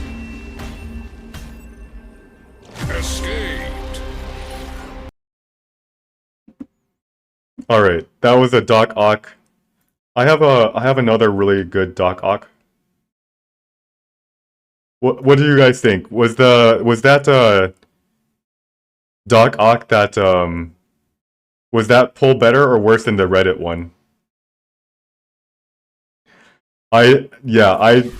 In retrospect, I'm like, oh, Storm was the mistake, but how do you think about this sequence? I would never in 100 years be like, oh yeah, you sometimes you just play Doc Ock, you don't think about what they have, and you're like, it's gonna turn out fine. It takes a lot of energy to think, oh, what might they have, and yada yada. So this is another Doc Ock highlight. I rated it 9 out of 10, so I'm gonna show you guys. I don't quite remember what happens, but notably, my Cosmo, I played it on the hub and I blocked his Carnage. Pretty strong. And with this Doc Ock, really loves these locations like Necrotia, where when you pull their hand out, they have -2 power to 4 things, and it's often very easy for you to win the location after you on turn 6 after you do a Doc Ock pull. So, what do we do here? I guess I don't remember this highlight, but did I just play Gamora in Necrotia? Necrotia? No way, right? Let's fast forward this a little bit and see what happens. Alright, something I do before I do a Doc Ock pull that's completely in the dark, is I just give them a little wink. Some might say it's BM, but I think it's fun. So we pull out a Death, we pull out a Killmonger, and we pull out a Deathlock. Against Barrow, believe it or not, Doc Ock is actually pretty good. Because Barrow runs Deathlock, they run Carnage. This guy even runs Venom, although Venom would have not been a good pull. There's actually so many cards that you can pull that it really disrupts their combo. So like their plan was to play Wave on turn 5, you play Doc Ock, and you pull out their whole hand anyway. And now you can actually just Shang-Chi. You yoink and then you yeet.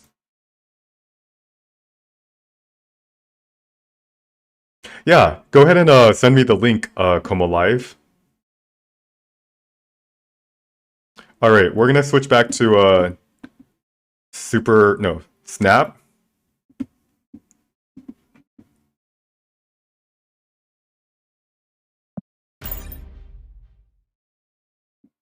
I think I've already peaked with Doc Ock. Okay, let's check out this link.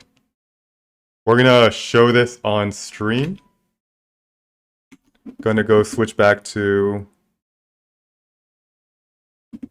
this. And let's check it out. Doc Ock into Murder World because of Project Pegasus. You pull out their whole entire hand. By the way, love playing leader into a... Oh! Wow, and he plays as Doctor Strange. Wow, that's pretty impressive. It's a Project Pegasus into a Murder World instead of a Oscorp Tower. Very similar to my play, actually. Except for this was successful while mine wasn't. I should post mine to Reddit and see how much likes I get.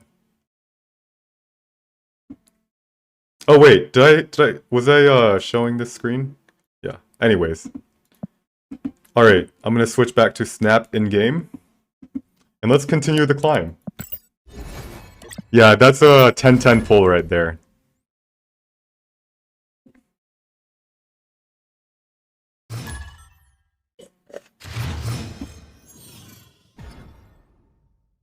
I have like 100, 200 highlights.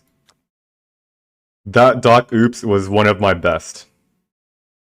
Alright, Sunspot into the darkness. Good luck.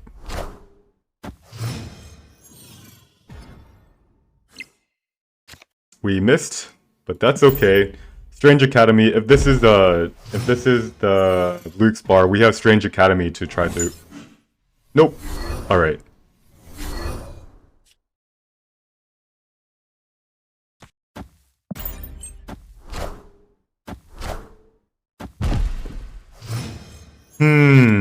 Lockjaw.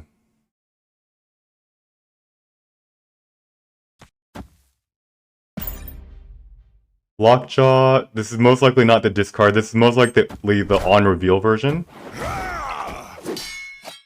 Friendly neighborhood Spider-Man here. For Spider-Man. Alright, didn't expect that. Wong. Alrighty. Let's go ahead... Oh, we can't Enchantress that, so let's go ahead and not Enchantress it.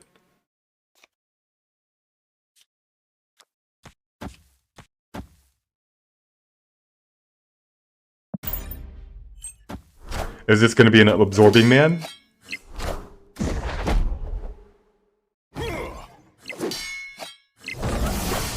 Captain Marvel, okay.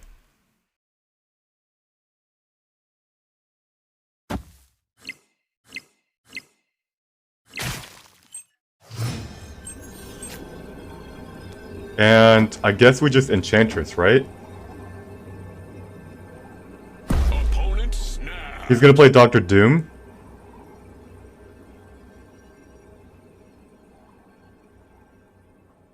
Let's see. Alright, what happens if we don't try to contest Strange Academy? What happens if we move this here?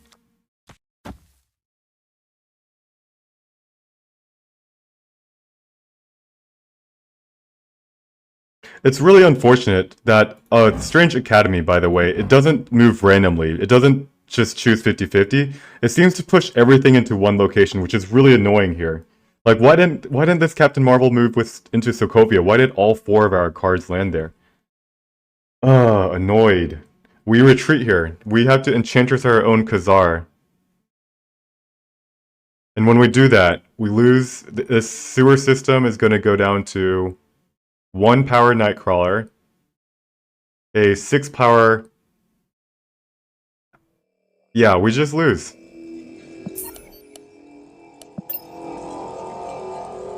We lose to the Doctor Doom. You think it's random, but it just does this random shit all the time, where it sends all 4 of one person's... I feel like it's a lot more frequent than just 50-50 that... I mean, it chooses 50-50 between the locations for which one to drop all of the cards in, but it seems to do that a lot. Drop every person's card into one location.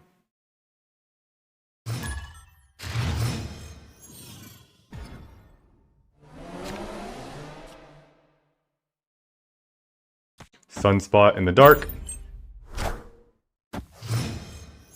Yes, it does split, but yeah, maybe I'm just overthinking it.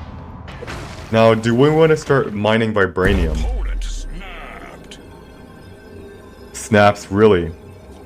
Does he have Darkhawk? And he's like, Vibranium Mines is gonna make my Darkhawk huge?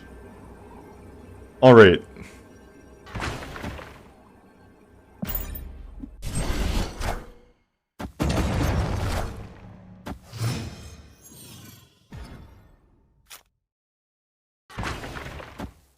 Let's play a bishop here.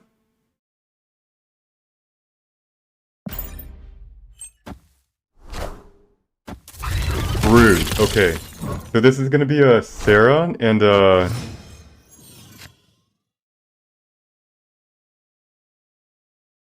Sarah, Silver Surfer most likely. He's gonna win Luke's bar. So we should continue playing Khazar things away from Vibranium Mine just to slightly increase the odds that we... Mr. Fantastic, right.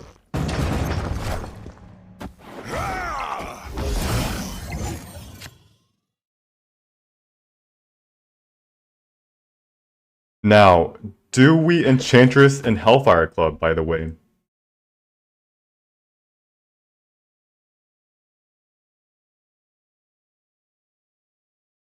Do we think he's gonna play Sarah in Hellfire Club or Sarah in Vibranium Mines? This feels like a Sarah deck. And I know we silence our own Khazar, but it doesn't really...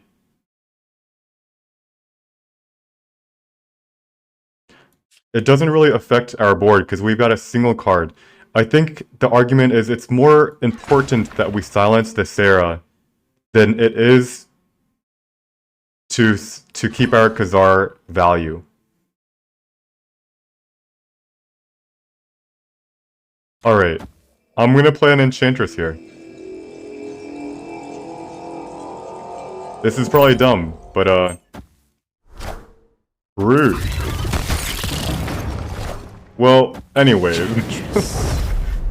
He's just gonna play, he doesn't even have to play Sarah.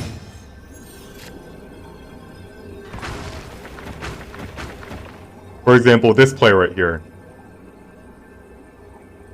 You will have a total of 8 plus 4 times 3, 12, 20 power, right? There was, we silenced our Khazar, but there was never ever a world where this was enough. We don't, no. As in, we have to take a shot in the dark. Like, let's pretend we didn't silence our Khazar here. Do we win anyway? How do we win with our Khazar? We never win the Luke Spar. It looks silly, but it's actually right. Of course, we do still look silly because now I think about it, even if we silence the Sarah, we still lose.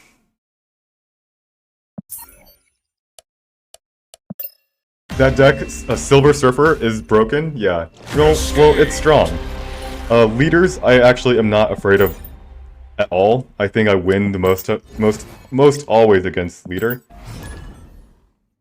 You could just enchant the Fantastic. Yes, of course.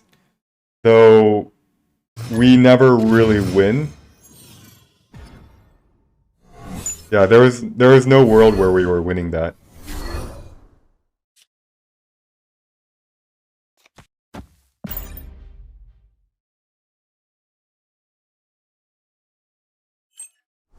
Yep, Kazoo is good against leader. I often don't really have to try very hard to play around leader. Sometimes I don't have to play around them at all. Domino.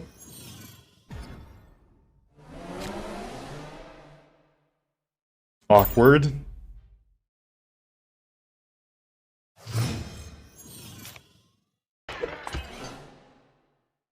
One, 2, 3.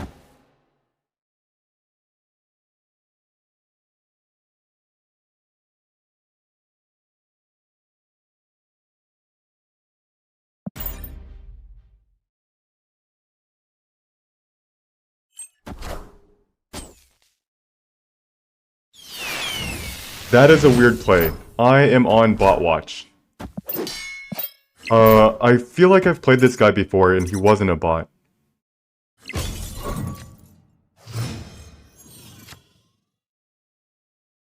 And our hand's so awkward here.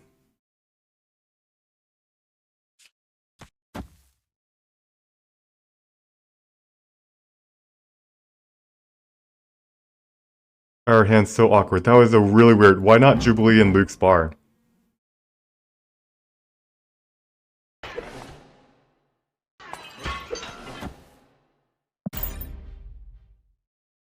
A random Rocket Raccoon in Luke's bar? Most likely gonna miss, but like, we don't really... Enchantress.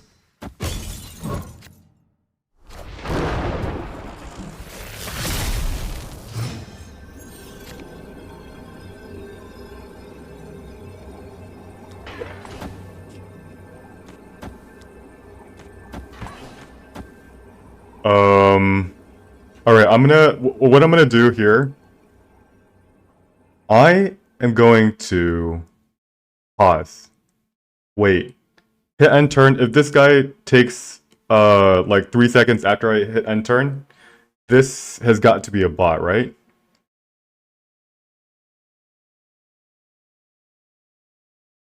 So, do we win left, by the way? 2, 3, 4, we get +6. So 14 power. We are actually winning Sokovia with this play. He has to spend only 5 mana and he only ties it. Alright, hit end turn. Waiting. And is this a Doctor Doom, maybe?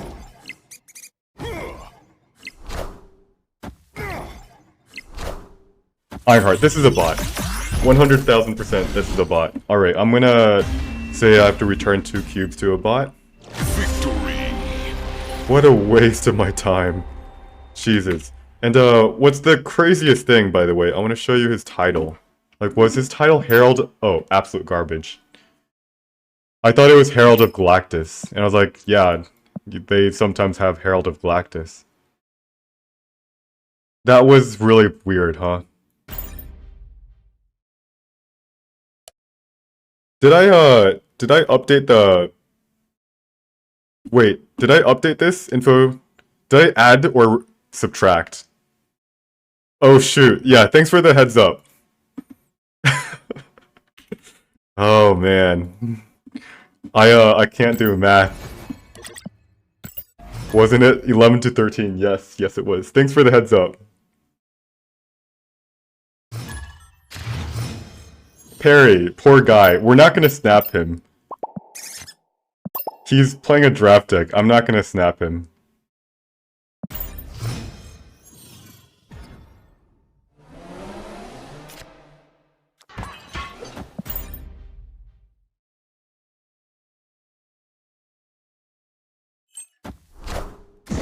What is a draft deck? Asks Skilled Theory.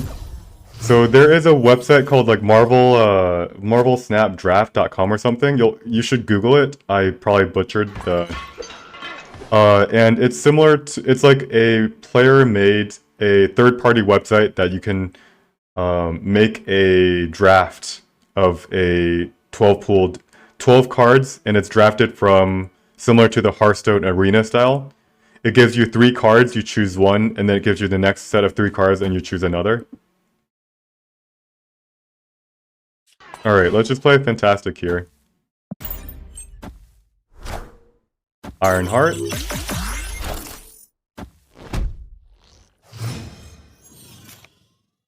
Play Khazar here.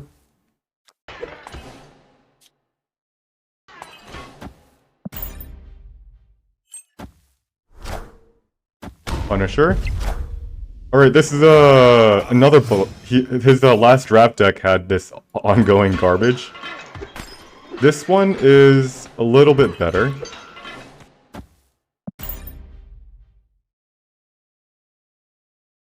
No, it wasn't ongoing. It was a discard garbage. So Dracula with Hellcow and Blade.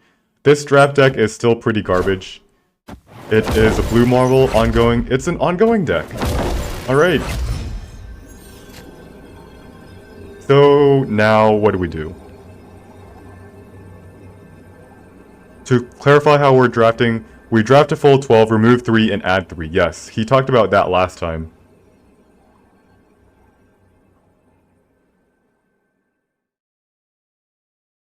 And now we have to think, does he have Spectrum? Does he have Spectrum? If he does, he'll play it in Titan or Central Park.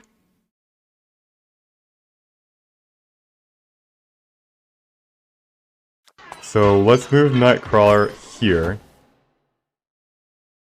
And let's play out one. No, hold on. It's gonna be, we don't play out Bishop here. We play Sunspot instead. We're gonna do 1,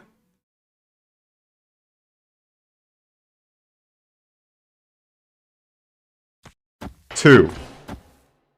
And then we pass the turn. We could actually play Ant-Man here, also. Wait, then we don't even care about we don't actually care about Squirrel Girl then. All right, so we go 1, 2, 3. And it is a Spectrum.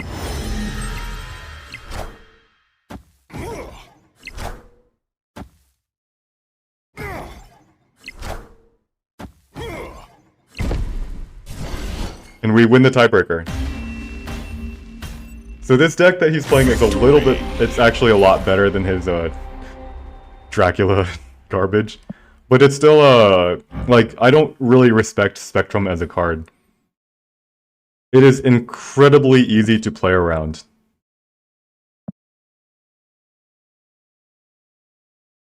Very predictable, incredibly easy to play around. And it's like this one card that you have to think about.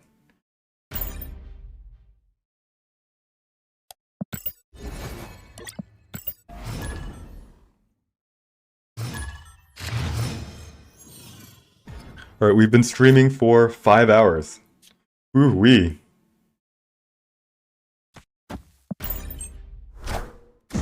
You always lose to Spectrum because you forget about her.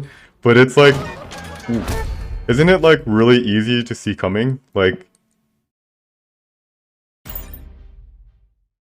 Hence Wilk is, by the way, probably a bot. We're gonna see.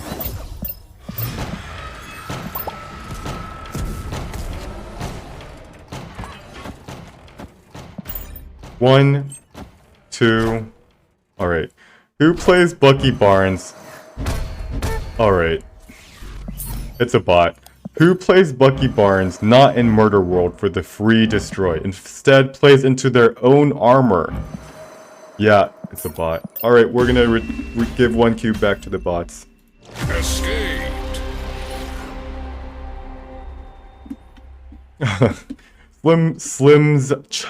Slims, thanks for the follow.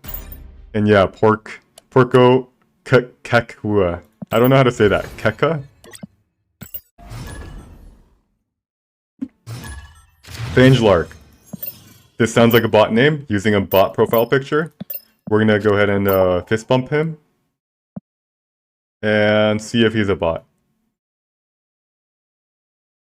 Meanwhile, before this is my favorite bot check to do, so we're just gonna hang out for a moment. What's your guys, when you guys watch my stream, are you guys playing your own Marvel Snap, or are you just watching me? Kek W. Oh, okay. Alright, we're gonna hit enter and maybe a bot. Now, bot behavior, they always move their Nightcrawler around. They're doing both. 6-0, hello. You lurk. Let's see, you lurk. Let's do Rocket Raccoon into Ant-Man. No, we just pass our turn. And bots, waiting, plays Goose into Luke's. Alright. Do we think this is a bot? Would a human have played a Goose in Luke's bar?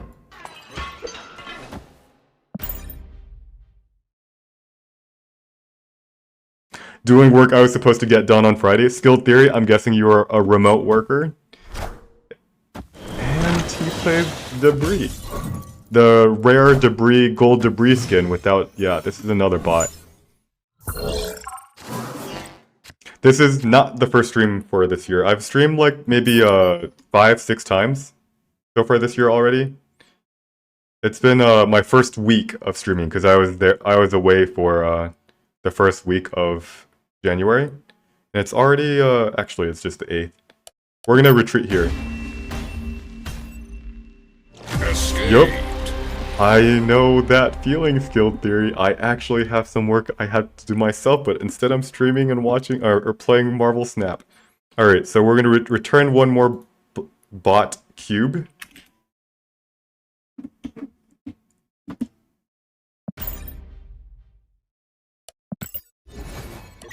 Just touch, yup, helping the bots climb. Nice. Smart bots. And another bot. Very, very likely. So this is the problem.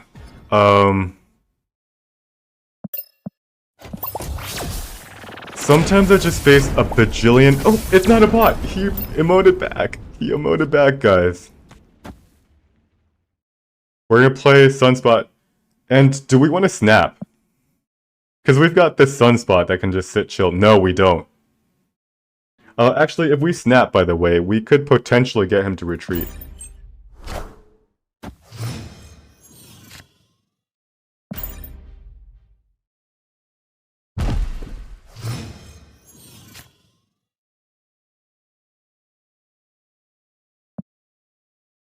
Don't whine me, just passing my turns away. Uh-oh.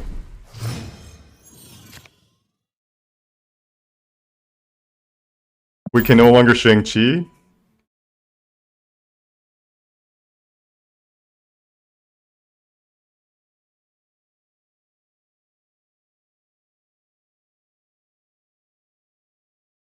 Alright, so we're gonna play Blue Marvel. Cause... guys. He's a zoo deck. He plays Khazar.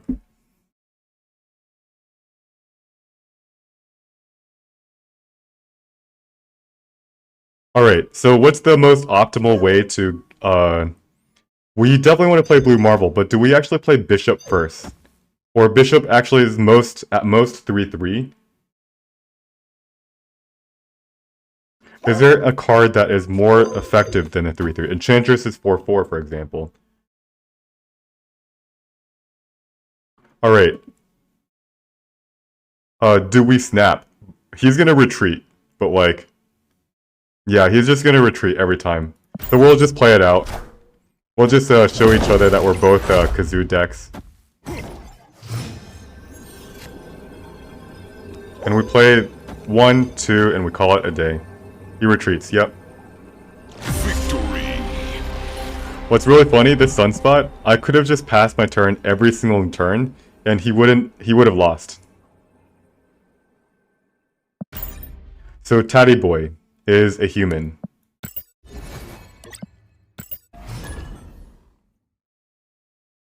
Single location zoo, well so was he.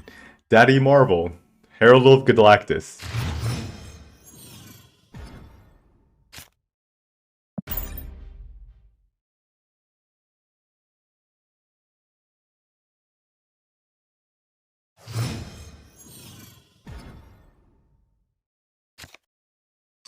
Alright, we're gonna play Rocket Raccoon Into the Darkness. We're gonna hope that it's a bouncy bounce. Shocker, uh-oh.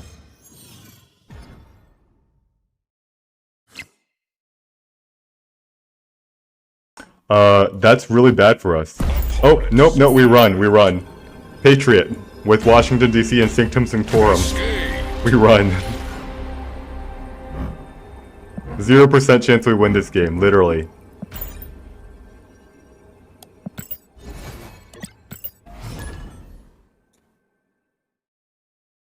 We run fast for the hills. Faster than we ever have ran. Alright, now, Billy. Is this cloning bats good enough for a snap? Is it good enough for a snap? I'm gonna snap. Cloning Vats is amazing with Sunspot. And I've also got this Rocket Raccoon, by the way.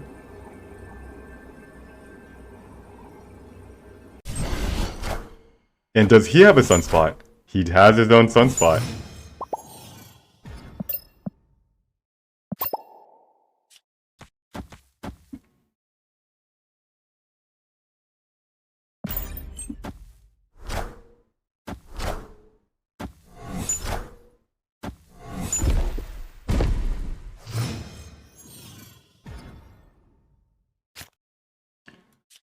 Alright, let's do Sunspot and pass. It's not even worth playing Angela, ever. With this, it's not worth playing Enchantress. We just kind of just sit here with our,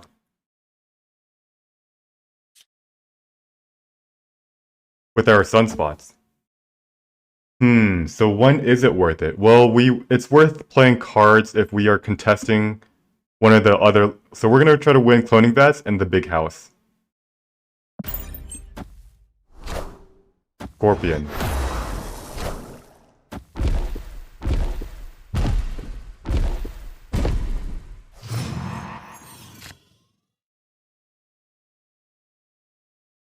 And also, I just realized we have to play cards, otherwise we don't draw.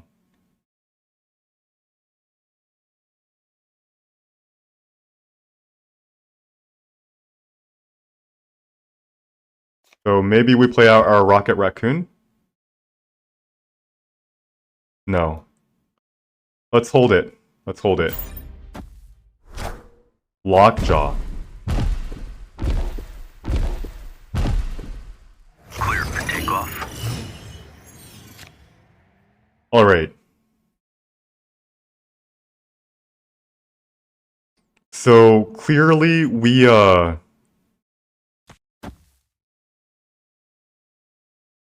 play a Squirrel Girl, we give them Avengers Compound, right? Or do we also play a Rocket Raccoon? Each mana we spend, takes 3 away from... Alright, we're gonna go with... And like, do they have a Shang-Chi? I don't think so.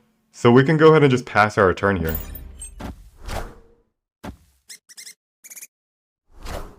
Jubilee. Iceman. Congratulations. Sword. And Wasp. Magneto. Alright. Fireworks. Now, let's do some calculations here. How many ways do we have to win, and which one's the best way?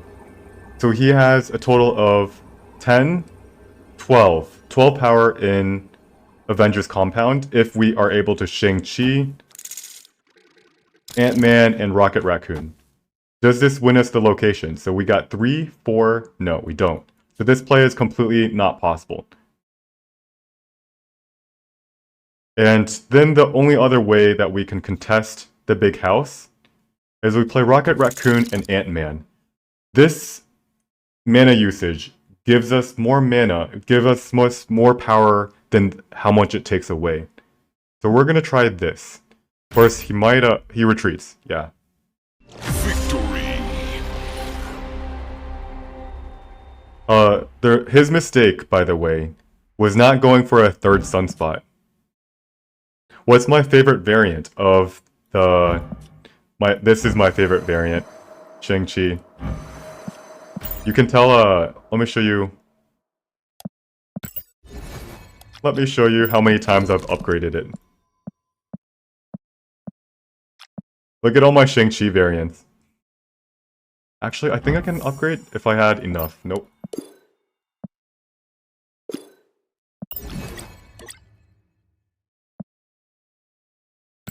Surely on the watch list.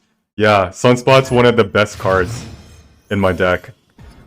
Oftentimes, like, you're passing your turn because you want to not have initiative. And Sunspot is just, like, gets huge. Do you think Cosmo would be better than Enchantress? Very good question, Skilled Theory. As part of... this might be a bot. As part of deck building, one of the things that we should all be thinking actively about is what are the alternatives to cards in our own deck? Why Sunspot? Why not what's that thing? Ebony Maw? Why Nightcrawler? Why not have armor in our deck? And one of the cards that I love is Cosmo. It disrupts so much people's game plans. Let's pass. Okay, he passed the bot check there. But we're gonna do another bot check. Bishop, instantly end turn. Waiting, end. Alright. So he still hasn't played anything. We're gonna do another bot check. We're gonna play Fantastic, we're gonna wait a while. And then this time we're gonna wait something like 10 seconds. Waiting, end. Waiting, it's a bot. Alright, let's move on. Escape. Now, -1.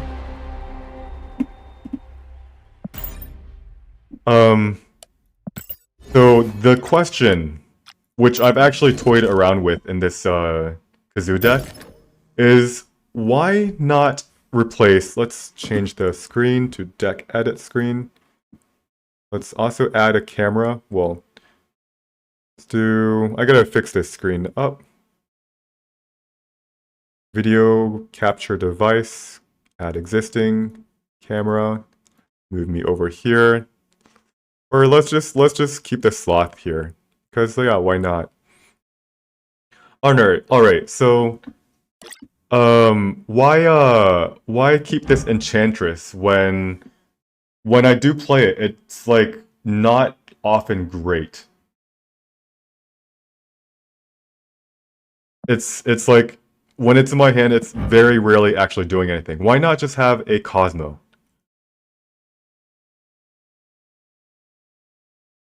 And it's a fair question. So let's remove Enchantress and let's just put Cosmo in there. What I realize oftentimes is that I wasn't gonna be getting initiative.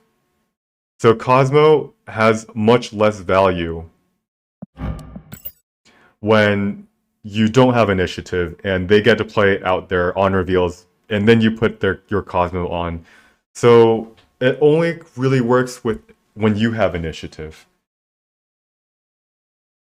But like that's the problem, we often don't. So we're gonna show this in action and watch it be like, so sometimes you have initiative, sometimes you don't, but with this Kazoo deck, most of the times you don't.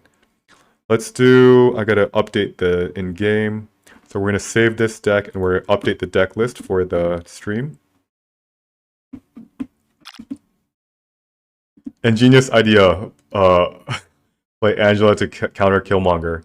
Yeah, we counter Killmonger by playing smart. And sometimes we can't counter it, so we retreat. Save as. Let's do Disruption, Kazoo. Alright, so now we've replaced our Enchantress for a Cosmo. Helps protect against Killmongers, it helps protect against on reveals. This could be good, right? And we will see. This might be good, it might not. I think it's worse. I've tried this out before and I've had a hard time getting initiative.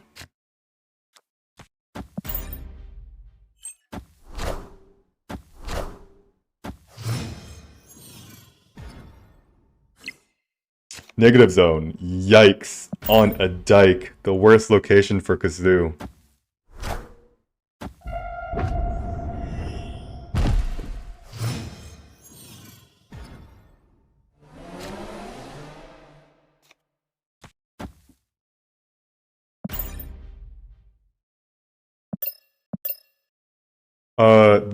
Luke's Bar.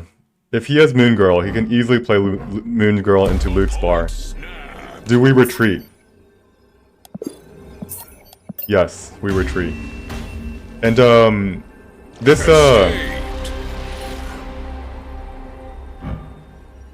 This Cosmo, by the way, do we wish it was an Enchantress? We've seen a Sentinel, we've seen an Agent 13. Pretty high chance this guy might have, let's say, a card called Dino. So Cosmo doesn't do much against the Dino decks. Enchantress would have been better here. So how we keep track of this is mentally, every single time we draw Cosmo, we ask ourselves, is it better as Enchantress or is it better as Cosmo? And over time, you'll get a hang of it, and it's like, oh, it's just better as Enchantress or as Cosmo. Some decks, it's better as Cosmo. Some decks, it's better as Enchantress. Most decks, it actually is better as Cosmo. But this deck seems like Enchantress might be better. Play Ant-Man there.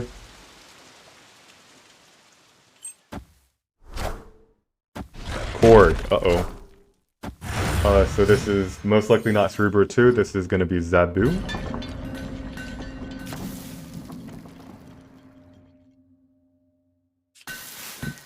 Let's play Angela here, get some more cards. Beast picks it up.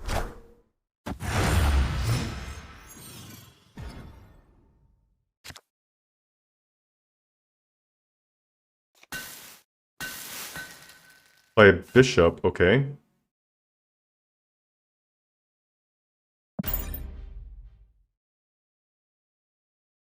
The most power we can put here in Asgard. Zabu. There's Zabu. And by the way, here we go again. Do we wish this card was Enchantress, or do we wish that it was Cosmo? And this is one time so far that we wish it was to.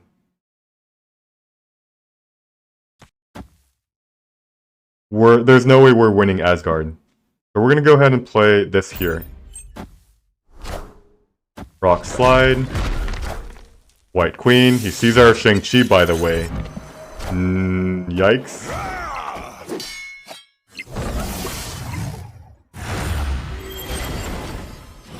He draws 2 cards. We draw probably a rock. There it is. We play out a Fantastic. We play out a rock.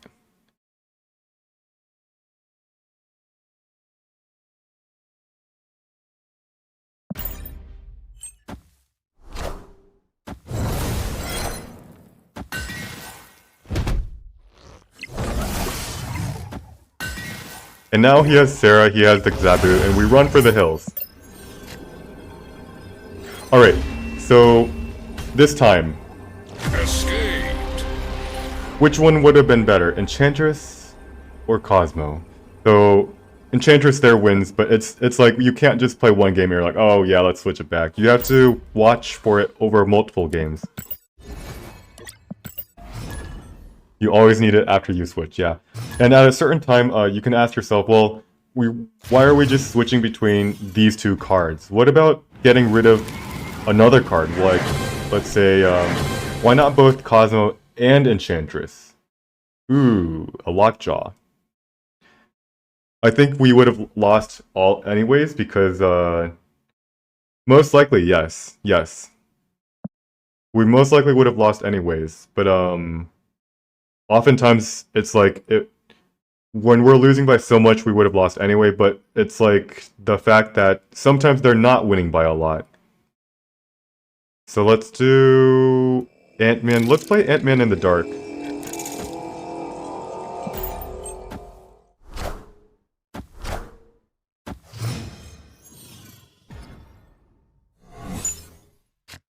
Alright. We snap, right? We snap this guy. Who's gonna have Lockjaw and Subterranean Rocks. Although if he draws his rocks, he could put his rock into Lockjaw. So maybe we don't snap.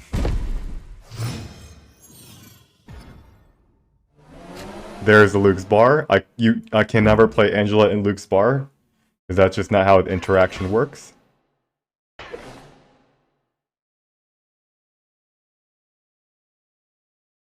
We'll play Bishop, then we'll play Angela.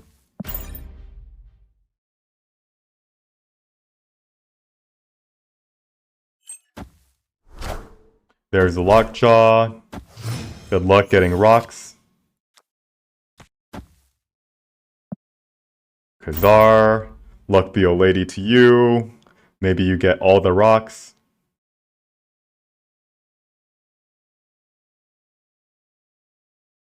Alright, now how do we contest Luke's bar? We need 2 power from Squirrel Girl, and then we need to get either a Blue Marvel or a Mr. Fantastic. Is that going to happen? Unlikely because of the subterranean rocks in our deck. So most likely we've just lost our lost Luke's bar. Alright, let's see what comes out. A Wasp.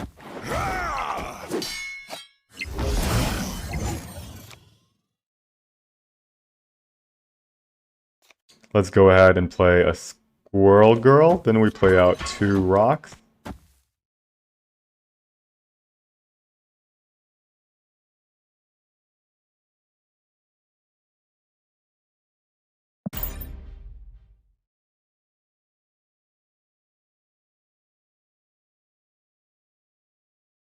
Alright, we still haven't seen what card he's drawn from us. We have his Lockjaw. What does he have of ours? Is it a Khazar?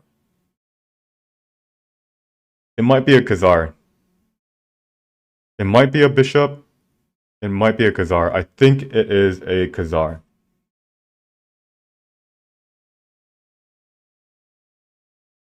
Am I confident enough to snap? Not by a long shot. The Sunspot that he has is 3 power. He's already won that location, which is that one tiny 1 mana 3 drop. 3 power right now.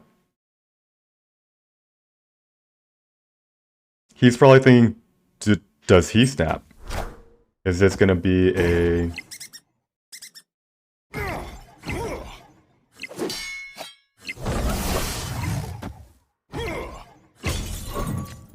Jane Foster. The Mighty Thor. Jubilee. Okay. Rock. Alright.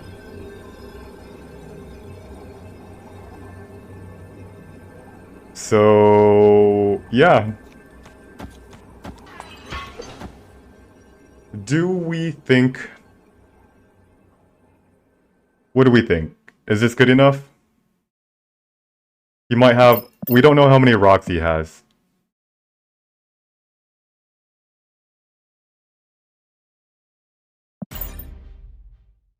I'll stay in for 1 cube. We're not super confident. This Sunspot has been 1 mana and he's won the location just like that.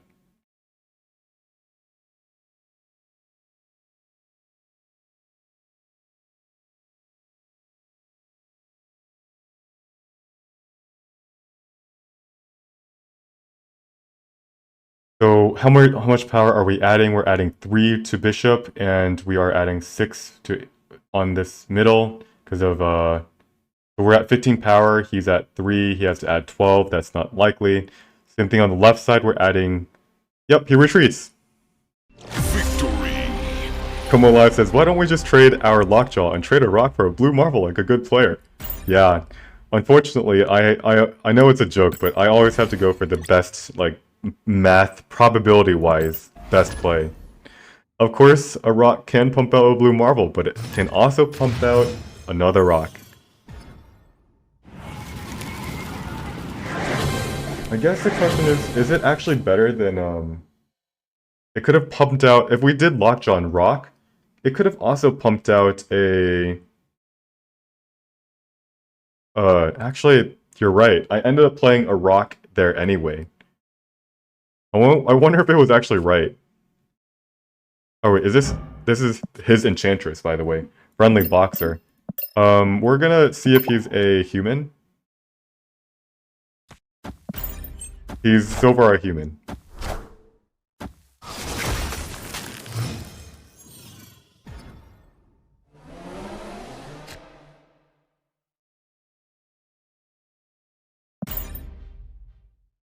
Waiting, waiting, waiting, waiting.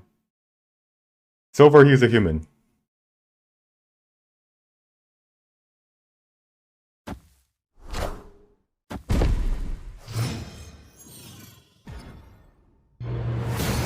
Uh-oh. SpaghettiOs. Alright, Adelan's not great for us. We lose a lot of our cards.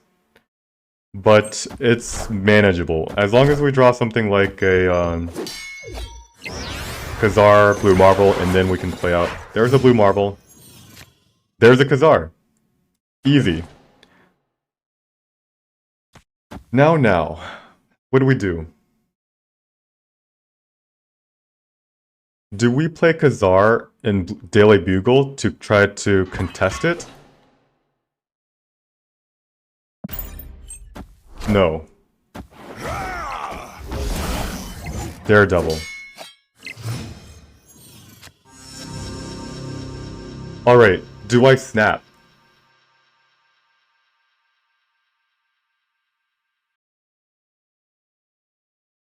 Do I snap? Oh, you're right! Ongoing left to protect against Enchantress. That is correct. He has Enchantress. Yes, that is correct. Although, I'm not like super scared of Enchantress, because I would rather have, we're trying to contest Adelan. And if he forces him, we force him to spend a whole turn Enchantressing a Khazar, we're not like unhappy at all.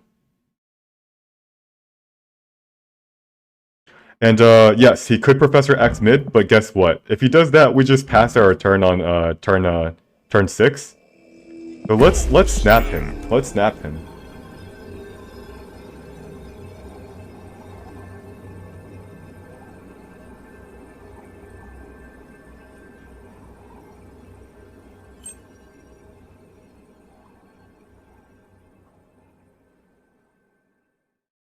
And I think this is a human. Yeah.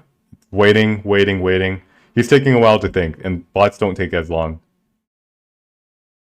If he Professor X's Luke's bar, all we have to do is spend, like, put a Mr. Fantastic here, or here, and we win. Pass our turn, and we win the location. And now he places something Professor X here.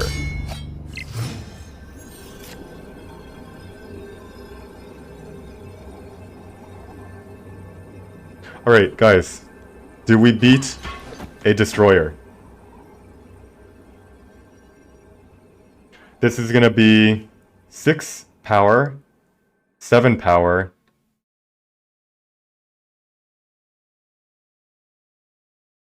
I think we do.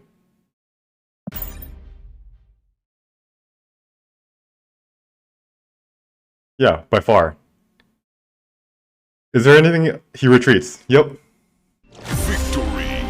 Hawkeye Icon is a real person? Because it's an android? Oh, I didn't know that. I thought this was a free profile. Alright. So, we snapped him, and he Professor X'd. He should have retreated. Like, that was a really poor play on his part. He Professor X'd, and then he realized he had to retreat. Interesting. If I had snapped like a little bit later, he would have retreated. But we made ourselves 1 cube because he made a mistake.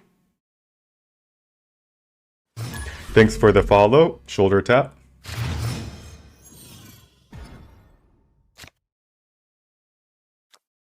Rocket Raccoon. Morag is actually quite good against us. Diego is a deep pool 3 player. Come on, Luke's Bart. Perfect. So we can actually consider start spamming Squirrel Girl and Luke's Bar. It's gonna be hard for... is this good though? Because like we're gonna play Bishop on this turn.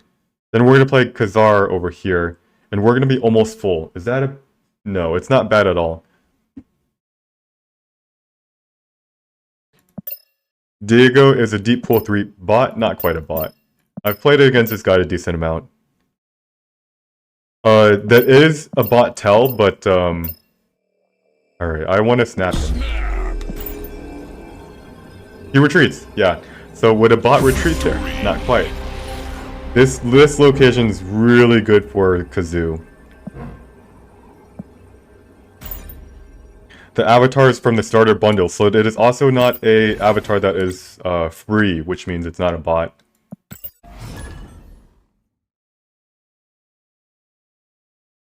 I really like how if you watch other people's streams or my stream, somehow half our conversations devolve around what is a bot? Is this guy a bot? Is this guy a bot? That can't be healthy for the longevity of the game, right? When people are more talking about bots. Silver Surfer. Ooh. Alright, we're gonna be careful. There's sometimes they run Killmonger. And we're gonna go ahead and play Ant-Man in the dark. Just so we can put something there. But like if they have no, we don't put it there. If they have Silver Surfer, then they have Brood. And if they have Brood and Silver Surfer, then there's no way that we can contest the Patriot, right? Yeah. Kiln, okay. Well, I'm gonna be playing there.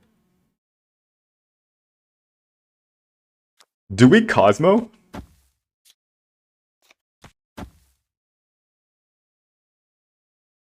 Do we Cosmo? No, wait, no. Do we Cosmo? Like, we could have prevented 2 Broods from coming out right there.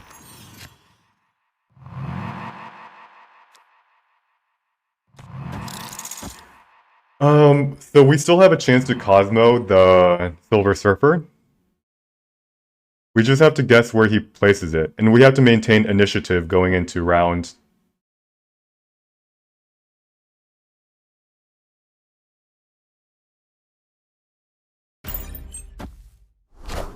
Wong. Alrighty. Alright, so this time...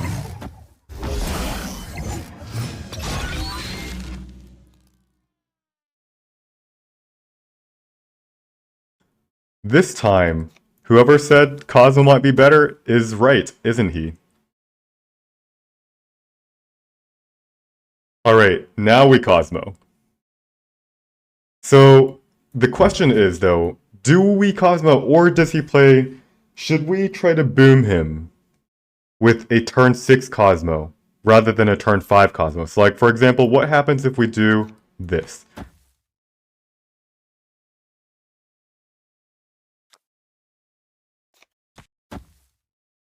What happens if we do this?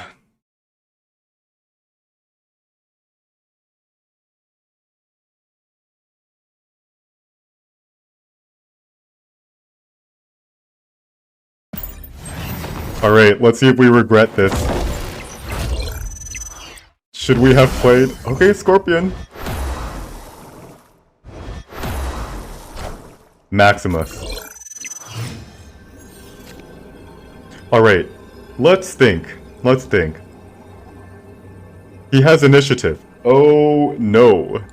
So, you guys, we're in trouble here. Oh, no. So, clearly we go here, and then we go something like 1 and... Alright, can we, 2. 1 and 2.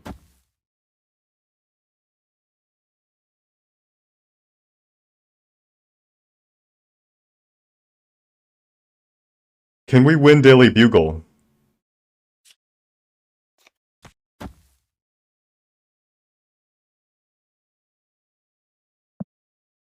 We might. We might win Daily Bugle. It's worth staying in, I believe. Alright, I'll stay in. Mr. Fantastic? And Silver Surfer. Uh-oh.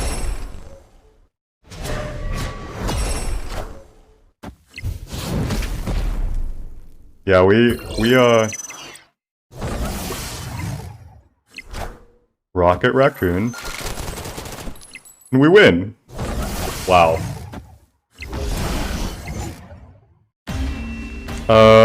Yeah, we got lucky there. Victory. What happens if he played I guess he played his Maximus in Shuri's lab, so we knew that Mr. Fantastic was most likely not gonna be... Like, there was a chance that his 3-drop wasn't gonna be enough power.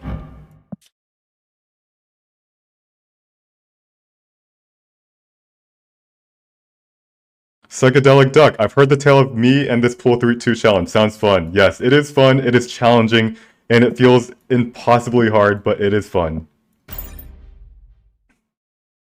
Who'd you hear it from?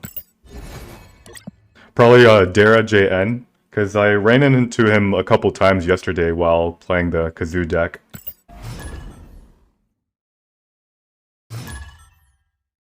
We would have lost to Ironheart. That is correct. Let's see. Would we have lost? Hold on. Las Veritas! Hello, hello! Oh shit, you snapped. Alright, I mean... Alright, Las Veritas, he might... if you can hear me and you're watching, if you're cube donating, try your hardest. I don't actually want your cubes for free.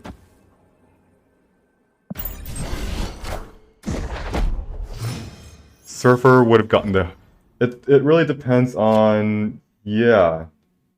Most likely Ironheart would have, Ant-Man, cloning bats? Or just Ant-Man, Fantastic Khazar, get the raft, copy the free raft drop and cloning bats. Seems like a plan.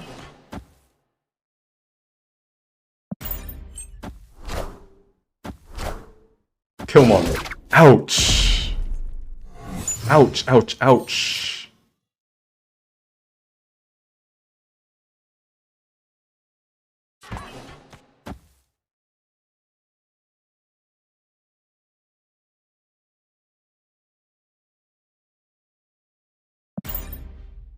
By the way, he has another Killmonger.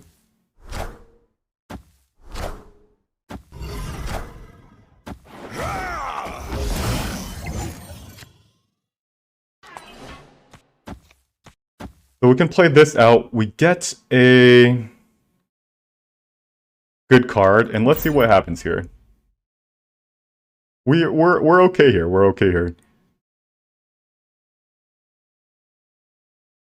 I'm glad he's not. I'm glad. I think he knew I was running a Kazoo deck, so he snaps me.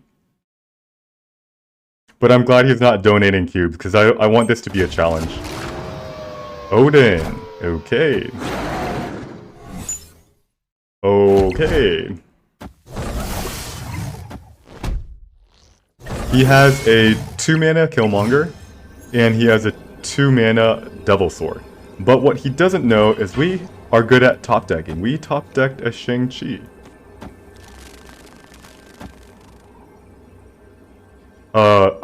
We can't snap him though. Otherwise he knows we've got a Shang-Chi.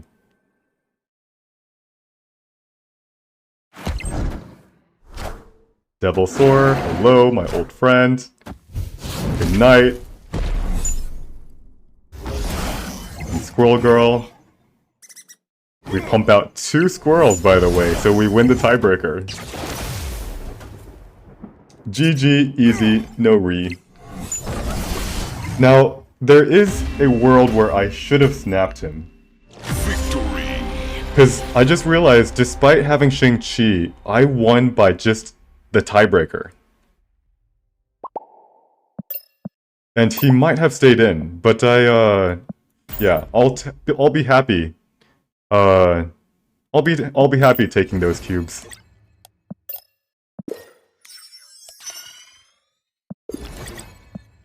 Hawaii Toast, thanks for the follow.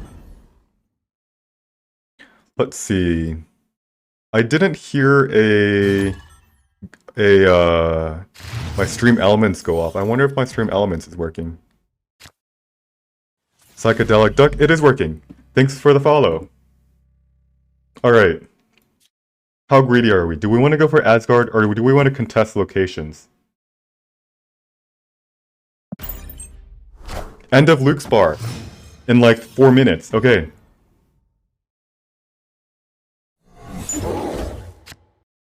We're gonna go ahead and play Rocket Raccoon and Nightcrawler.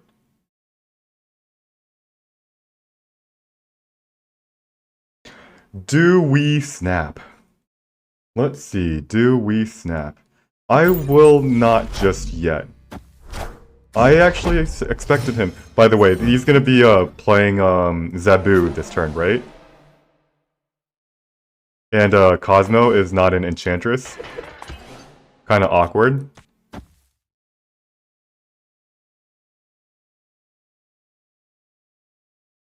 We don't actually play out our Cosmo, right?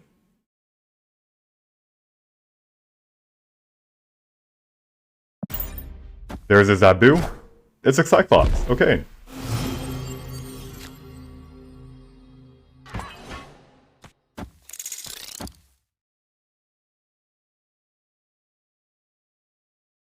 Alright, Cyclops, this is going to be a Patriot Surfer deck. We need to... Oh, shit.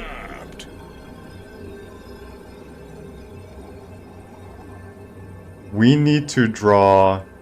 what?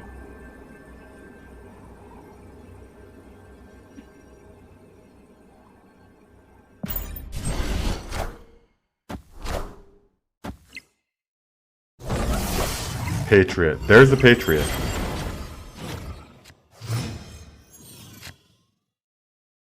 So we have to be careful.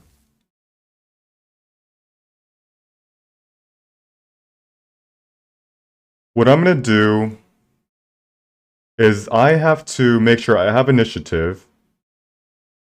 So I'm going to move this Nightcrawler here already, and we have to predict where he plays his Ultron. And I think I can snap here. His game plan is to play Ultron. And we have a Cosmo. I think I snap. It's really risky. Like, if I miss... By the way, if this was an Enchantress, I wouldn't have had to take the risk of Ultron. Okay, so let's... I want to snap him so bad. Can we win the 50-50? First off, what do we think he's doing this turn? He's gonna play Mystique, right? I don't feel confident.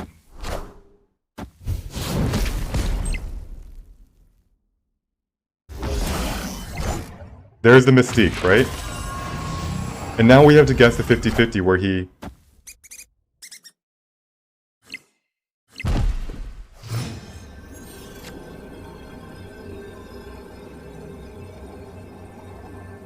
And wait, now we can't even guess the 50-50. He has initiative.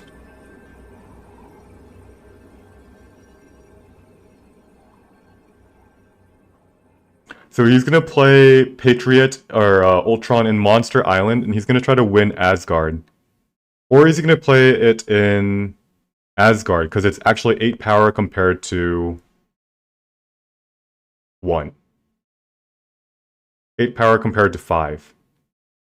So is there any way we can add...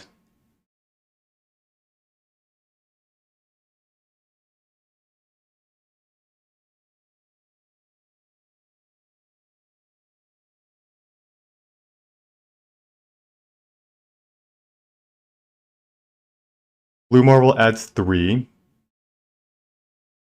4. And then Squirrel Girl adds 5. 6. Yeah, we lose. We retreat. Alright.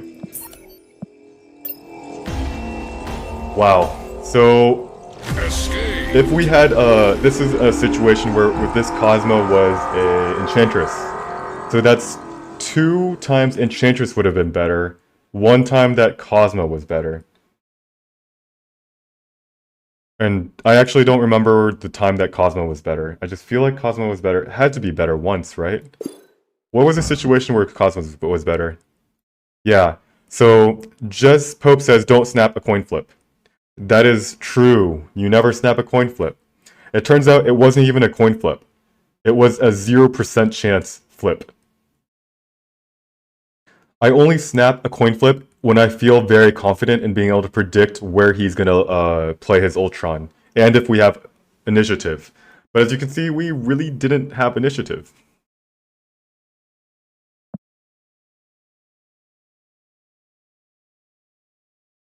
Let's see, we could have expected the Mystique encountered her. Yeah. You mean like play Cosmo.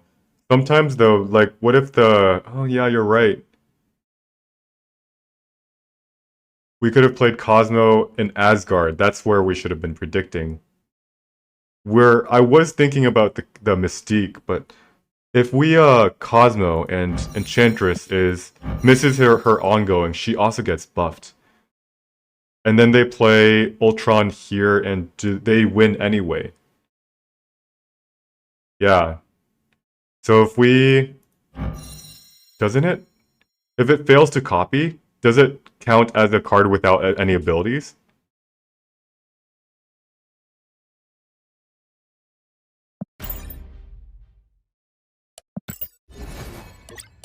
Okay, so the featured location is no longer featured. Let's see if we're close to another... Nope. We need 150. We'll be at 475. She has the on reveal steal, so it's not... Okay, she doesn't get buffed.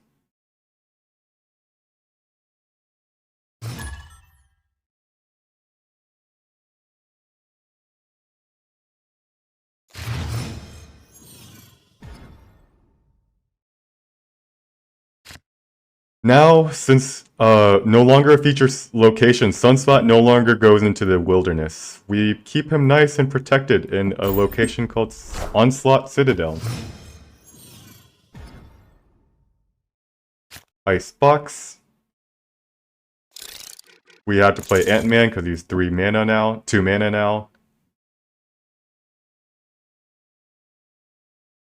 And I know Ant-Man has an ongoing effect, but it's not super important that it's in Onslaught Citadel.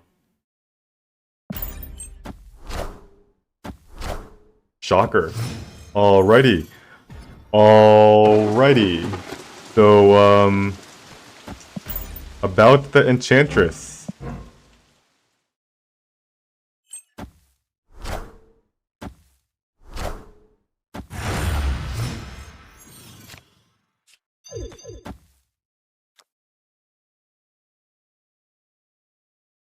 Alright, now Squirrel Girl, should that be played on this turn, for example?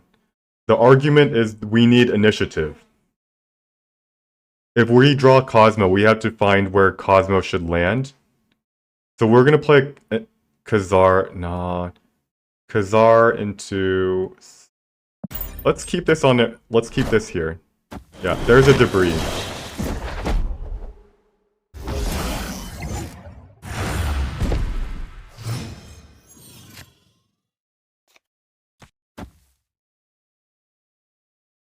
And let's play out our Squirrel Girl. There's no point in not.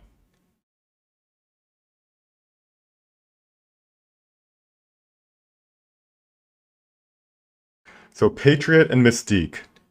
We will have to draw our Cosmo, and we'll have to play Patriot in the Onslaught Citadel. Or Cosmo in the Onslaught Citadel, hoping to block the Mystique.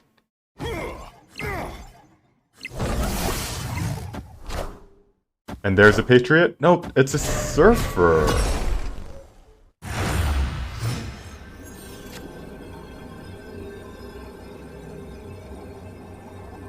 Alright.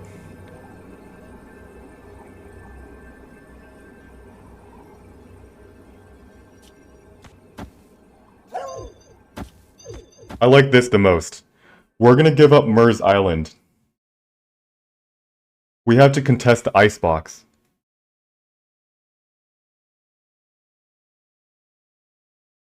How much power does this add? It adds 3, 6, 7, 8. 3, 9, 11.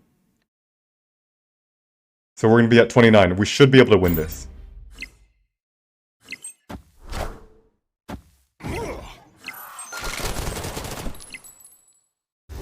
And this is a Patriot and Mystique, right?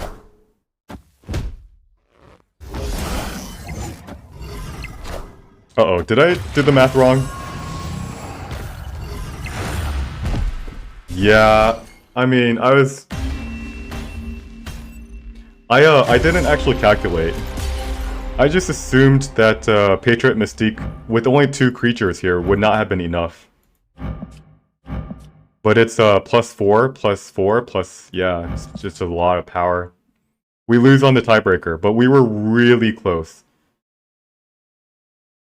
Would we have been able to win if we did anything else? Not really. I think we played that well. It is 9 o'clock.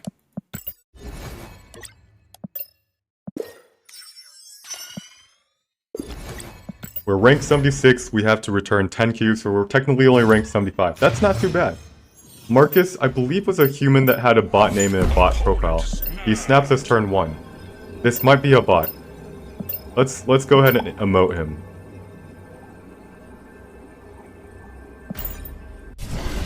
It might be a bot.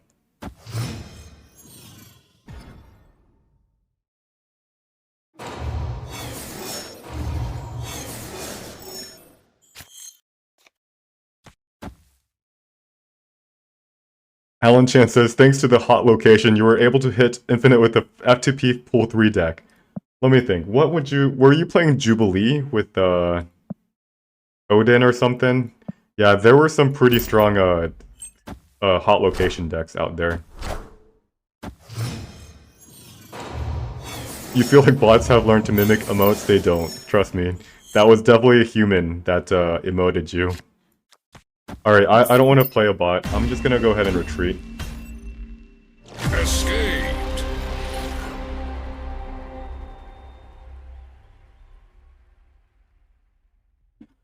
So... yeah. Bot. 8 cubes left to return.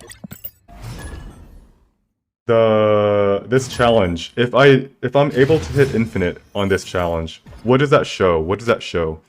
It shows it's possible to hit infinite with pool 2 only against pool 3 players.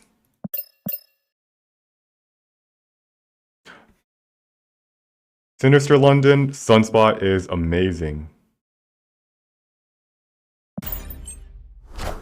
But I don't think it's like not reasonable for the average person to hit. This is super hard. Nightcrawler, Sinister London. Go ahead and get some Nightcrawlers in here.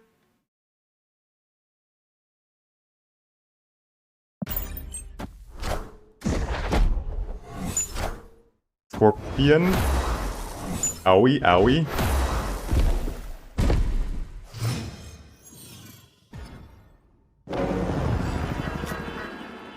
Now, do we Cosmo?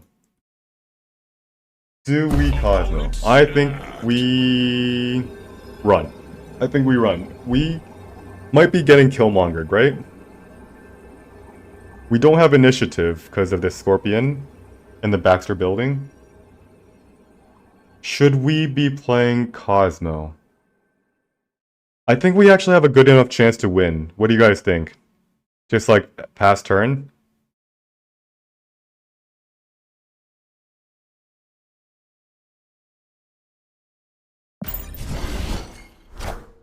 Mr. Fantastic is elastic.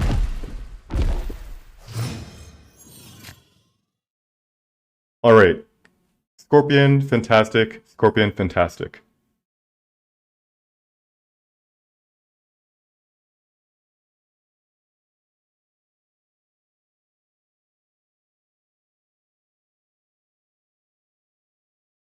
Is this a... It's not a Cerebro deck, is it? Let's continue passing our turn. Because, like, we play a card, and most cards don't actually make us stronger. Armor into... with Lizard. He's like, what the heck? He's just passing his turn over and over again?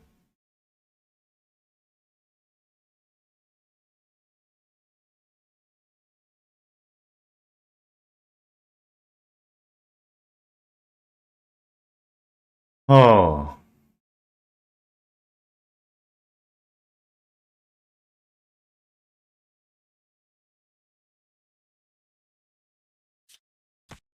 Alright, let's try this.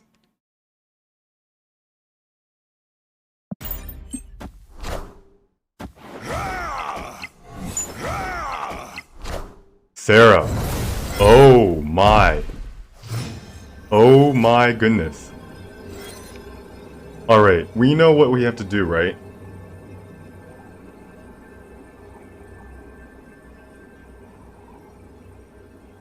This might be Sarah control. We have to Cosmo.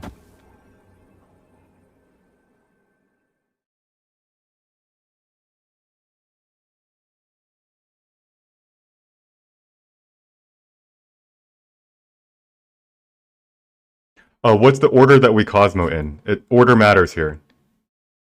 So let's move this over here. We then can play a total of... So we can do Rocket Raccoon into Cosmo. And where do we want Cosmo to land?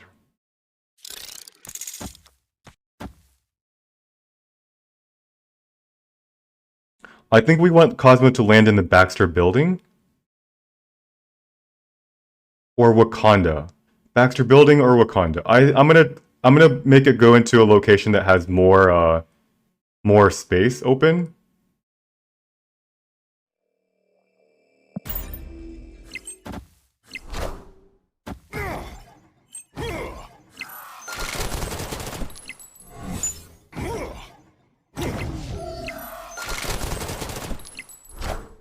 Cosmo. Hasta la vista. And I think we win this one.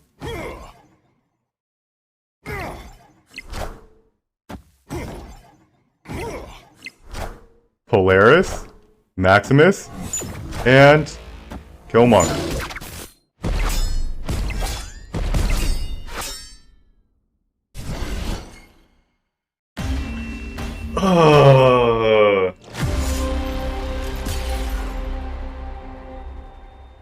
Well, that was a 50-50, right?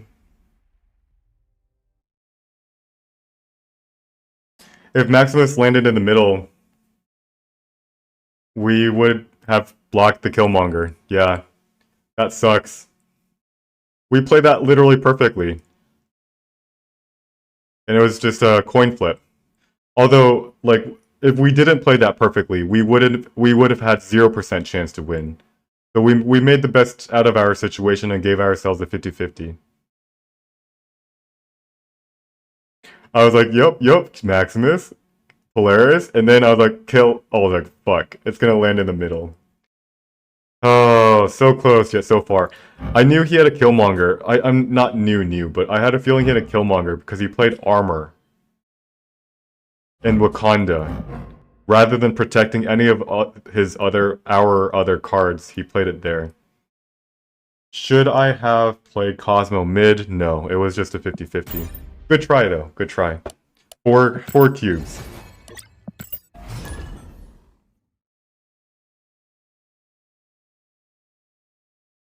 Why didn't he copy Maximus for more power? He did copy Maximus for more power. He also copied his Killmonger. So in this situation, Cosmo is a Jax bot, right?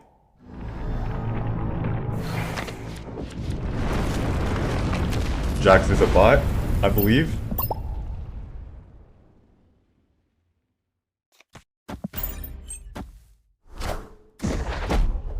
Nightcrawler, Inkified, without any backgrounds, is probably a bot. We skip our turn, and he's probably going to play something in Lamentis. No, he moves it. Yeah, this is a bot. He plays into... Alright. Alright, let's move on. 7 more cubes to return.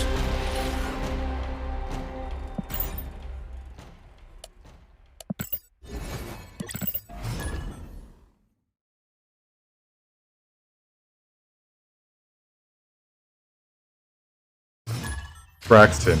Potentially another bot.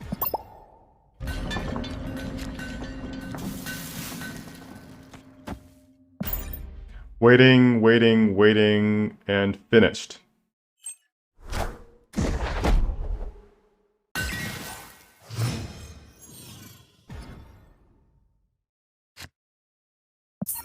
Wait, hold on, let's just enter one more time. Waiting, waiting, waiting, waiting, and finished. Yeah, it's a bot.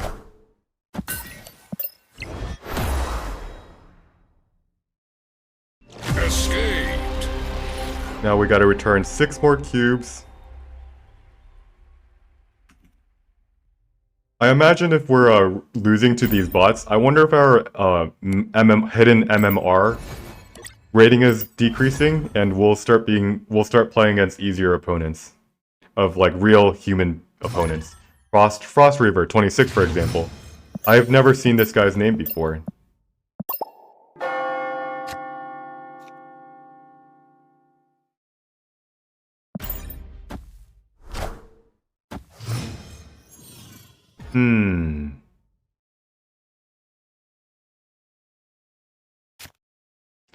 Angela into Strange Academy. Scorpion. Ow.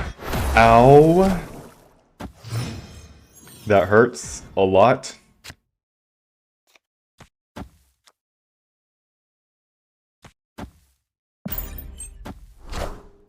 Alright, that is I'm gonna keep this in mind. This is a turn 3. Should we play Bishop?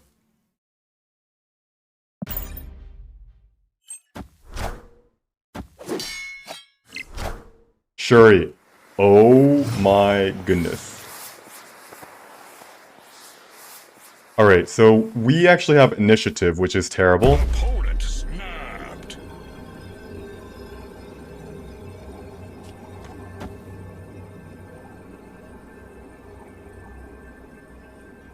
But we have Shang-Chi, right?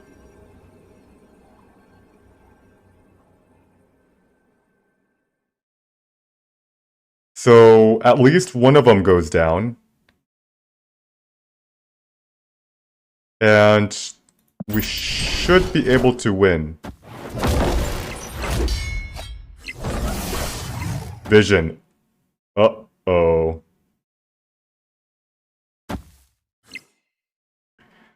It's a card that we can't reliably land.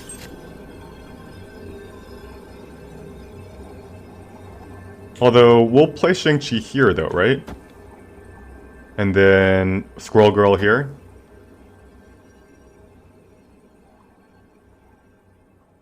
Although, he doesn't need to play... Alright, so here's the thing. If he has Taskmaster, he might play it here. And he moves Vision here. So just avoid Strange Academy. This feels like it's a 50-50. But actually, it's actually favored for us. So we just have to figure out where he goes, right? And I think most people will go into the empty square. Like if we play leader, for example. No, alright, let's try it.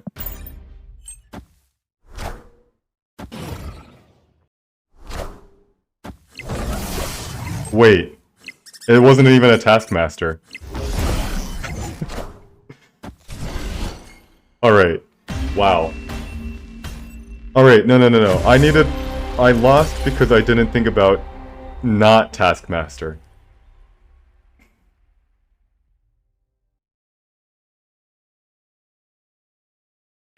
He plays Arrow there, and we actually don't have any way to not lose. Because we have an empty location, and we can't play 4 cards there, can we? Could we have played 4 cards? We move Nightcrawler here.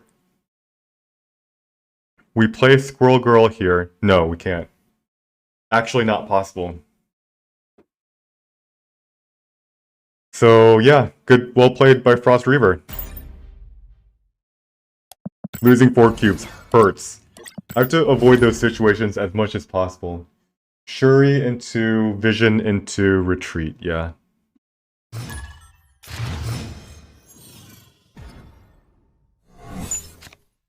Was there a world if he didn't play Taskmaster?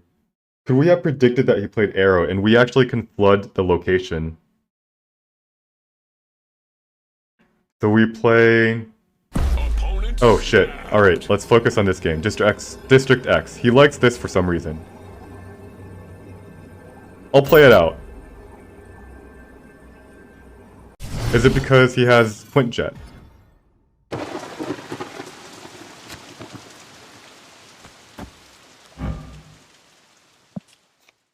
We'll play the District X version first. Hazmat. Interesting.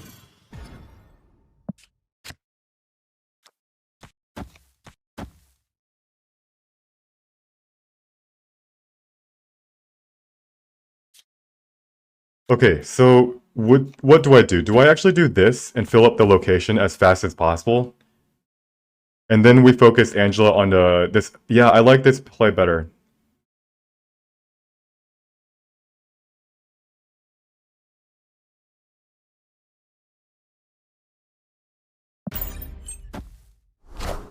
Zabu. Oh no. He has his Zabu. So he already has everything he needs. That's why he snapped on turn 1.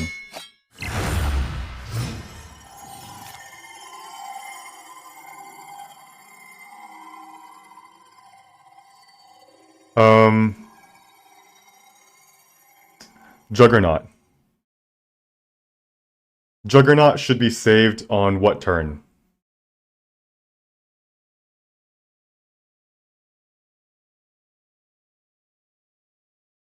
We can go ahead and play out this right here. We'll play Thor, and we'll most likely play Juggernaut in the lane that needs the help the most.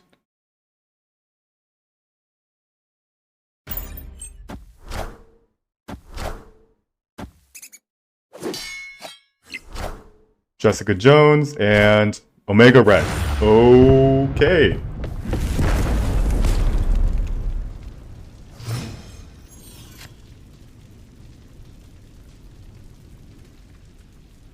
Alright, so how many more cards do we have to deal with? 4 in his hand. Like, how important is it that we have to make sure that his, Omega Red, created by District X, doesn't get +4 value? Can we just ignore that lane? Because if we play Hala, if we play into Hala here,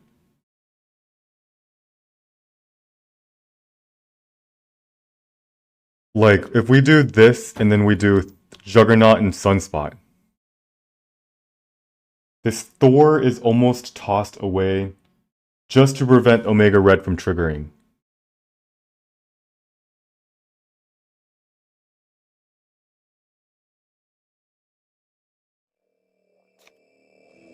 Alright, let's try it.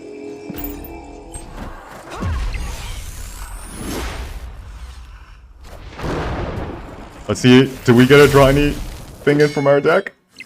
No, we don't.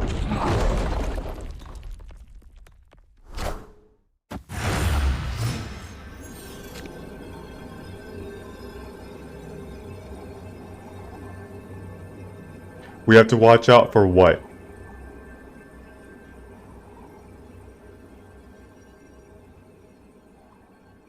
He retreats. Nice. Wow. Victory. Whew. That was intense. He didn't need to retreat there. He could do retreat later, because I'm not like, I don't know what he has in his hand.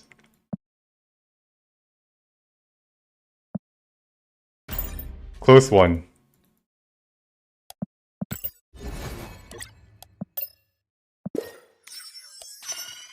Alright, let's see how close we are to the next collector reserve. We are gonna get 50 from here. We're 75 from this. Are we close to 100 free gold? We're not close enough. We're not gonna get another collector reserve today. But that's okay. We can get it tomorrow. Ali is potentially a human, but most likely a bot. End turn. Waiting, waiting, waiting, now. Physics Squirrel, thanks for the follow. This is a bot profile picture. That is a Zat2. That is most likely a bot. Bot, bot, bot, bot, bot, bot. End turn, and 1, 2, 3, 4, 5 now. Yeah, it's taking a little bit longer than normal to think. Iceman, Inkified.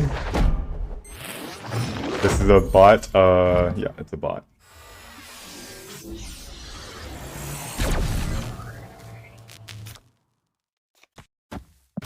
Waiting 1, 2, 3, 4, 5, 6, 7. Done. They always take the same amount of time to think. Depending on the version of the bot you're playing, sometimes they are the... Yeah, let's... Oh, we have to return some more cubes, right? So we have 6 more cubes to return. So we're gonna hit end turn. 1, 2, 3, 4, 5, 6. Yeah. Now we retreat. Now we still have to return 4 more cubes. Escaped.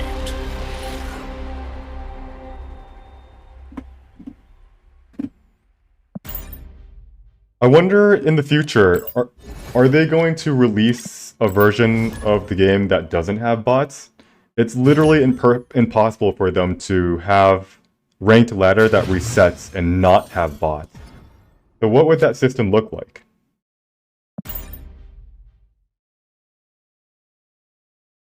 I hope they release a version similar to like Hearthstone Arena or Magic the Gathering Limited, where we can draft cards. Why XYZ is hopefully a human.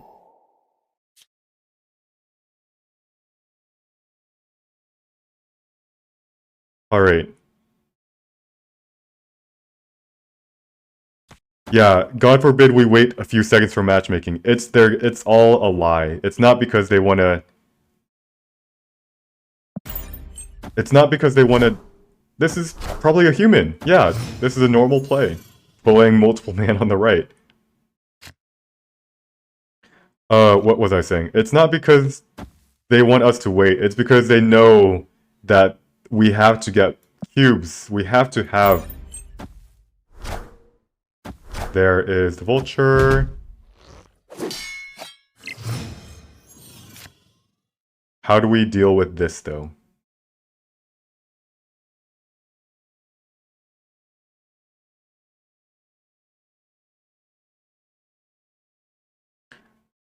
How do we deal with a move? We have Shang-Chi.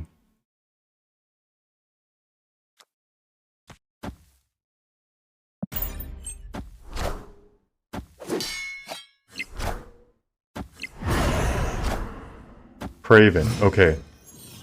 Alright. Now we go boom. Actually, we're gonna make sure something. Oof. Alright, we want Shuri's effect to go off, right? Alright, so this is gonna move. Vulture is gonna be at boomable range. He's gonna be at 11. Craven's gonna move also. He's gonna get 2, 4, 6. If we... 2, 4, 6. If we move one card over, like this, Craven and Vulture will be tied, and then we can Shang-Chi it, like this.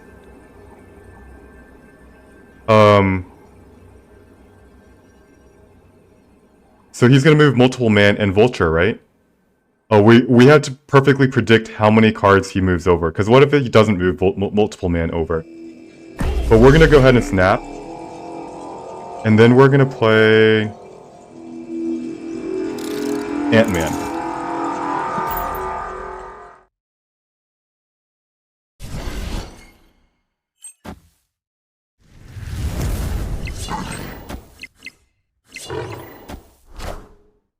Oh no! Alright, so, shit.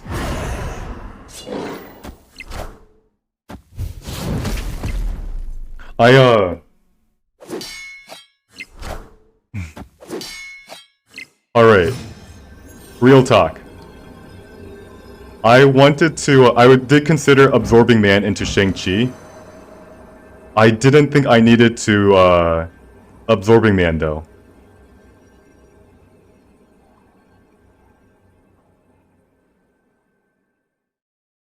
Because I thought I would have been able to kill the vulture on this turn.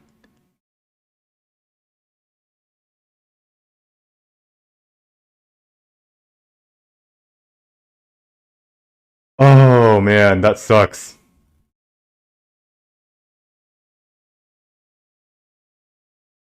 Now what? Do we ever... No reason to not keep that option open. There is a value in flexibility, yes. I just never... Alright, let's retreat. Oh, that was so good. That Shang-Chi would have perfectly killed the vulture, and we're gonna retreat here.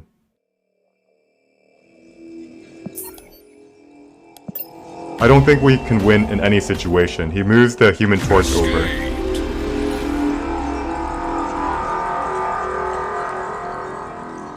Eight power, and we don't really have 8 power to put anywhere. We could move Ant-Man here.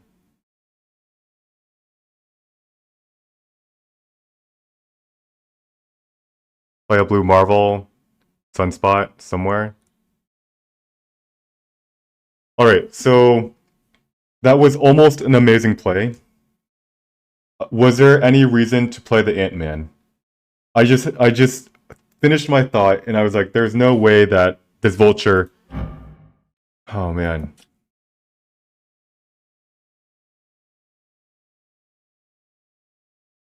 I didn't expect it to move twice in one turn. And that's because of Doctor Strange.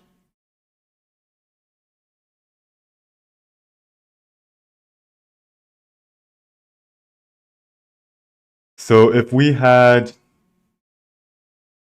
played Ant-Man first in Triskelion, then Shang-Chi. Yep, I did think about that. Ant-Man before Shang-Chi. Now, this is the bad thing, which the reason why I played Shang-Chi first was because of Shuri value. Clearly, it's like, I have to think through so much things at once, and it's like, oh man, do I want that Shuri value, +3? I obviously it was wrong to go for the Shuri value. But where I stopped thinking was I realized, or I thought that there was no way that I thought Shang-Chi was just going to hit 2 targets. That's a little bit arrogant, right? To just like, oh yeah, I can perfectly predict what he's going to do. And then just Doctor Strange. Shuri was a bait, that is correct. Now, if we had landed the Shang-Chi and we played in the right order, the scary thing is, we're not actually sure where we should Shang-Chi. Because he moves the vulture over.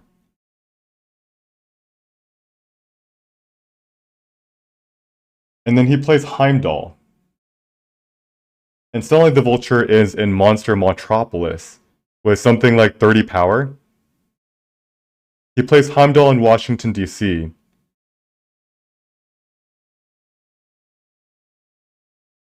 And, like, we don't have a good way. Funnily enough, we still might lose, even if it's like we have to predict where the vulture ends up, right?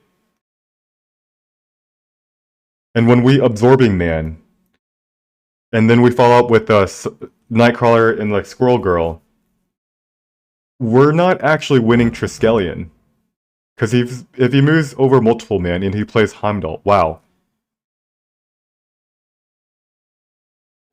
So we still lose.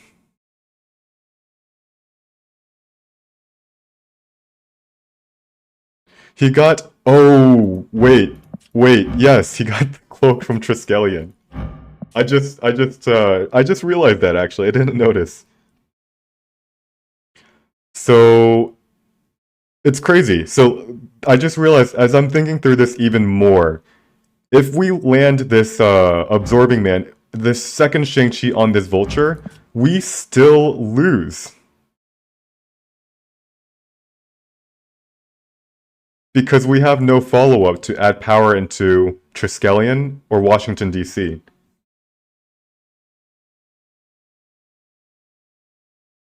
Wow. Because, like, if he plays Heimdall, he puts multiple man here. He puts multiple man here twice. This Doctor Strange is going to move over here. And now he actually has 13 power mid. He has 13 power mid. He has 3 plus 8. He has 11 power in Washington, D.C. And we have a whole bunch of power in Monster Metropolis. If we don't land the Shang-Chi, the Absorbing Man, onto the Vulture, this Vulture is going to become 23 power and single-handedly wins the Monster Metropolis. So yeah, I think we lose. Regardless of what we did, we would have lost. Damn. Rough. Alright, so I'm going to catch up to chat. Someone said, Physics Squirrel, I love challenges like this that just focus on good play. I am glad to be... I often look for, when I watch people on Twitch, I look for someone that explains their thoughts and it's like I can learn from them, right? I don't have all the cards, but I want to learn the meta, how other people play, how their decks that I don't have play against, you know, other decks. But for the most part, I find it that there is a big niche missing, and that most of the streamers that are out there kind of just like say, yeah, let's put this here, yada yada yada, yay, we win, and it's like that's the end of their oh shoot, sorry. And that's the end of their Twitch stuff. I just don't get very much out of that, you know?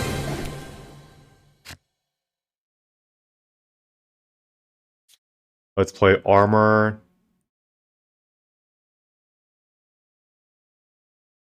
Here.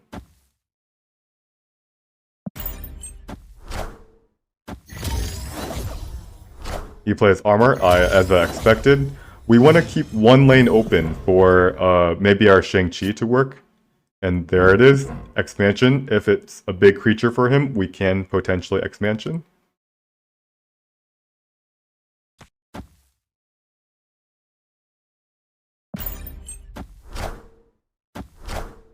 Zabu. By the way, this Cosmo.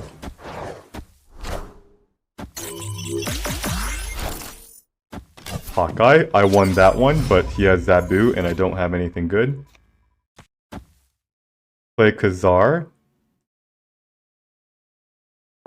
And there is a chance this Shang-Chi pulls something off in the expansion. Dracula. Just kidding.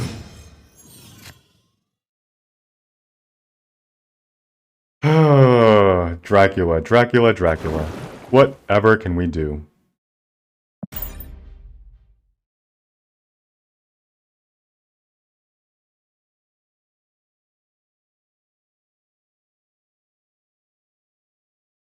Do we try to contest Dracula lane?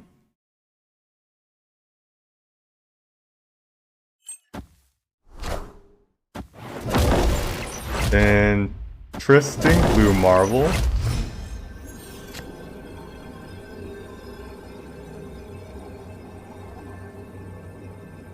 I'm gonna go ahead and say we should not contest. Now, do we want to throw a Cosmo out there?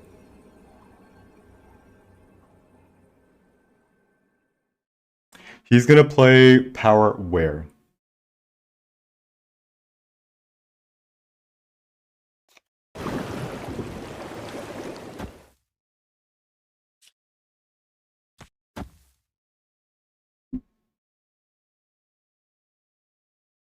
Should I just retreat? So he might play a really big creature in Wakanda. He might play 2 big creatures in the Daily Bugle. I think he might actually... Alright, I have to be lucky here. First off, I'm not even sure if there's any situation where I actually win this.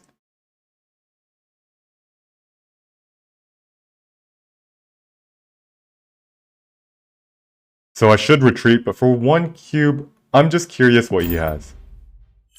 Shit. Well, we guessed the wrong location where he would try to contest. I don't think it actually made a difference. So 0 and Red Skull.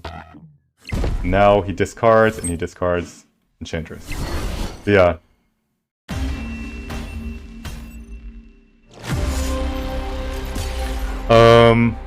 Yeah. Rocket Raccoon, not enough in Wakanda. X-Mansion. Could we have contested X-Mansion? Rocket Raccoon would have been at 6 power, 12. And we could have... Nope, not really. We could have put Mr. Fantastic in X-Mansion, but no, that only gives... Yeah. There's no way we can contest X-Mansion. So we should just retreat in this situation.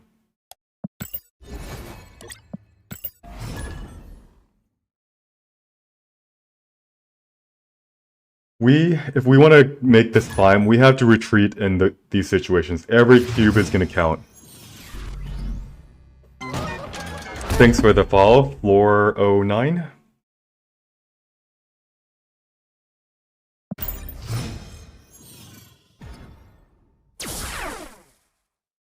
Alrighty. We've got ourselves a Gamma Lab. We're going to go ahead and play a Squirrel Girl there. And do we snap?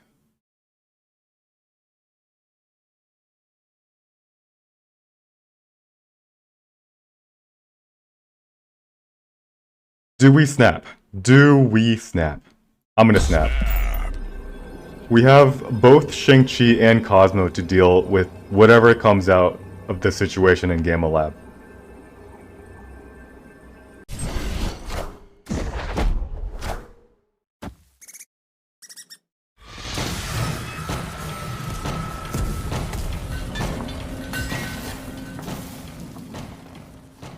Last but not least, do we get a third one?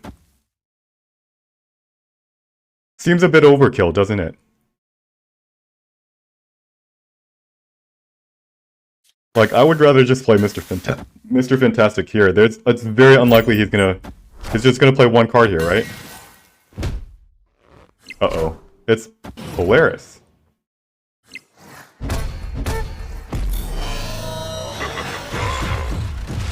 He could have ended up pulling the wrong squirrel there. Question, do we just play our Cosmo now? I think so.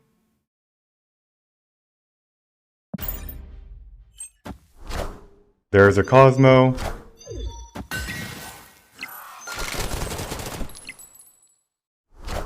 Mr. Fantastic.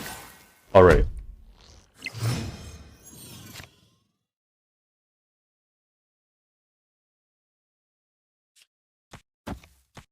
So let's play... What's his game plan? So he's played Polaris, he's played Fantastic. He might be Silver Surfer.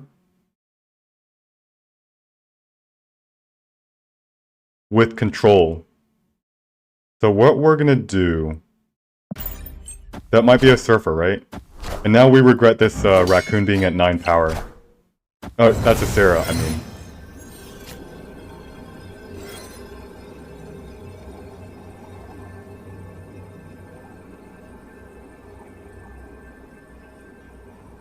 But, doesn't this win? Or should we go... So he's actually forced to go in Nidavellir with at least 2 creatures, right? So wouldn't this be better? So he plays 1 creature...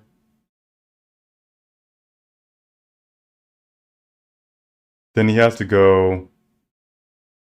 Ooh. Where do we go here?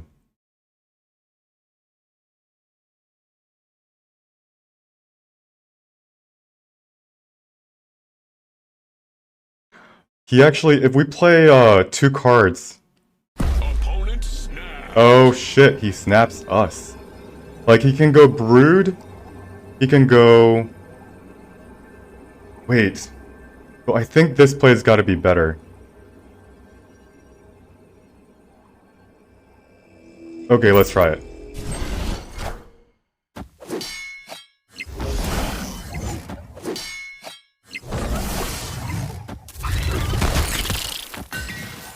Fuck me in the ass. I should have gone right.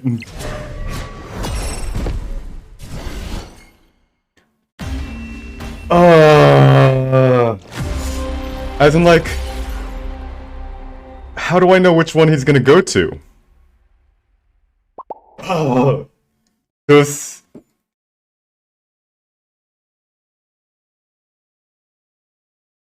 So he's gonna go brood left, right? How'd you know he would go brood left?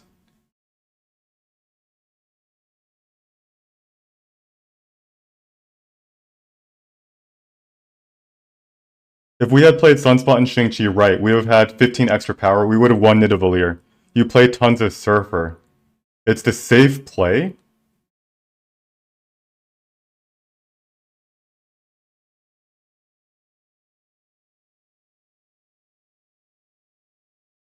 You're right, it is a safe play. Because Surfer and Maximus is only 10 power left. It's 10 power left. Well, this is 15 power left.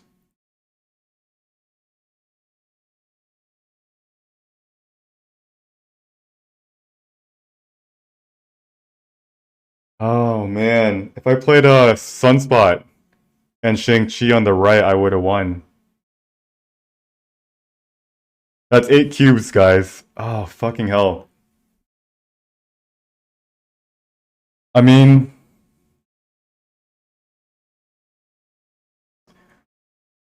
Brood always goes in the location that I can go 3, but both of these were all 3s, right?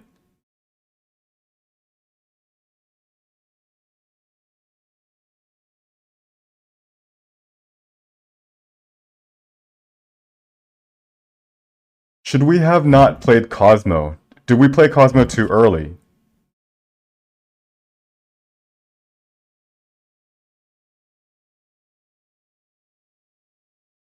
I think we played Cosmo too early, right? We could have honestly just Shang-Chi'd, and it forces him to play Shang-Chi too. Yeah, this 8 cube lesson will net us more than 8 cubes back in the future, and we'll be appreciative of our progress. Thanks for the positivity, Greaseball. It just sucks because like we've been trying to climb this for, let's say, I think like 8-ish hour, maybe like a lot, right? And that single 8 cube loss was what, like, represented 40, almost 20% of our total cubes that we've climbed in this challenge. 20% in one 8 cube game. That is rough.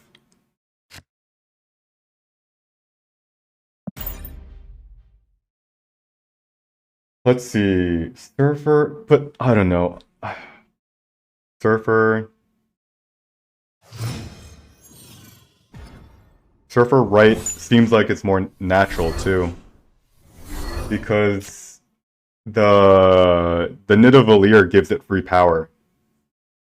While if you put it on the left, it doesn't get free power.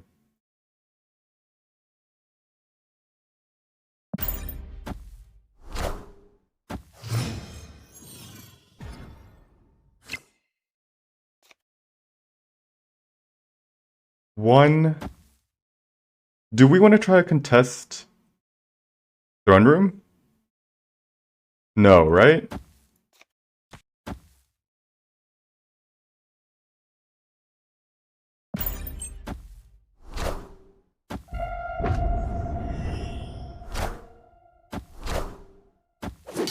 What we're gonna do is we're gonna rely on drawing our Shang-Chi.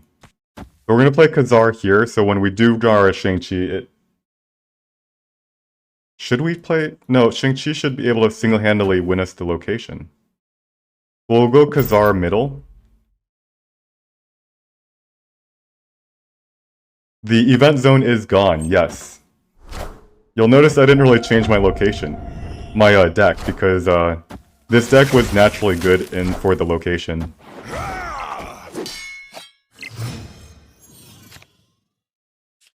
One, two, and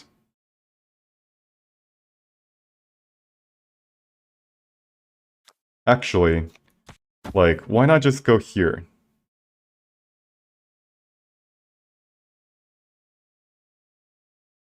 Well, like, if we play a Sunspot here, it forces him to play a larger creature.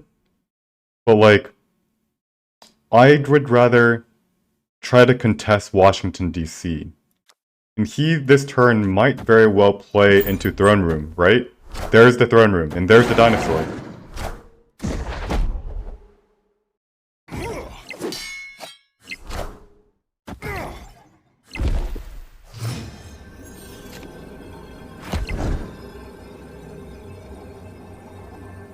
And now we're glad we didn't play into...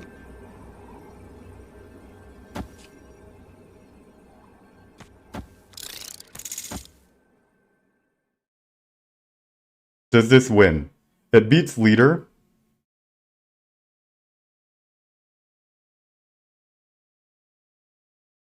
We had to do the order right. This... undo... Oh wait, actually, they're both 4 power. Ant-Man and Squirrel Girl Squirrel is just both 4 power for them. Do we snap? Do we snap, guys? Do we snap? This is the hard question. No, this guy's gonna retreat if we snap.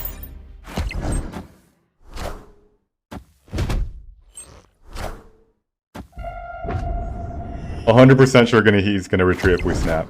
His play is just too, not strong.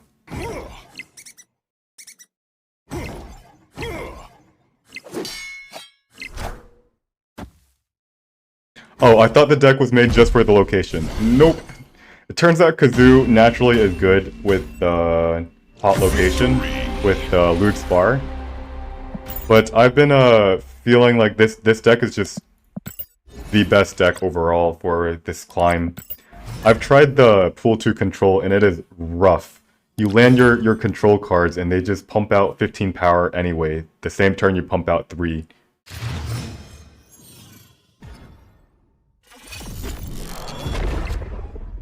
Alright, I'm gonna fist bump him. Waiting, 2, 3, 4, 5. Waiting. Alright, longer the better. Seems like a human so far.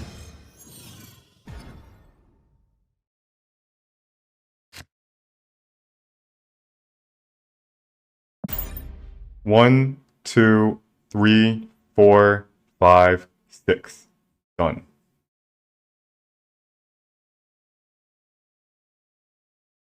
This is a human. Alright. Recipra says, would you say Cosmo has been better than Enchantress? I would say... no. It's honestly been actually pretty close to Cosmo in the middle.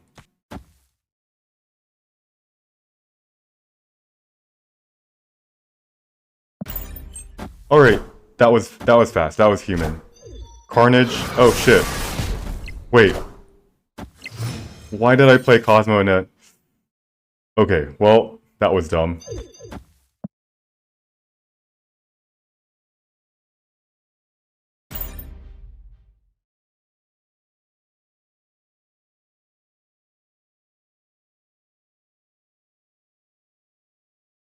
Alright, so is this a... destroy? Is this a Barrow?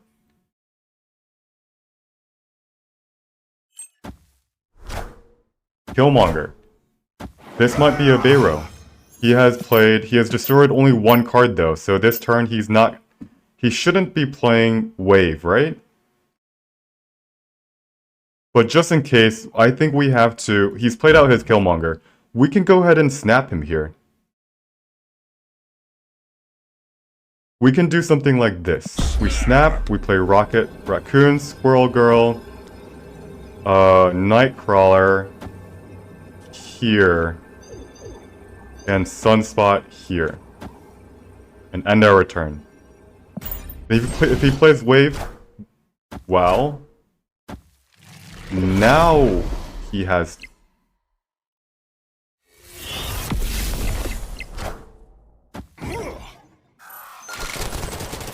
Yep.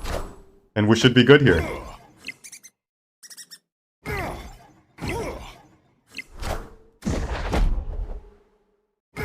Alright, let's see what he can do. With 3 cards destroyed and no way. We can just like Shang-Chi him, right? That's call it a day.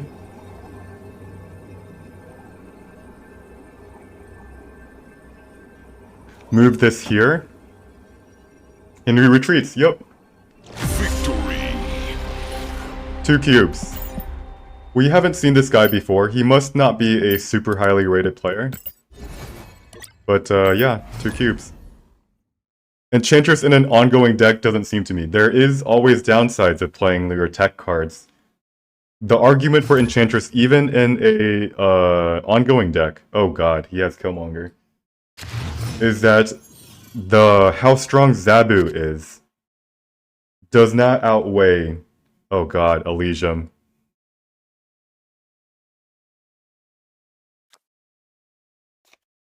How good Zabu is, how good Enchantress onto a Zabu is, does not outweigh, ooh, yikes, Machine World, the Enchantressing our own, like, ongoing.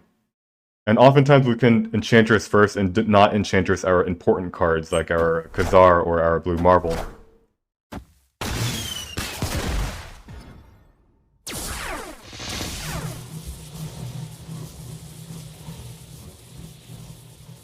Oh my goodness.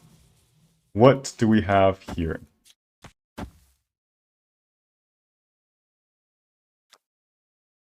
I'm very afraid of playing this Squirrel Girl.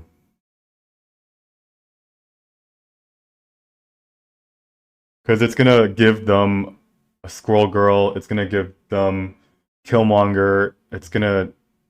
Oof, do I play Squirrel Girl and give it to them?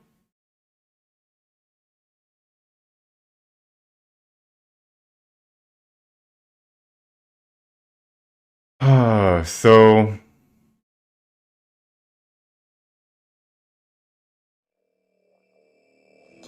I am going to play Squirrel Girl, but not in Machine World. Wave and... Forge.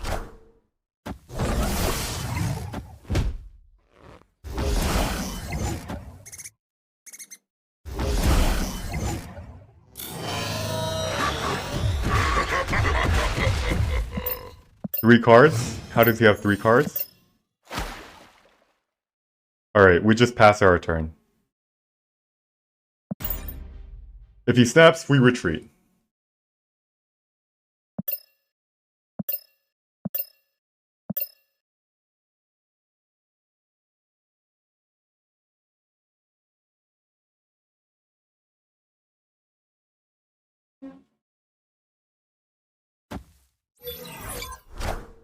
Death.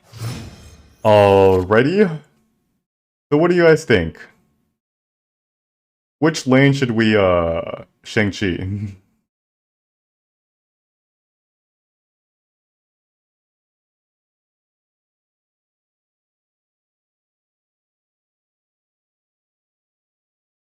Probably the right one, right? Because we can actually contest... Opponent snapped. Fucking hell. What does he want to play on this turn?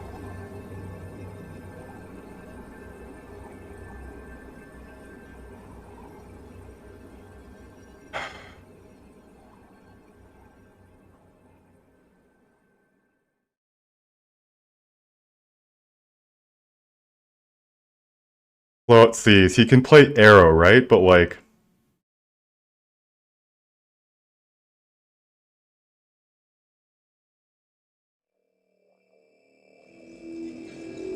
What happens if we do this?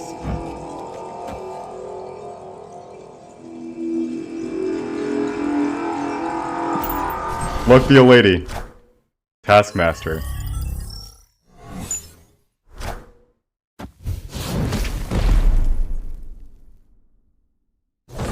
Fuck.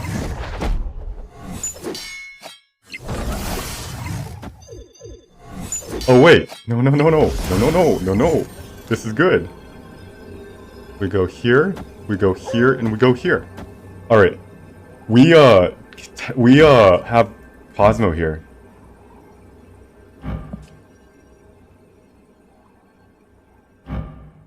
We don't. Oh man, this is actually good.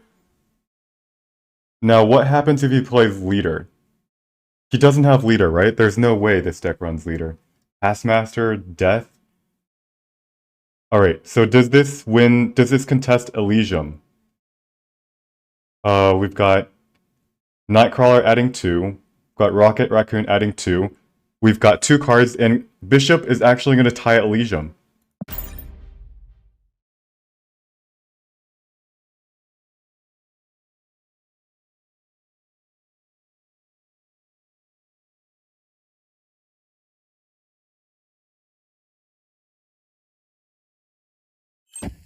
What the fuck?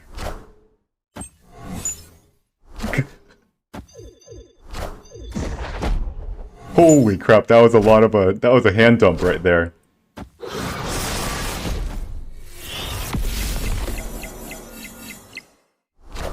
But we win. What can you say? Wow. Victory. Poof. What a game. Wow, wow, wow, wow. Cosmo is the star here. Enchantress would not have been able to block the Taskmaster from revealing and reducing its power. And this is definitely a human, by the way.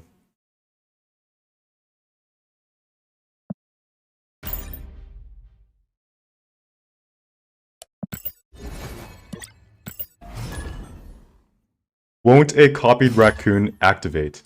I mean, if he has leader, we always just lose. Shuffle 5 rocks. Charlie is a human, if I remember right. He just has a bot name and a bot profile picture. Alright, we snap. Oh, snap. He retreats. We're actually okay with drawing rocks. We have Bishop. We have Khazar.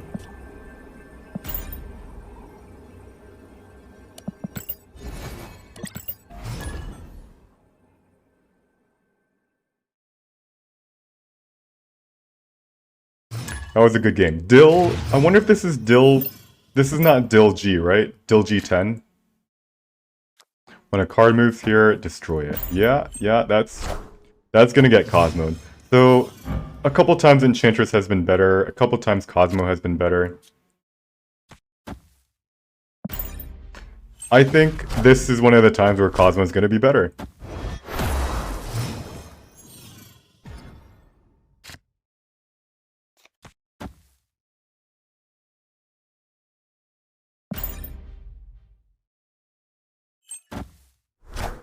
Korg? Iceman. Is this Cerebro too? Now suddenly I changed my mind.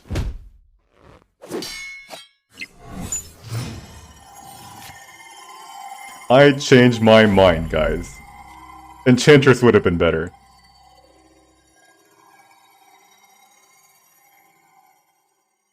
So let's play Khazar here.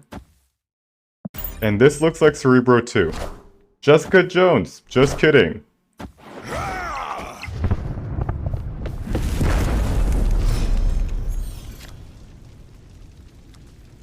One, and I guess we just play. When do we play Cosmo? Is the question. Do we ever just play Rocket Raccoon in the middle? Now, what's the point of playing Rocket Raccoon on this turn? There's no point. We're not going to be able to play out. Yeah, there's no point. We can hold until last turn when we figure out where it wants to go. So turn 5, what is he trying to accomplish? Does he have, for example, an arrow? Maybe.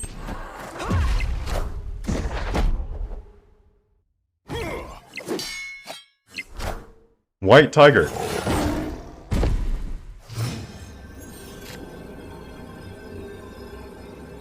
Wait. Interesting. This is legitimately just a...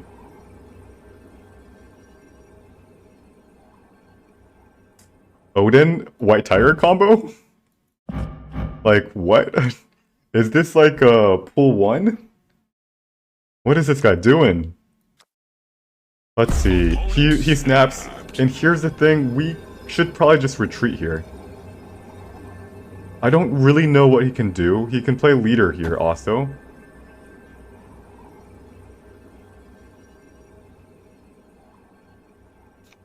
And really the best that we can do is something random like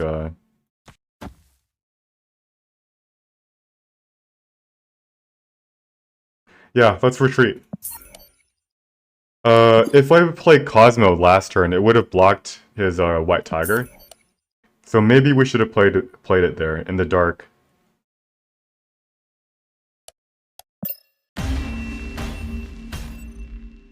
Escape. Alright. So J-Roll, hello, how's it going? It's going pretty good.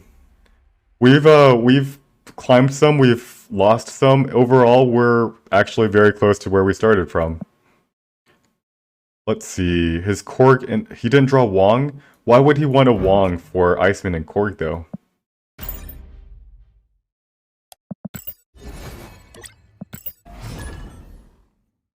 And thanks for the follow, Bob A. Moon, and also Day Night. Welcome to the Try Hard Club, where we try our hardest to win. It's not as if other people don't try hard, but I take try hard to a whole nother level. JV Luso. Alright, Sunspot. Gonna get us a lot of value.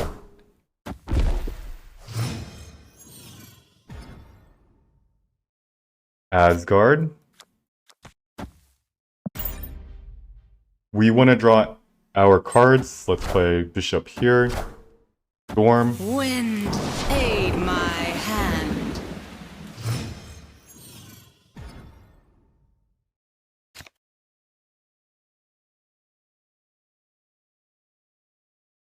We snap, right?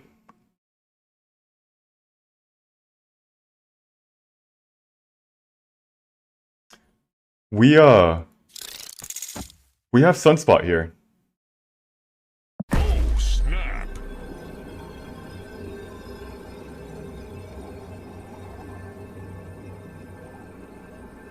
He retreats. Alright. Victory. People hate Mindscape. I'm a hand dump. I can dump all my 1-drops before we switch. He can't. We switch, and I just play his 6-drops.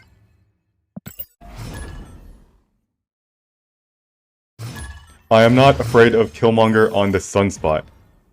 Not really. I basically just hope that they don't have Killmonger sometimes. You have to assume, like, I mean, we all know how traumatizing it is to get hit by a... Go Angela left. How traumatizing it is to get hit by a Killmonger, but we have to balance that with how frequently is that going to happen.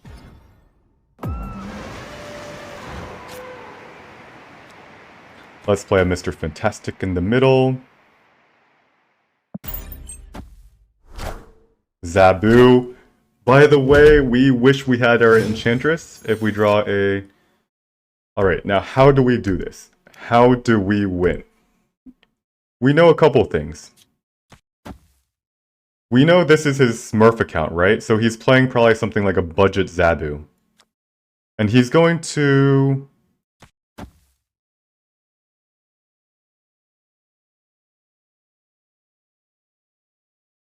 maybe play in the Wakandan Embassy. Most likely he will. So we'll fire off the Rocket Raccoon. We have so many oh shit. Does he run Killmonger in this deck?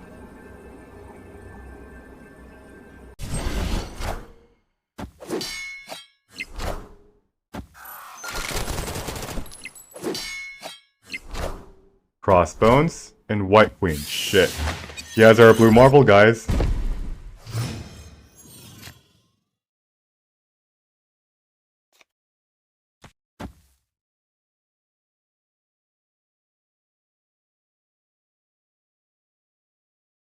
And Enchantress, by the way. Sure would have been nice.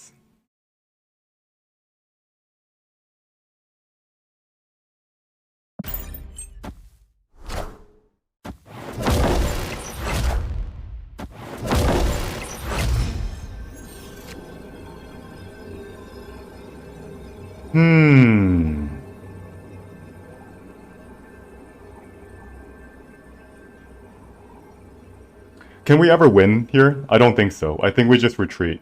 There's no reason to try to do anything fancy and to win the game.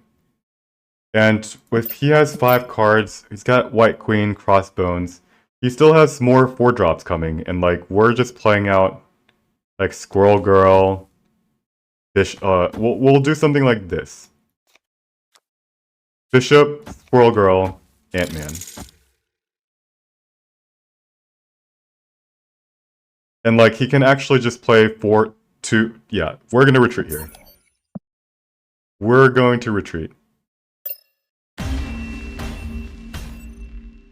Escape. So if we had drawn the Cosmo or Enchantress a little bit earlier. If this was an Enchantress, by the way, I would have played Enchantress in the Wakandan Embassy. But yeah. Dara has leader and arrow on this account. Thanks for the heads up, although that is kind of cheating. Well, of course, I mean, at this point he knows that I'm just playing Pool 2 Zoo, so... he knows what we have, we know what he has. He does have leader, he does have arrow. Thanks for the follow, Perky Percy and Teddy Gear. It's gonna be hard to get. Ooh, by the way, so we are gonna be really careful, really careful.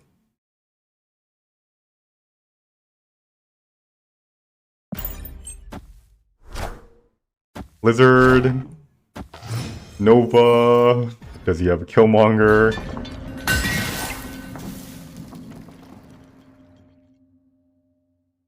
I want to play Cosmo already. He might destroy it this turn.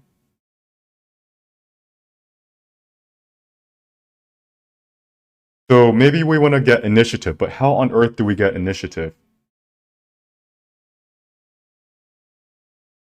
We can't, right? There's no way we get initiative.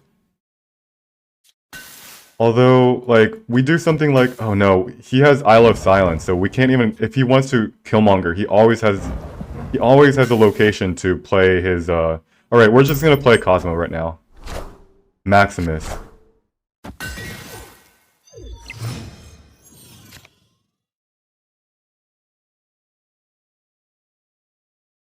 Khazar. Although, probably start off with the Bishop first, and the Nightcrawler. Then Blue Marvel. White Queen, he sees our Blue Marvel.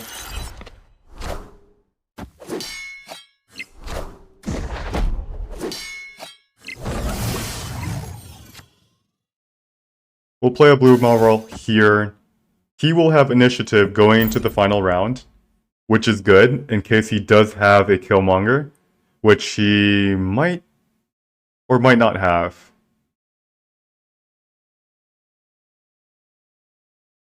The next thing is we know where he might put... He only has 2 locations where he might have leader. This deck definitely can run leader.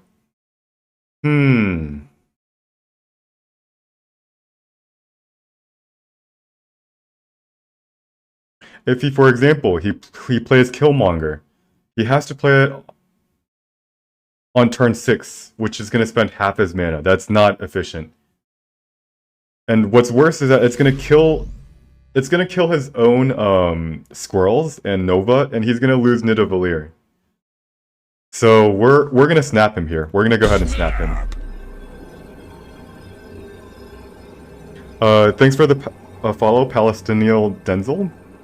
Denzel Washington, maybe? And if he has leader, for example, there is Arrow. Okay. Can we play around leader? I say yes. I say yes because where would he leader? He would leader somewhere in Isle of Silence, right? Oh no, wait, we have initiative now. Okay. That's not good. We also don't have a Shang-Chi target. So we're gonna go something like 1.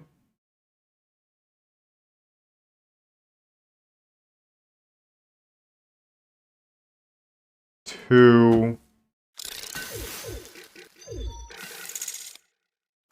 3. Wait, hold on.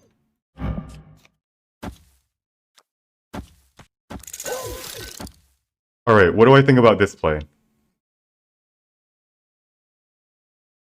Should I Ant-Man in Central Park? Which actually might... So 3... 5, 9... And he retreats, yeah. He retreats. There's very little that he can do. I think I like Kazoo because naturally, you don't have to think super hard and you naturally play around Kazoo because you've got a Bishop active, you've got a Blue Marvel active. Nice. Alright. Does Cosmo and Nidavellir hurt our Shang-Chi potential? It does. It does. You are correct. But, I'm like, I don't know. Sometimes it seems like, where could I have played it instead?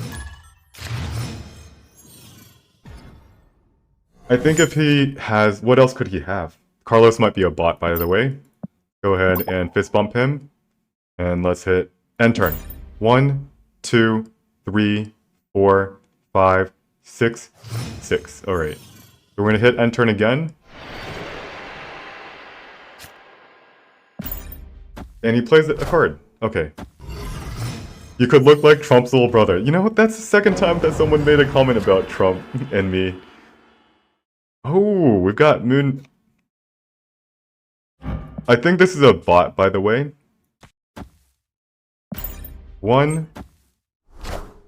Cow. This is a bot, right? I honestly can't tell.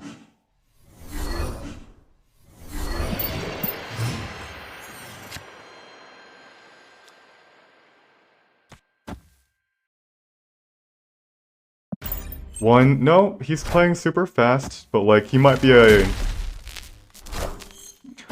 Let's see. Looks like Trump's little brother.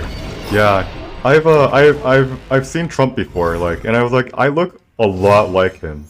Like, yeah, he snaps. This is a bot. Well, we're gonna just farm, I guess, a couple cubes off of this bot as we like chill. Alfredo Sauce says, I don't see it. Yeah. We, if you see a picture of us next to each other, you'll think we look kind of alike. But my bone structure is a lot skinnier. So let's play Hella here.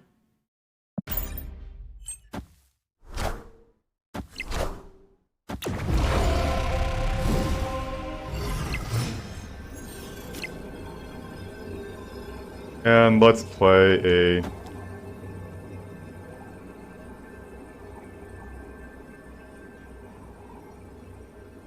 Yeah, something like, I don't know.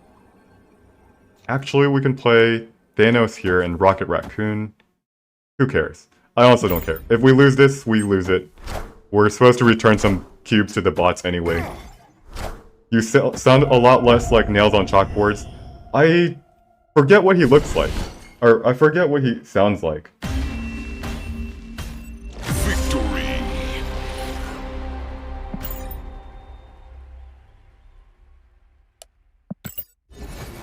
Teddy Gear asks, is there another pool too? We're gonna add 4 cubes to the bots to return. Info snap. We've got to return 8 cubes. Alright. Our bots from the game developers are illegal activity. It's from the game developers. Wait. It's been a while, but I call a lot of shrieking. Trump?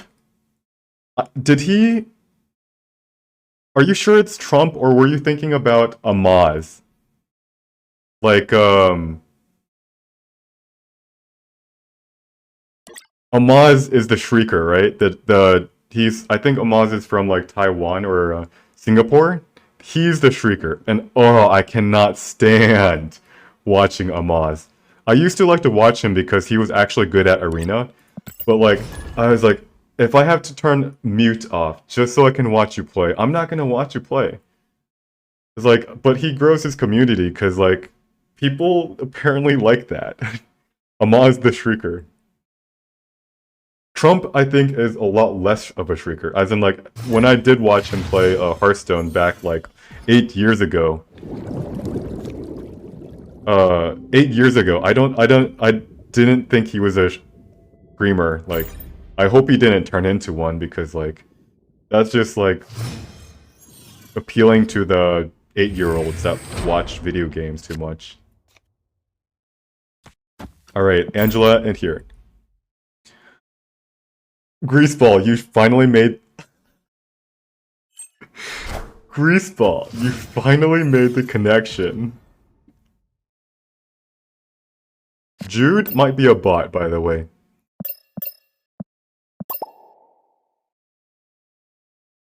But I cannot believe you thought we were talking about... Yeah, this is a bot.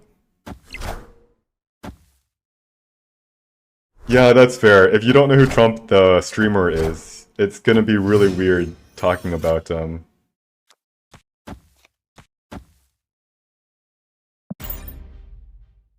Yeah, this is a bot. Alright, we're gonna return 1 cube. We're not gonna waste any more time. By the way, the card back. There is a card back that bots use that human players rarely use. It's the Thor's Hammer card back. I don't know how to get it, but like, very few humans have it. So I see that card back and I'm instantly on bot alert.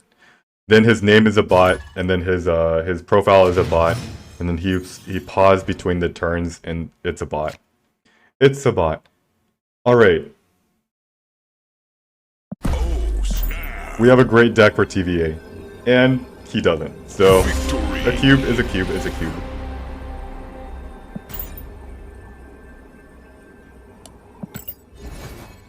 Yeah, Perky Percy, you're probably thinking about Amaz. Who was the one that made the cringy piano duet with Mia Malkova? I don't know. I don't really follow up on that. Alright. Proper professor. We have to figure out what his deck is playing. He probably drew a Sunspot, right? Korg. Korg. So, Cerebro 2.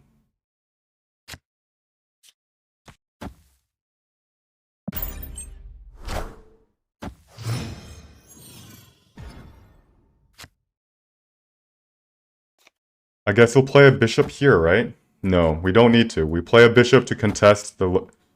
We go here.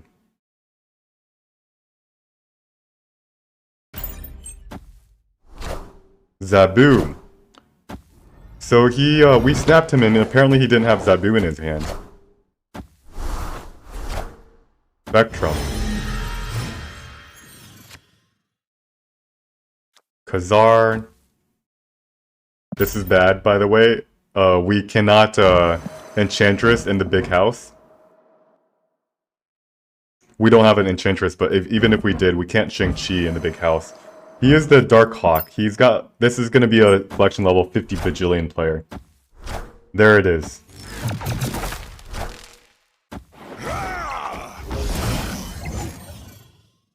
So, Moon Girl, Blue Marvel, right here?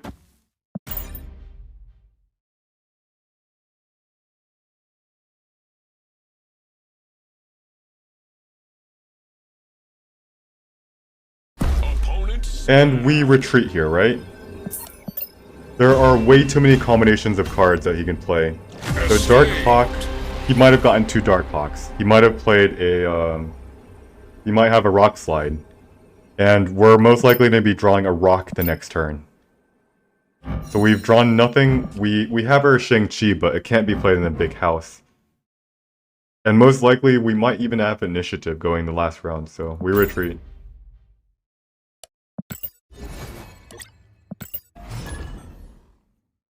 Or 2 Spider-Mans, yup. Collection level 6,000, those Zabu decks are scary as fuck.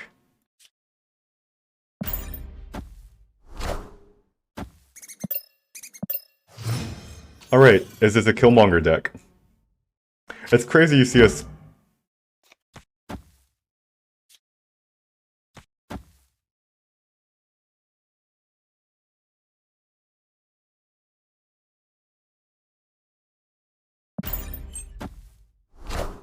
It's a Killmonger deck, fuck.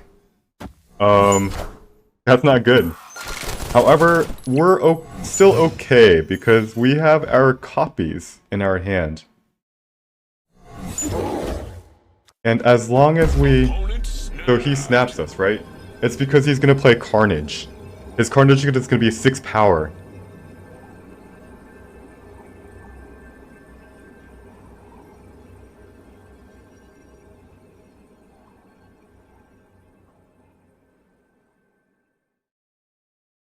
But I think we can actually win this. So there's the Killmonger. And he gets a copy of it. Oh, shoot. Oh, man. That is rough. That is rough. I forgot about the copy. So we need to make sure that we have initiative. Or he has initiative going to the last round.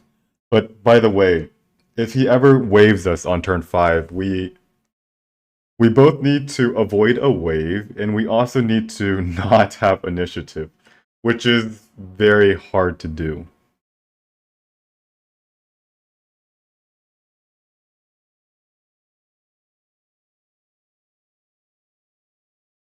So what do? Can we actually still win? Like, we can Shang-Chi this.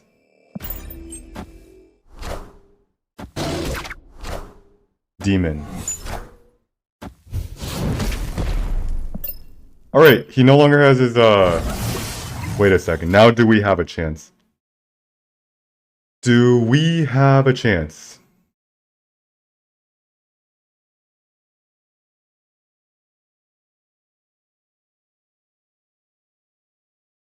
I think so.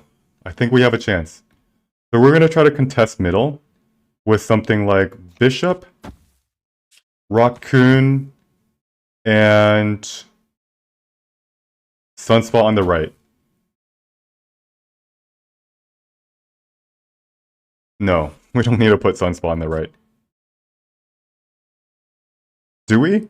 We're not even that far ahead, actually.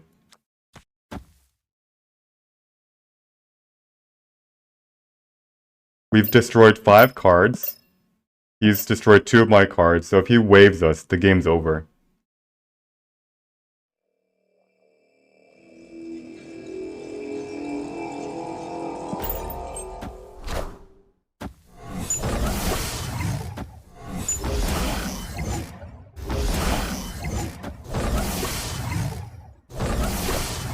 Arrow.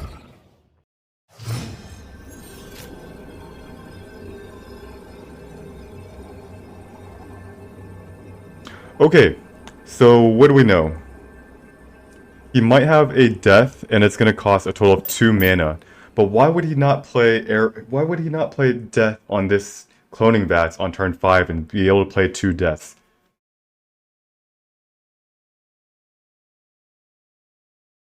Like, we can play a Khazar here. We can play a Squirrel Girl here. And then we finish off with a Rocket Raccoon here. We add 2 power to Monster Island.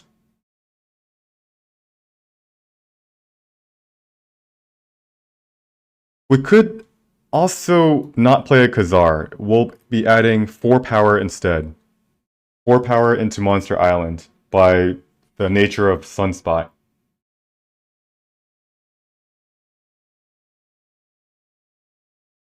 And now, let's see, this is winning by 6 power, so is winning by 8 versus 10 power. Alright, let's try it.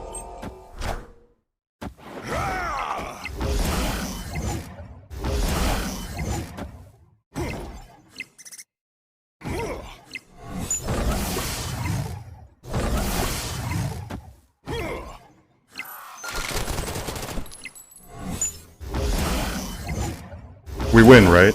There's a death, and there's a demon. Yeah, that wasn't even close. Okay, I mean he snaps. Khazar the left, yeah. We hold. He missed his wave. That's kind of unlucky. Thanks for the compliments. Thank you, thank you, thank you. I try my best. So I realized that winning by 6 versus winning by 8 on the right doesn't make a difference. He's got to play his big creatures. Educated Collins. Nice. Hello, hello. We by the way, just so you guys know, he made me a mod in his chat. So if you ever are hanging out in Educated Collins chat and you guys are being BM, I'm gonna ban you forever. First time I've ever been a mod in someone's chat. Let's see, do we play Sunspot? Yes, we do. Already recovered those 8 cubes plus some interest. Yup. Play Nightcrawler.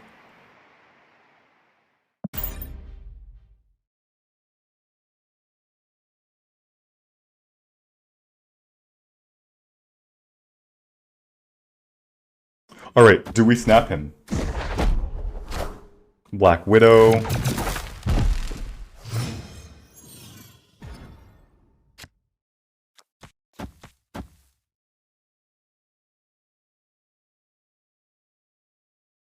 Wait. If he doesn't silence his Mindscape, or he doesn't like Scarlet Witch it or something, there's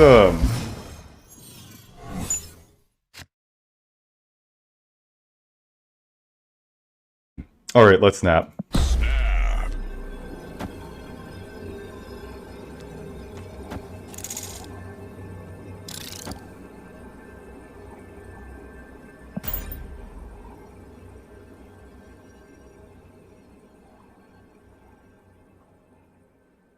I want to get initiative, right? Maybe? No, actually, I don't think I want initiative.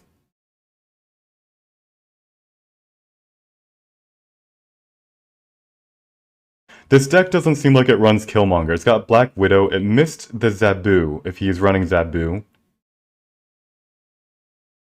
And I know he has Darkhawk. But I can Shang-Chi it if he plays it this turn.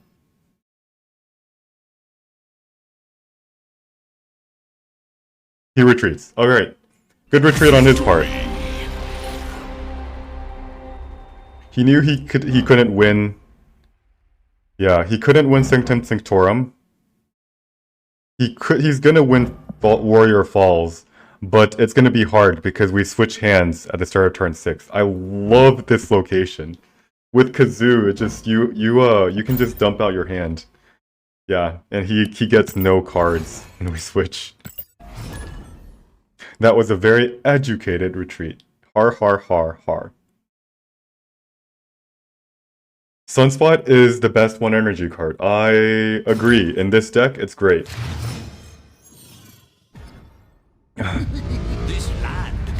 In Kazoo, it's amazing. Ooh.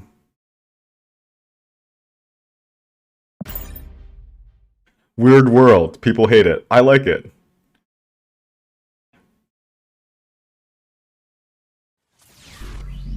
What's he up to? Do we want to just snap? Because, like... Alright, I'm gonna snap on a very opportune time, even if we don't draw a good card from his deck. Lockjaw and Wasp. This is the combo, guys. Except for one thing. Wait a second. No, no, no, no, not one thing. We can actually we can deplete our whole deck, right?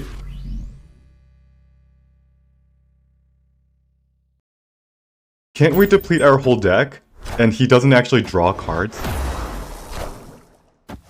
Wait, this shuffles Wasp. Wait a second. Thanks for the raid. Parry the pig. We're gonna snap him. We see the Titan. He has 6 drops. Also, when we play Wasp, we switch out a Wasp for something in our deck. And we give him the opportunity to draw a shitty Wasp.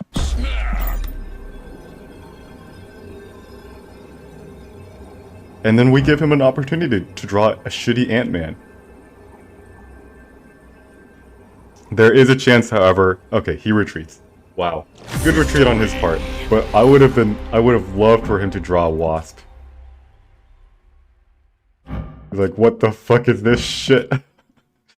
Yeah. Though Lockjaw was from his deck. So we got Lockjaw, Wasp, and Vision from Weird World. And Titan benefits us because we draw his 6 costs. Parry the Pig, how did your draft decks go? The first game I didn't know you were drafting, so I snapped you.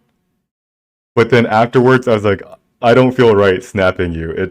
You're playing these terrible draft decks. Yeah, they went terrible. Yeah, I expected that they went terrible. That Dracula discard was... I thought you were pulling some tricks, and then someone in chat was like, yeah, he's just running a draft, and then everything came together. I was like, you've got some pretty crazy combo coming up. I can't figure out what it is. And then you didn't have a combo. I was like, oh, it's a draft. Yep, alright, so Sunspot. Let's play it on the right. Just for fun. Okay, we've got another Ant-Man.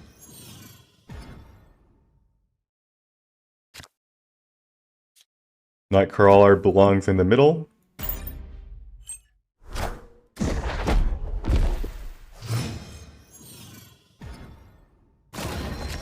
We are happy to see what a location. Since we're already almost out of cards, we don't want Vibranium Mines just yet. We also don't need to play Ant-Man just yet either. Although, like, we know that he's not a, he's not gonna have Killmonger and Ant-Man in the deck. So we can hold it. Cosmo, okay.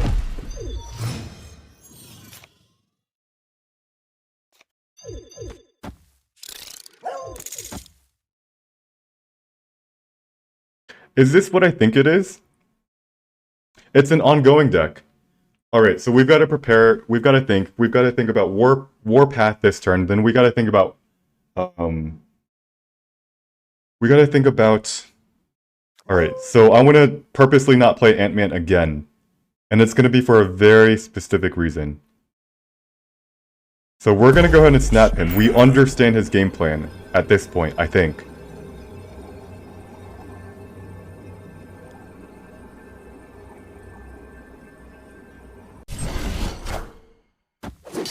So that's the Warpath, right? There's the Warpath.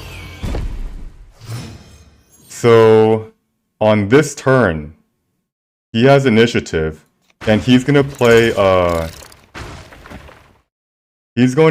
Professor X and Vibranium Mines, most likely. So do we play Squirrel Girl here or to the left? The thing is, if he plays it to the left... Alright, we want to do it like this.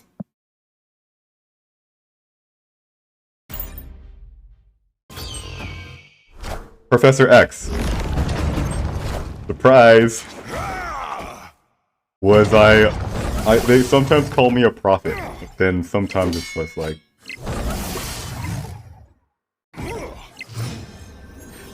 sometimes it's just like, what? Did you really think that would work?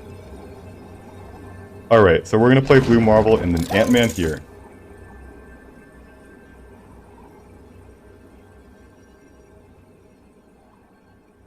Yep, and he retreats. Victory.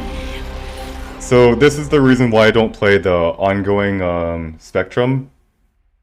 It's because by turn 3, I predicted, by the way, that Warpath middle, Professor X left. It is too predictable. I don't like decks that are too predictable because you just win. It's kind of hard to win with decks that are too predictable.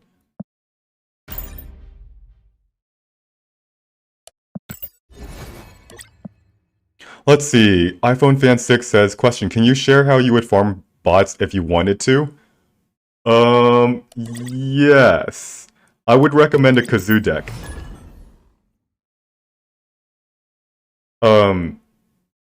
Next time we see a bot, I'll go through the exercise of farming a bot.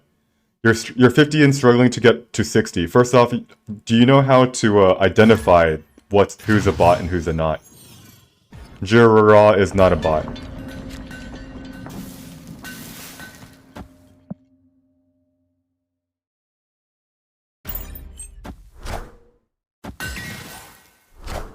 Yeah, and they have freaking Electro. Like, what? Ooh. This is not good for us. With Quinjet, if he ever has cards that give him, like, Moon Girl or whatever, we, are in trouble. Opponent. We retreat. We have... Escape. What does this deck look like? Well, Angela, then Fantastic, then something like Cosmo, then Marvel, and then on our final turn we run out of cards to play. Quinjet, they run Moon Girl, they run sometimes Sentinel, they run all these cards. When you come across a bot, you should make a Twitch highlight video talking about how to identify and how to farm. It'd be a great... Yes, that would be. So that way I don't repeat myself about like how bots, how to identify them, why they exist in the game, why they have to exist in the game, and how to farm them if you really insist. Yeah, that would be a... Yeah. And then I published a YouTube video and everybody hits infinite because they can farm bots. Scrooge McDuck. Alright. So he was playing Zabu, right?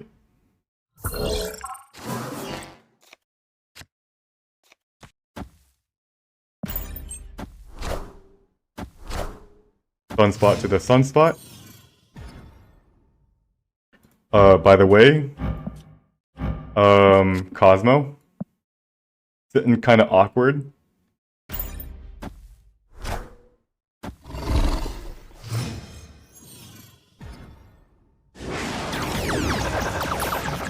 Alright. Now, we are happy, right? This peak helped us. He snaps us, but let me think. So he has Moon Girl, right? He has... Oh shoot, he has Darkhawk. That's now a 0-4.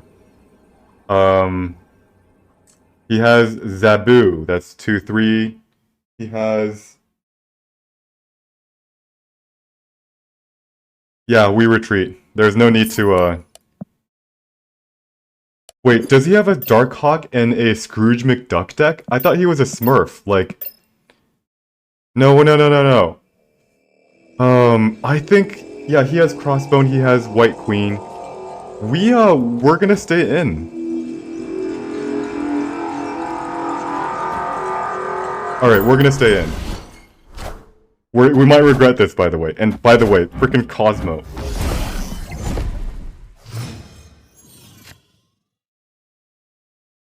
Shit, and now he has initiative. Freaking Cosmo is not Enchantress.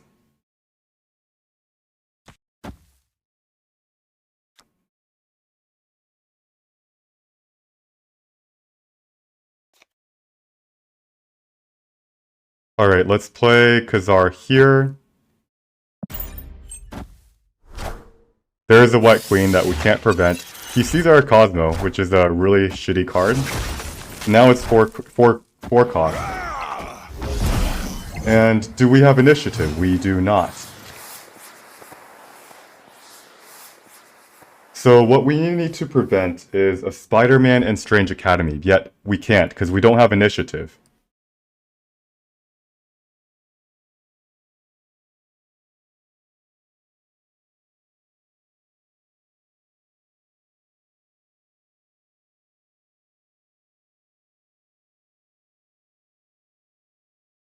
So let's play Blue Marvel here. Hope we somehow get initiative, which we won't.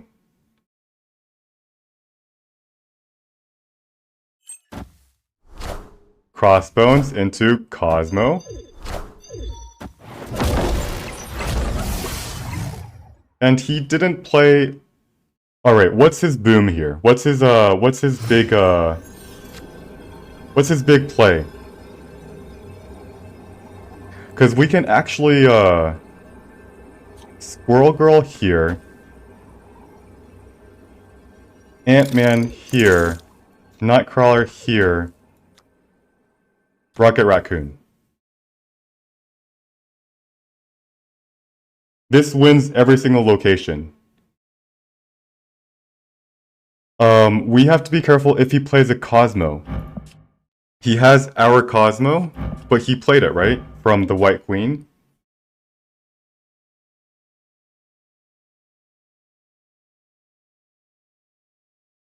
And so this wins every single location.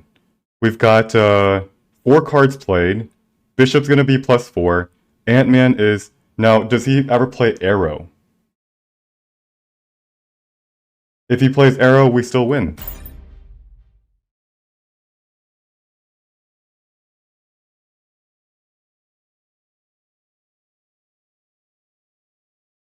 So I am aware that he might run a leader, but naturally, this Khazar... Yup, Cosmo. Hobgoblin Double Sword. Whoa.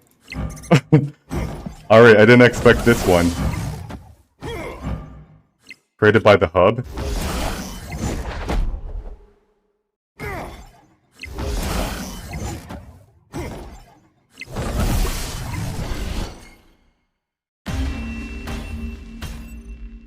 Alright, if he played the Dino left, he still would have lost. Yep.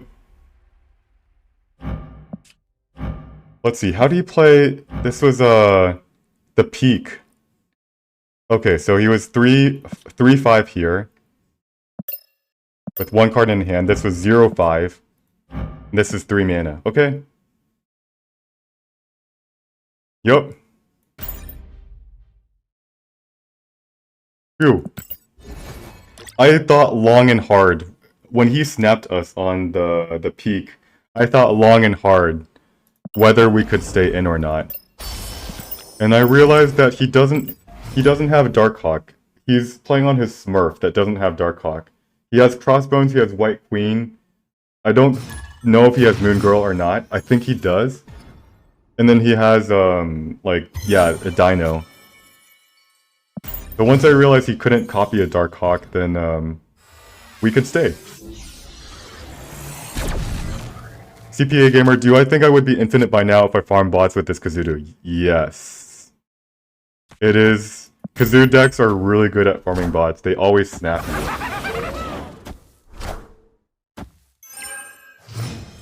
I think it would be extremely easy. I would be... like... There's so many 8-cube games that you just have.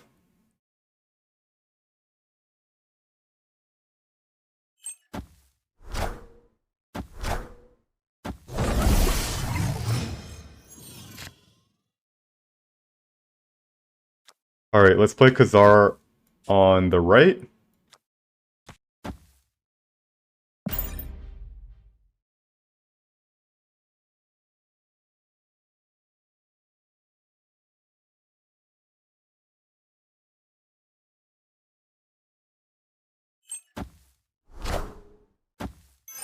And now we have to play careful.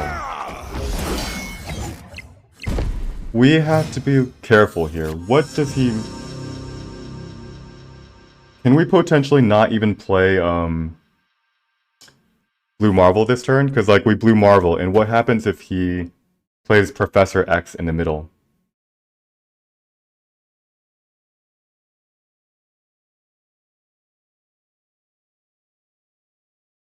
He wins Tinker's Workshop, and can we win Monster Island? We have to Shang-Chi, and then we have to... No, we cannot actually play... Let's play this. Opponent snapped. And let's play Cosmo here. And if he dares Professor X and Tinker's Workshop,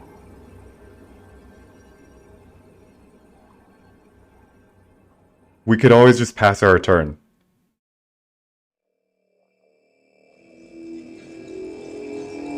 So he gets +3. This is +1. We Blue Marvel.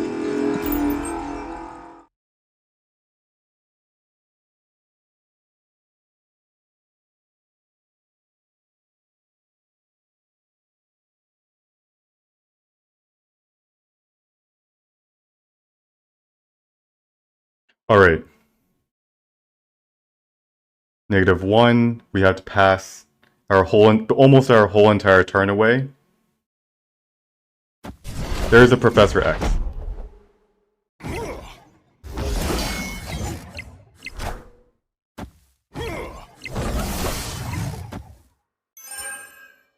We baited it. Oh no, it's a Hobgoblin.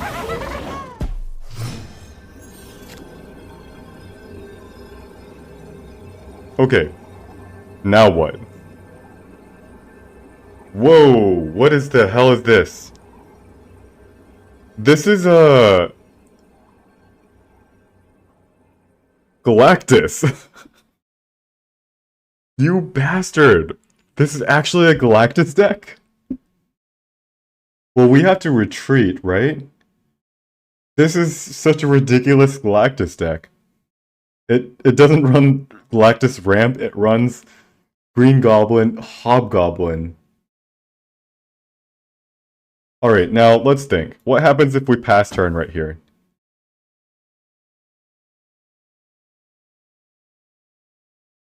Got 2 power, we get -2 power, we're still down 9. I mean, yeah, we just retreat, right?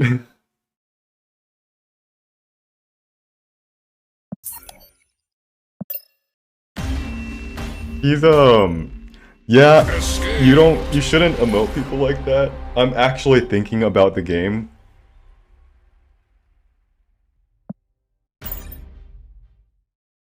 Wow, didn't expect that. I was expecting a Professor X, and I had my plan to play around it. Did not expect a Hobgoblin, which indicates a Galactus, like, Jesus. Let's see. Should I have played, Osmo middle? But then he Hobgoblins right, and then what happens then? Huh. I don't know.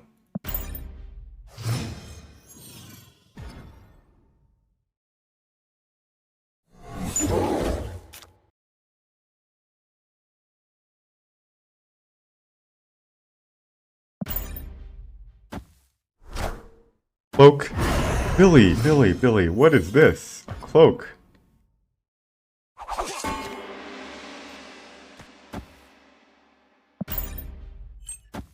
Face the might of Asgard. That is called a seizure right there. Is this a Cerebro 4? No, it's not.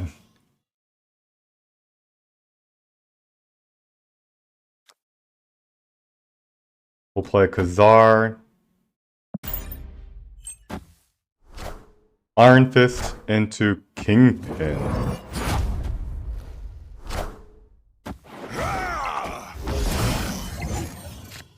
Okay.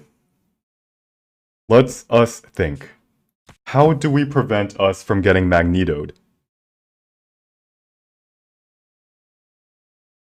Oh my goodness.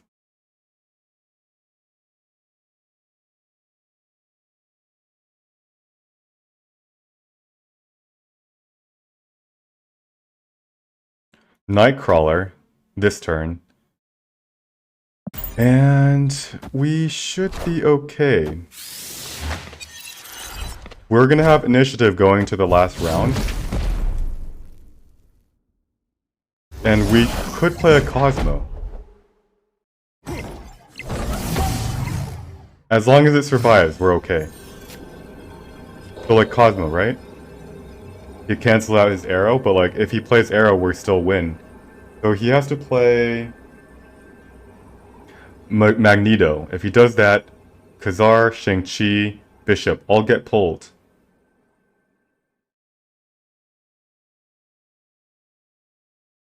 So what happens if we do this? We fill up everything. 1, 2.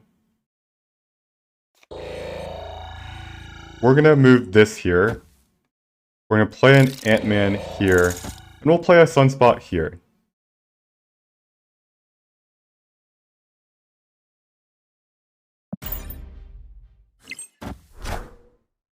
Survive. Yes, we win.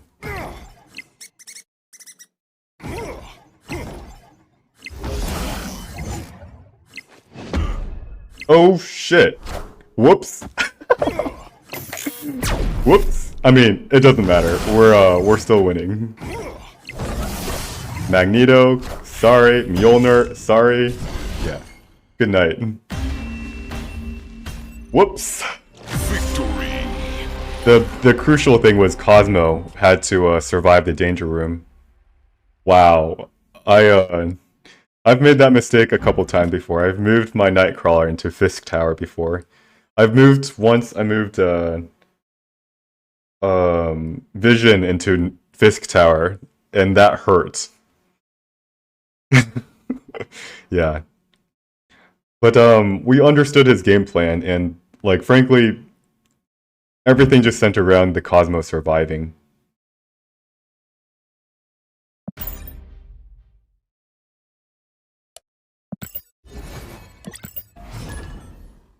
Let's see.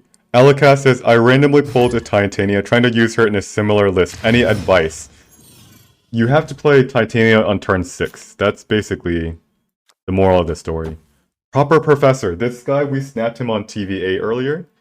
And as long as he doesn't have Zabu, he retreats. Yep, there's a retreat. Victory. Give me my cube. This is exactly what exactly what happened. TVA showed up, I snapped, he retreated. Then what happened afterwards was that we matched up against each other again. There it is. And TVA doesn't show up first. We play Sunspot here. And he had he snapped us on turn a hood.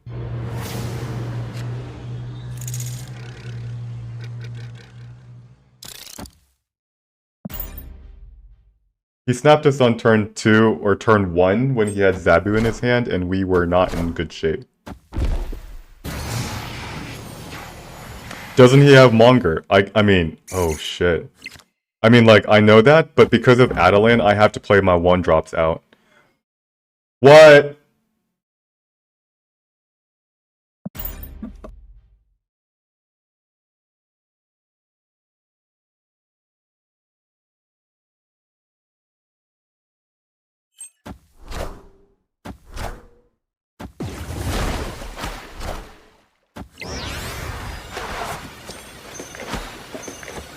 Alrighty, we don't have initiative.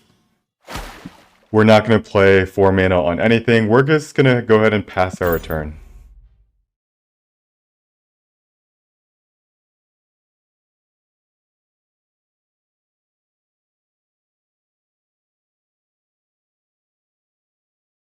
Would I put Hood in this deck if I were to put to be playing pool 3? Let's see, probably, yeah, I would. Hobgoblin.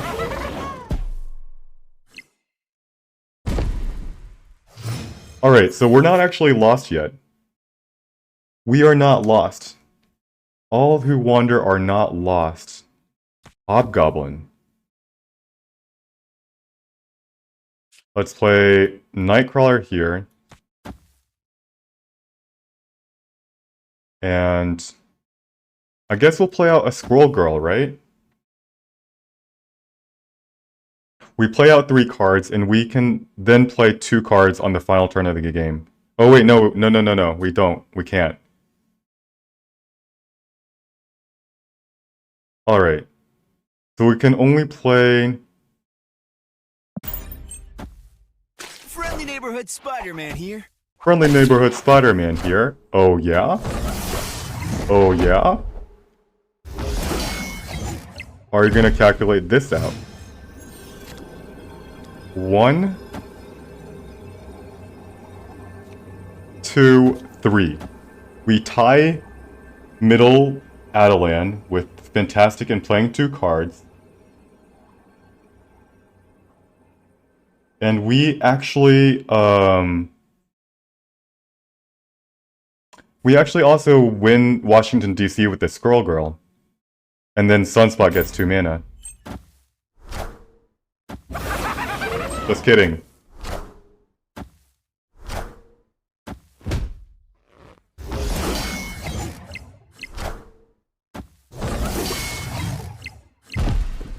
That bastard! What the hell is this deck list? What the hell is that? So, funnily enough, if I just pass my turn, I would have won, right? Because I would have gotten 4 more power here, yeah. I would have won. Of course, I had no idea he ran a green goblin in this deck list. What the hell? Wave, Spider-Man, Demon, Daredevil?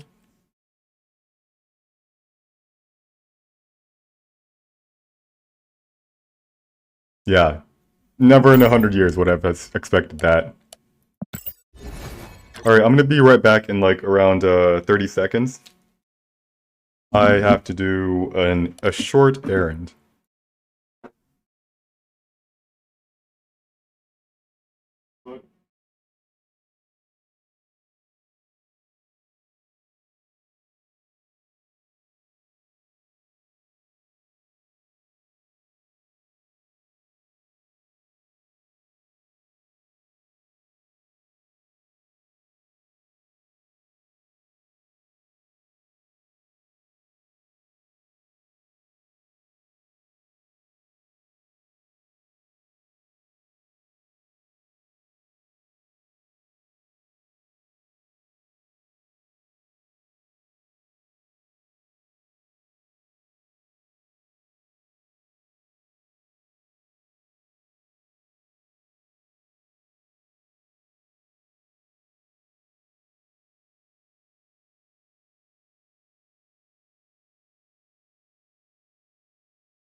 Yep. Alright, I'm back. I think. Yeah, I'm back. Let's go back to in-game. So we are at 76 and we are at 75 rank. We have a total of 25 ranks more to climb. We are now almost 1/4 away through this season.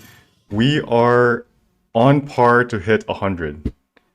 But I do have to take a vacation next week. I'll be in the Puerto Rico? No. I'll be in Dominican Republic for just a resort chillin'. So we're gonna be out for almost a week. So Cosmo versus Enchantress. Cosmo versus Enchantress. I think I still like Enchantress more. Just Zabu.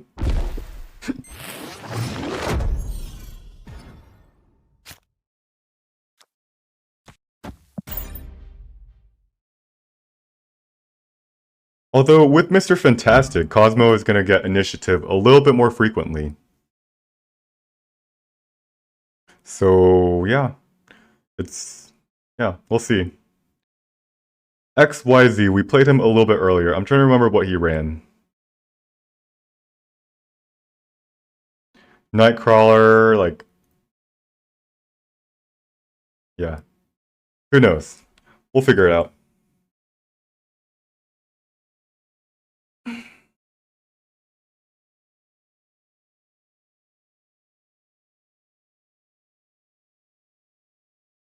He's like not there or something. This must be what it feels like playing against me, and I'm talking out my thoughts out loud. And I rope on someone on turn 1. Wait, XYZ plays cloak. Okay, let me think. He's gonna have a Miles Morales this turn. Oh, this was the guy that had the movement deck that moved with 2 cloaks because he got the cloak from the hub. Alright, so what does that mean? If we remember his play, though, he had what I call... Dude, this Cosmo's gonna come in potentially huge. It might also be this turn that I play it. Like, he's gonna play,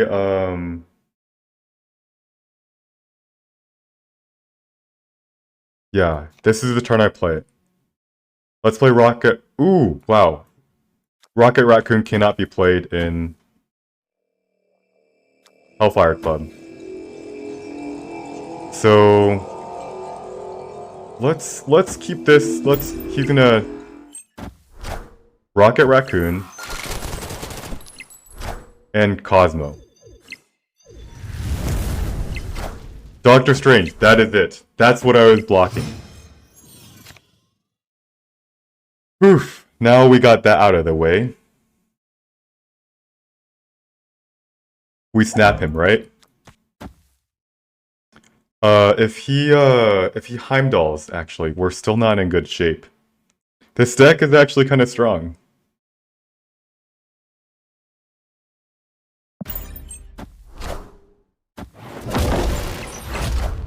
Vulture. And the last turn of the game, he has to play Heimdall. If he doesn't play Heimdall... Alright, so let's see. Human Torch is going to become 8, 4, 2. So if we do something like... 1... Oh shit. 1-drops cannot be played there, so we have to go Squirrel Girl and Ant-Man.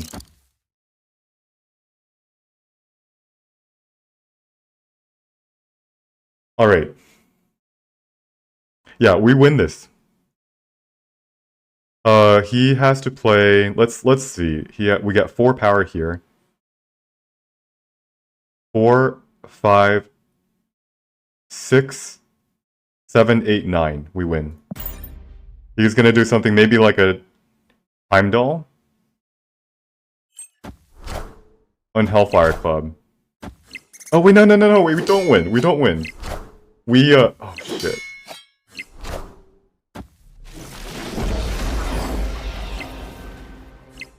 We lose. Oh, I miscalculated that. I calculated out the Heimdall win when I played Angela, Squirrel Girl, and Ant-Man in Hellfire Club. But we couldn't do that. We had to play Ant-Man and Squirrel Girl on the left. In fact, though, if I played Squirrel Girl, and then I played Shang-Chi on the right, that's how we win. Wow. This is the only way we can add power. Or we just play Angela and we play Shang-Chi, and that adds power. And that would have been the win. Fucking hell. So wow. Well, that was close.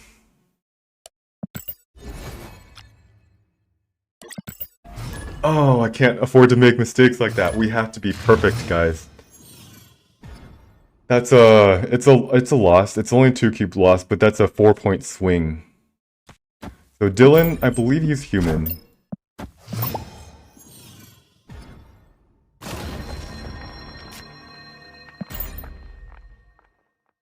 Fun. Mirror Dimension and Luchagia. 2 Luchagias would be kind of awkward. Negative zone. What the hell is this?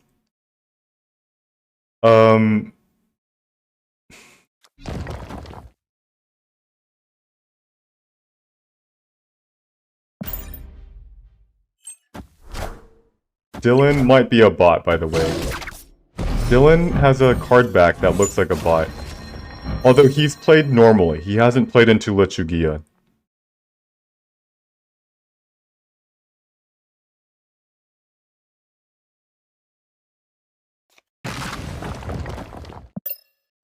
I Survived Nexus Events is also a non-bot title. So when do we play into Luchagia? I think this is a turn we just hope.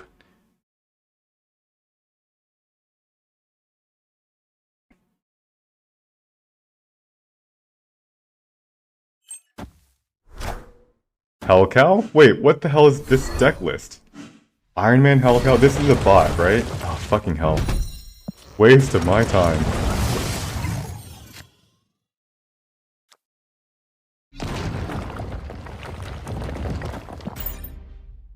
One, 2, 3, 4, 5, now. Yeah, this is a bot.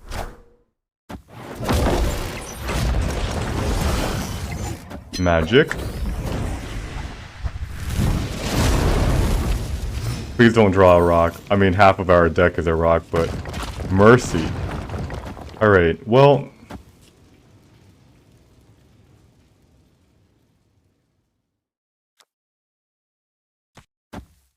whatever. I'm not gonna focus too much on when I'm playing against it. 1, 2, 3, 4, 5, and they finish now. There it is. Finished on this.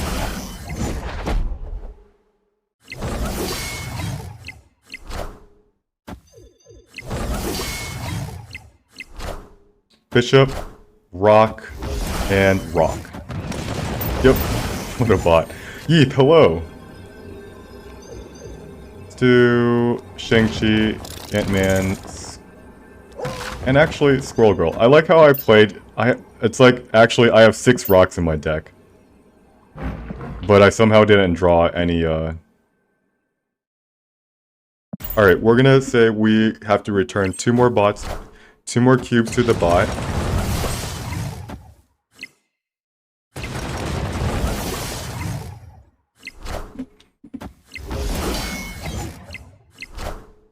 Shang-Chi, Scorpion.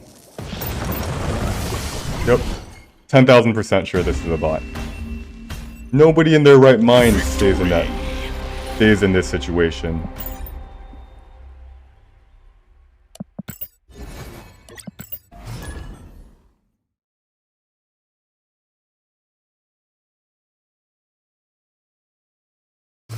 George, oh, this is another bot. I might be done pretty soon. If these are, sometimes the bots come and go in waves, and this might be one of the games that they are coming in waves. So we're gonna do another bot check. 1, 2, we're gonna hit end turn, we're gonna go 1, 2, 3. We're gonna play out 2 more cards.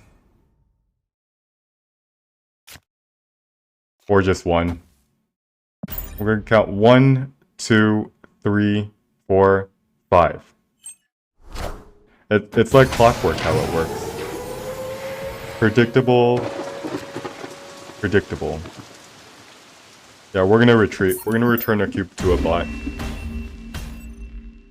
Escaped. I wonder in the future, are they gonna make a game mode that doesn't have a bot? It's gonna be really hard because like they want to have the feeling of progression. But they also want a system with ranked matchmaking. So how do you have this feeling of progression while also having ranked matchmaking?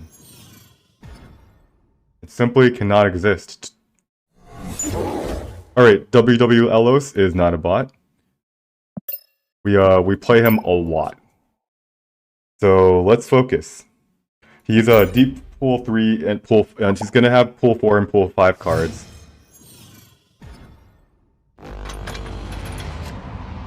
Sunspot, maybe in the darkness. And I actually do want initiative. There is a chance that we play Cosmo. Armor, okay.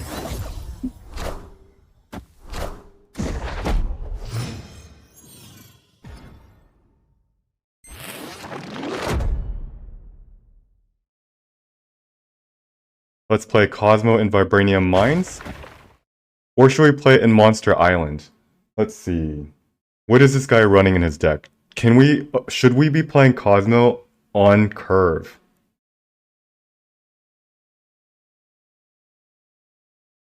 I don't think so. We're going to just pass our turn. Maximus, by the way. We would have stopped our own card draw. Alright, now let's start farming some of these Vibranium Mines.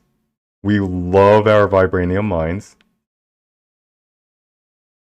And the question is, do we snap? Against a Maximus armor, is there a chance that they have Killmonger? When do we snap? When do we snap? We have... Alright, I'm gonna snap him. We have our full hand, Khazar, Blue Marvel. We're gonna start mining Vibranium, and our turn 6 is something ridiculously strong. Like, just imagine Shang-Chi or White Queen. He sees our Blue Marvel.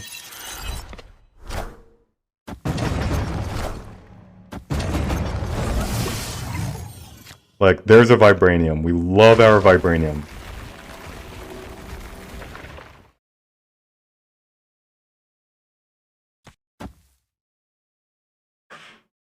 Ooh, okay, so we do something like this.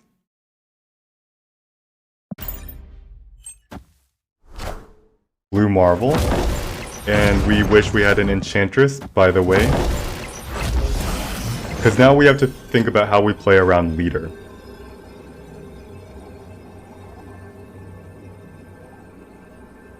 How do we play around Leader? We move Nightcrawler here. We play a Vibranium here. We play a Khazar here. And then we go with the Rocket... Actually, hold on. Let's move this to the middle. We play a Vibranium here, a Khazar here. So that way he doesn't get to copy it. And then we Rocket Raccoon in the middle.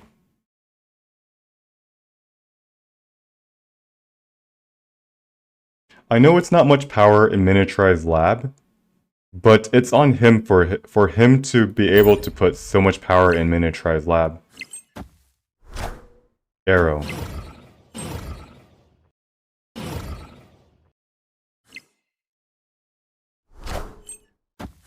Shit. Alright.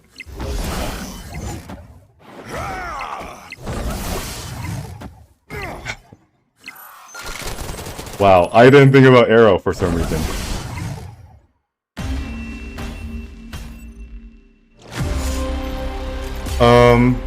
Could I have one?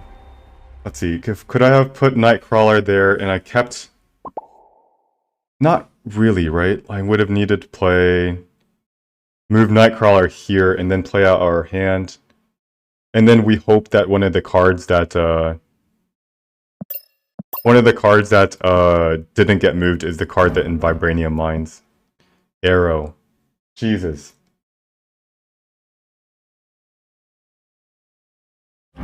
Nine power, by the way. We could have Shang-Chi'd, actually. But, no, that same problem.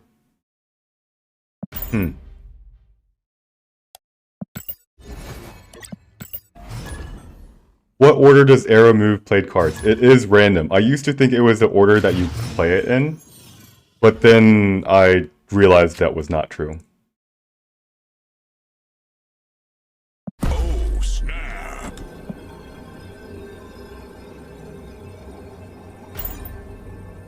He retreats.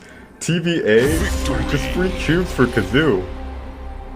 That's like the 3rd time this stream that we snapped someone turn 1 and they just retreated. A lot of decks are terrible in TVA. There are these turn 6 bursts, and like TVA just ends the game. Opponent snapped. Now he snaps us. Why? What does he have? Does he already have his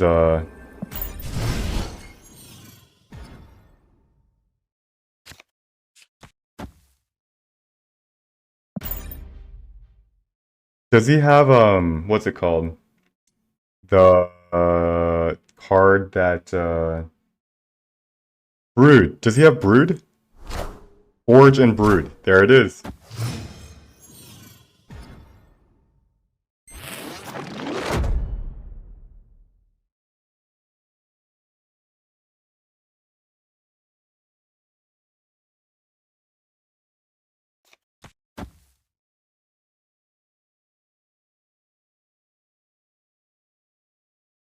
Yeah, we're in trouble. We are in trouble. We have to draw our Cosmo, and we also have to have initiative.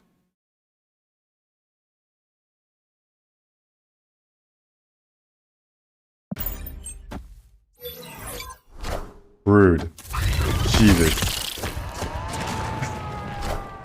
Yeah, if he snaps us on the raft, it's because he has a Brood in his hand. Alright, so now what? We can try to get initiative. The thing is, this Angela is going to be so useless. How do we win? So Brood if he has Silver Surfer.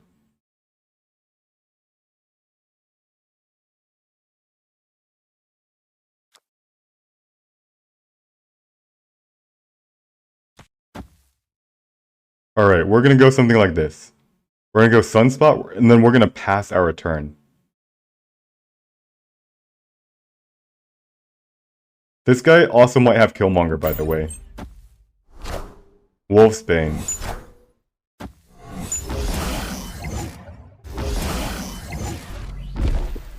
Uh-oh, guys. What do we do? We are going to get 2 blue marbles, but we are in trouble. We are in trouble. What is he gonna do? He's going to play Surfer, right? Oh, shit. We snap him, right? Alright, does this guy know to retreat? Like, holy shit. We got our Cosmo. Snap. Does he know to retreat? I don't think so. This bastard is not gonna... He's not gonna retreat. It's just simple. He's not gonna retreat.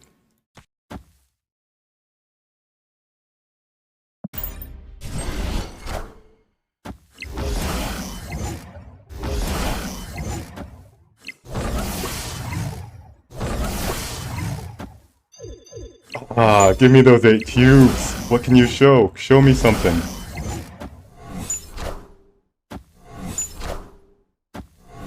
What the fuck was that?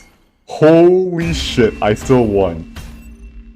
Oh my god. I saw that Infinite. I was like, oh no. Oh no. Holy shit. He put 0 power in Sinister London after his Infinite. Because of Surfer. We knew he had a Surfer. But he played an Ironheart. Holy crap.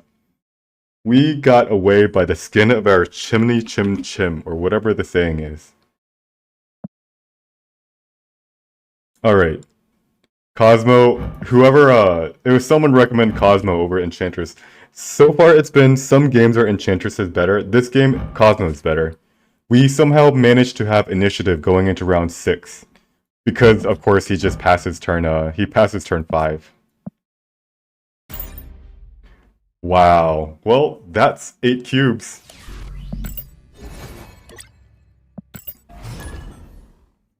I saw it and I was like, fuck me in the ass. The 8 cubes I've mentioned before represents 20% of our total progress so far, of our whole entire climb. I rarely go to 8 cubes. But when I do, I usually lose against these, against decks that are better than us. He would have won if he played right. Would he have? No, because... No, not really. Because we have a Cosmo there too. Opponent snapped. Alright, he snaps us. Why?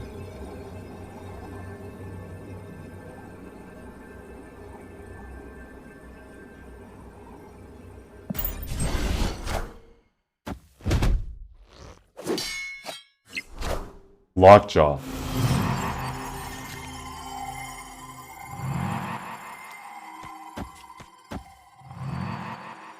Do we snap him? Is this good? Like, so there's different versions of Lockjaw, right? There is the ones that pump out these massive creatures, right? And Cosmo is actually not good against those. Because we wanna Shang-Chi it in that case. They sometimes bring out a vision. Alright, we're gonna try this. We're gonna try snapping. No. Yes. What do you guys think? Should we snap?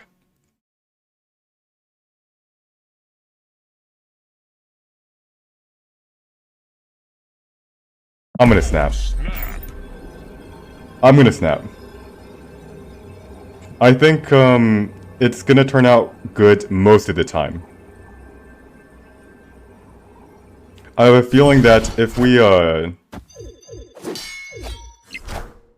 fun spot, Thor, Mjolnir, guess what? Goodbye Sunspot, Mjolnir shows up. Fuck me in the ass. It had to be a Magneto. Uh-oh. Uh-oh, there's our Shang-Chi. That's not good, guys.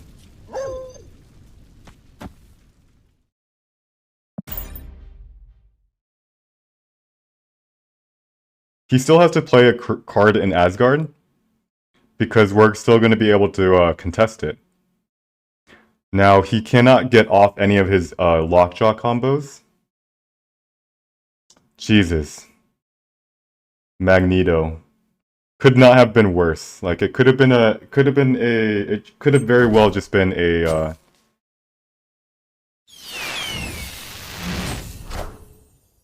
Captain Marvel. Wasp.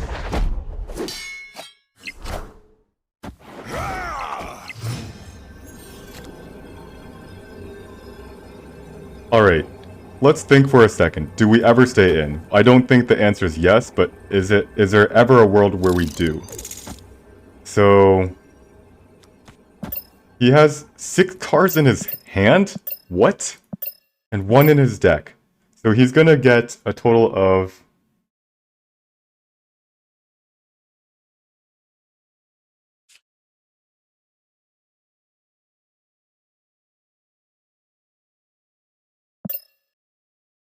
We retreat. I don't know if we can win this. Alright, so he plays... he plays the hammer here. And then what? Odin, right? What else? It's, Sunspot is 50% of the time. I wanna... do you guys think I should stay in? If I, for example, just pass this, or I could also Shang-Chi. Alright, so what happens if we pass here? We add... motherfucker.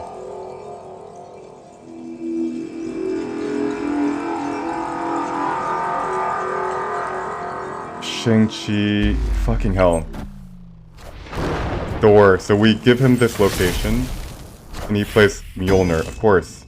Mjolnir, to me! And then, oh, Captain Marvel moves, right? And then he gets a Doctor Doom, which we don't care about. We do, because we lose that location also. Well, damn. We lose 8 cubes there.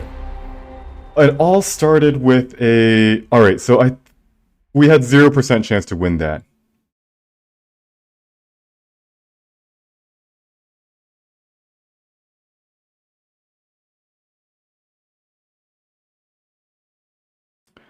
Thor. Captain Marvel.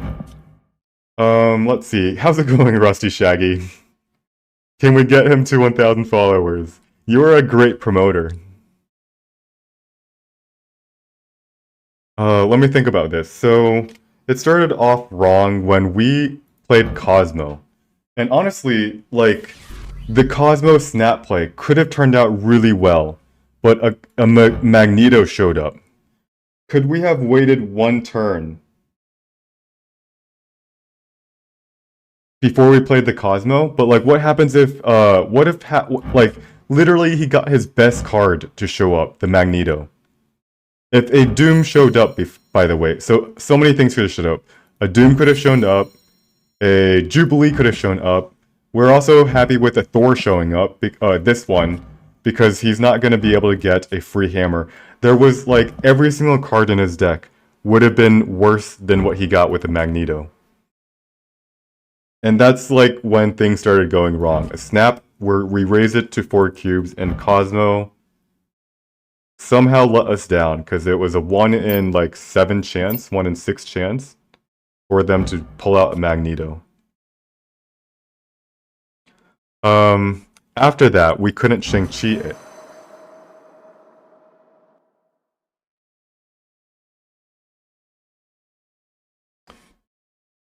So there's a Doctor Doom. Yeah, I think the Cosmo was the right play. Just it turned out poorly. And we're back down 8 cubes. These, we had to be very, very careful when we go for those 8 cubers. I feel like I should have, I felt like I should have retreated. Just kept the loss at 4 cubes at the end there.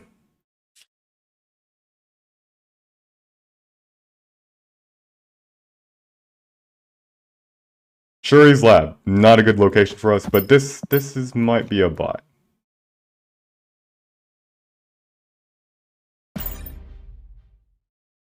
Voriel says, what is pool 2? I imagine you're a very new player.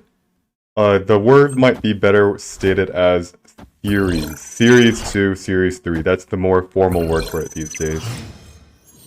But it's a collection of cards that's only available to people at a lower collection level. And this is a bot. You got a dagger that didn't move. What on earth?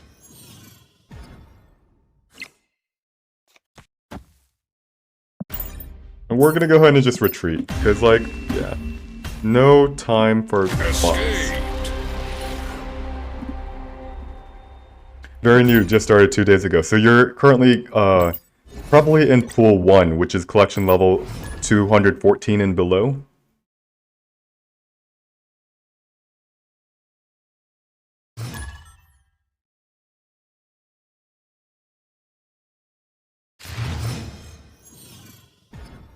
Yeah, Snapfan is a great resource. Alright. Great location for us. Sad face is gonna be sad when he... Ooh, we see a hood. Alright, so we still have to be careful.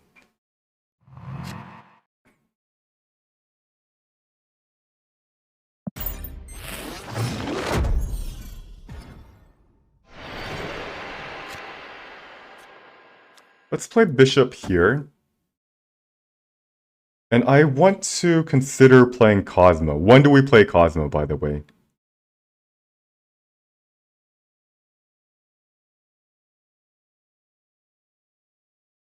When do we play Cosmo?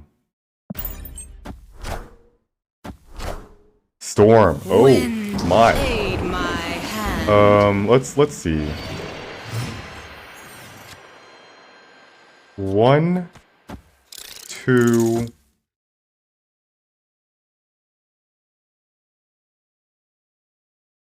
What's the most power we can add?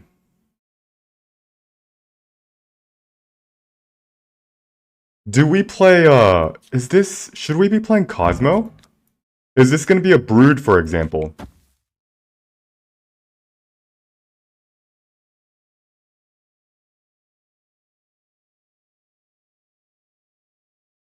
And actually, we can add more power when on the next turn, when we, on turn 6, when we have Miniaturize Lab open, we have Mr. Fantastic.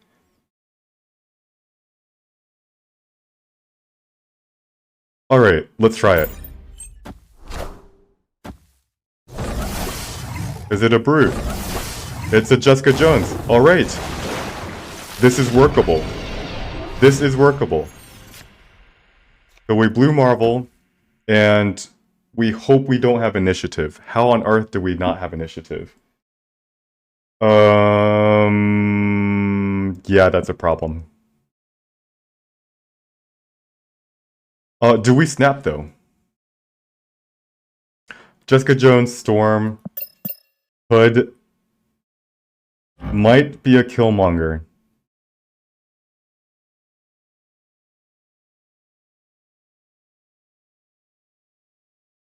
But even if he has a Killmonger, I think we still win.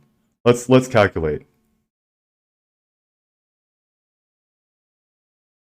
Yeah, I'm gonna snap.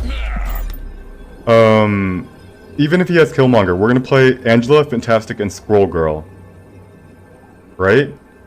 And we're gonna still win Flooded, even if... Unless it has something like a Wong. Okay. Now he has initiative. Nice. That is great for us. Because if he has something like a,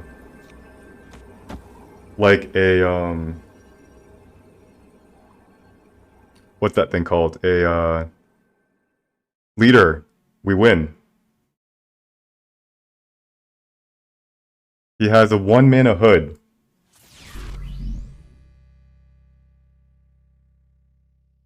And this should be able to win it for us. Enchantress, that's okay. Because we've got Mr. Fantastic, and we have Squirrel Girl. Easy. Not even close, baby. Let's see. Is that deck a screenshot or is it a browser source? It is a screenshot. I manually update it every single time I change it. I'm sure there's a way to do a browser source. I am too lazy to figure out how, and screenshots are pretty easy. Not even close. Win by 1 power, and lose by 1 power there.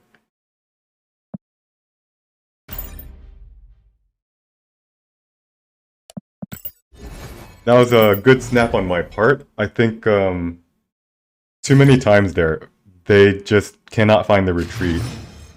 Because it's just too juicy. They're like, we can Enchantress. I noticed a lot. Oh fuck, District X. Does this guy have Quinjet? Korg. Too many times people think they can silence, and then they're like, oh, we just win, right? Because we silenced their Blue Marvel. But nope. That's the power of Kazoo. Catlilariana. Are you also, do you also... Ooh.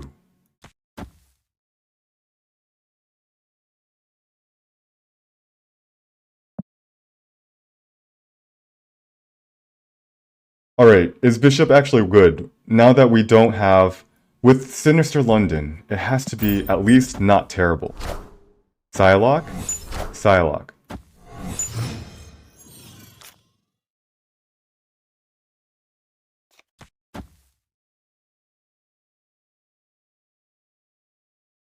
Akoi.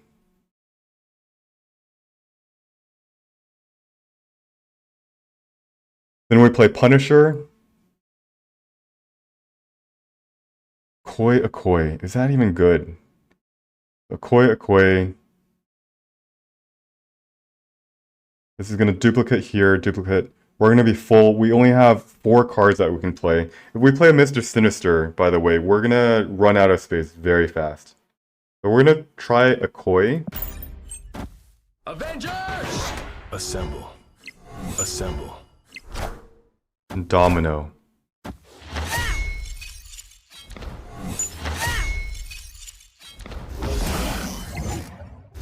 Alright, I'm trying to remember what this guy was.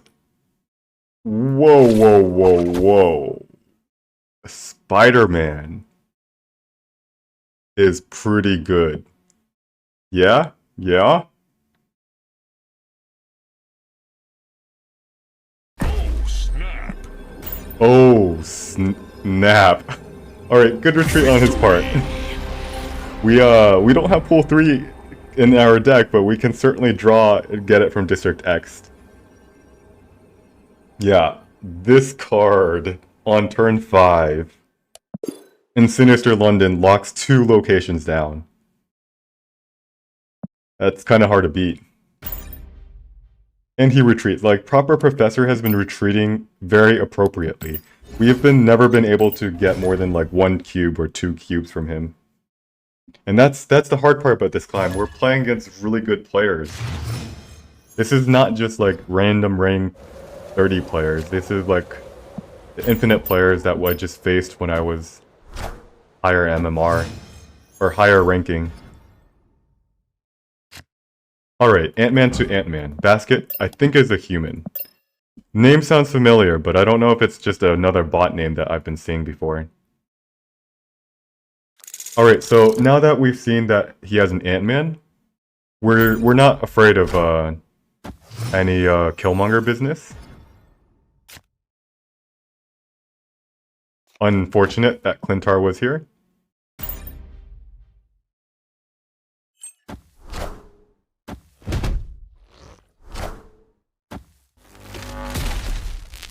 This is an ongoing... Ooh. This is an ongoing with, I cannot play Squirrel Girl this turn. Opponent snapped.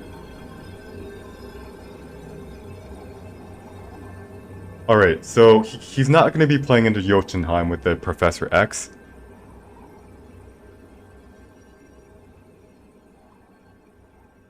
Do we snap? Do we snap? No, we don't, right? Because he's going to play... He might be playing Cosmo this turn. And then he's going to be able to play his Destroyer without any fear of...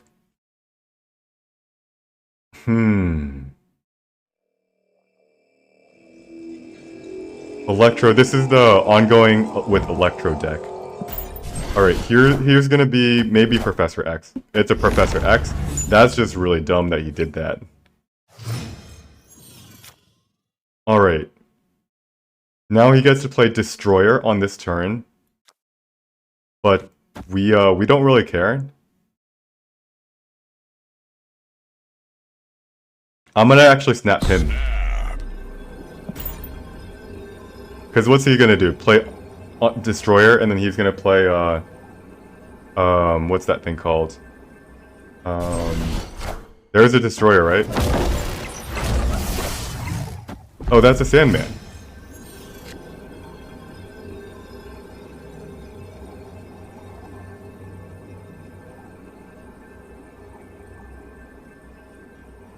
Well, what can he do on this turn?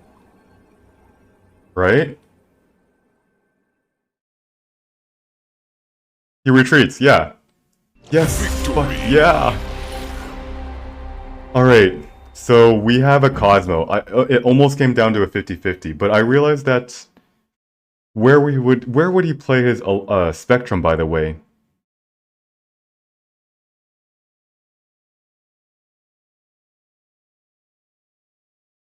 If he plays Spectrum, he might not have Spectrum, but if he did, where would he play it? In Jotunheim? Or in Clintar? I think the answer is he's going to play it in Jotunheim, so we have to play Cosmo in Jotunheim.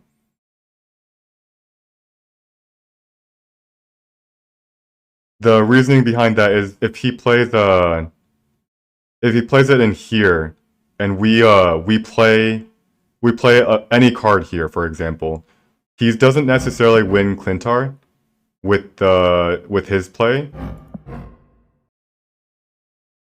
and we win Clintar, we win Jotunheim, but he wins Kunlun. So yeah, every single time he's gonna play Spectrum and Cosmo.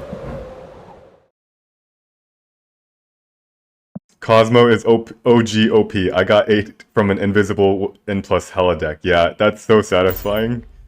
That's one of the problems with Hela. It's especially the invisible woman Hela combo. It's you can block it so easily with Cosmo, and you just always have to retreat if someone snaps you. You're like, oh shit. I've got his amazing combo, and he's just gonna play Cosmo. Cosmo is the combo breaker. Scrooge McDuck. Here we go again. What's really funny is every single time that I play him, I notice my viewer count goes way up. It's like everybody hops over for like a good 20 minutes just to see my first. Oh shit.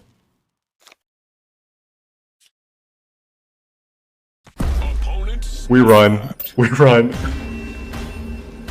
Project Pegasus is terrible for us. So he has the Zabu. He has a lot of ways to generate value. He has like the White Queen. We don't like any way that mana is cheated out. So for example, it's like, sure, I can play out my hand, but what happens afterwards? My Sunspot gets value, but while my Sunspot is getting value from like 3 mana a turn, 4 power a turn, he's gonna be getting value from his Zabu, and like he'll laugh at my 3 power for my Sunspot. Yes, the Orange Pro, I am aware that I am playing Derajay N. It's always funny that every single time I face him, someone says, "Oh," comes from their Dara's stream and says, "Oh, you're facing Dara JN." Scrooge McDooge. Although I'm curious, what is he saying? What's his perspective? He's a pretty analytical player, so I actually enjoy watching him. I actually feel like I learn when I watch him. I'm curious what he's saying about like my deck and like this challenge of mine.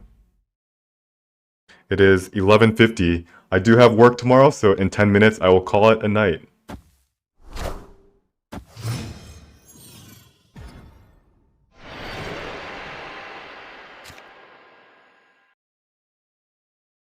Oh, this is fun. We're gonna play Bishop. Should we even play Bishop? The problem is...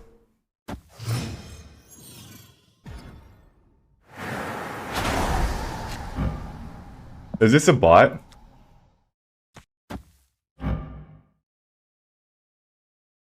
Alright, we're gonna go Sunspot.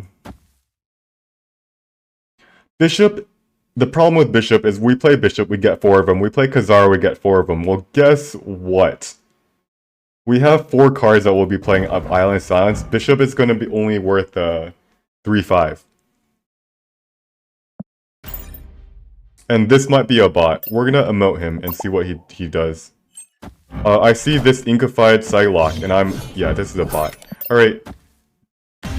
Let's return some cubes to the bot. And let's try to get some good games in before, You also said work and 10... Yeah, when this clock strikes 12, what will you be doing? Are we goobers that play past the G-Gen hours? Or are we Cinderellas and we go home... No, wait, Cinderella, did she, this clock stroke 12, and what did she do? She ran out, right? Maybe Cinderella wasn't the best, Let's see, iPhone Fans asks, how do I know it was a bot? I've faced against so many bots at this point that I just have a good sense. One of the things that they run is Nakia. You ask yourself, how often have you seen a player play Nakia? It is like 1 in a bajillion, right? Slight exaggeration. And that's the one sign. They run the similar. They only run like 3 or 4 different types of decks.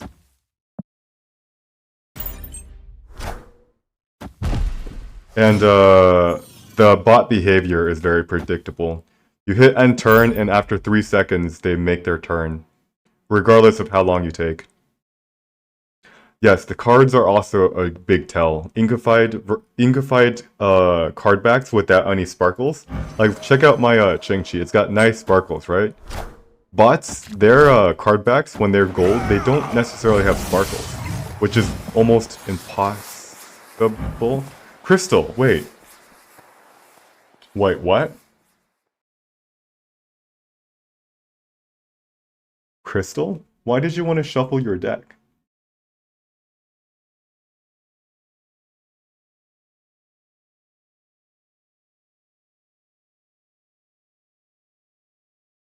Alright, anyways.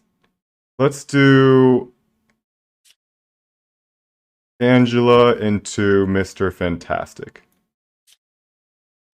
I think we have to play it in the middle, just in case they do some funny business.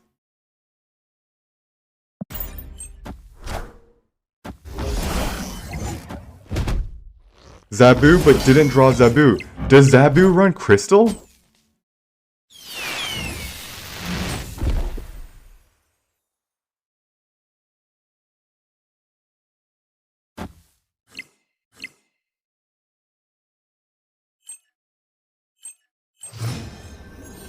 Does Zabu run Crystal? I did not know it did. Some of them apparently do. And we don't snap here. He's gonna 100% retreat. He's got Sunspot, he's got Dracula. All his good cards are on the left. And yeah, we just end turn. See if this play wins, and most likely it will.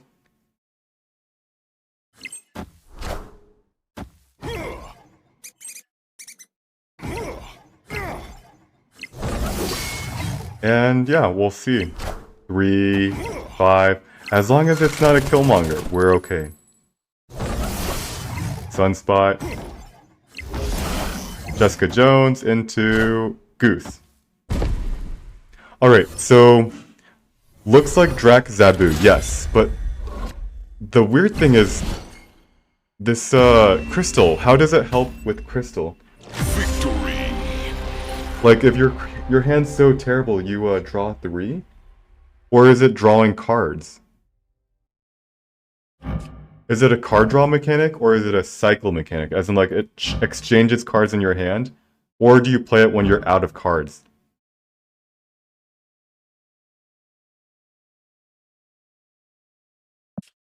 You have seen Jeff Hoogland's version with Crystal. Okay.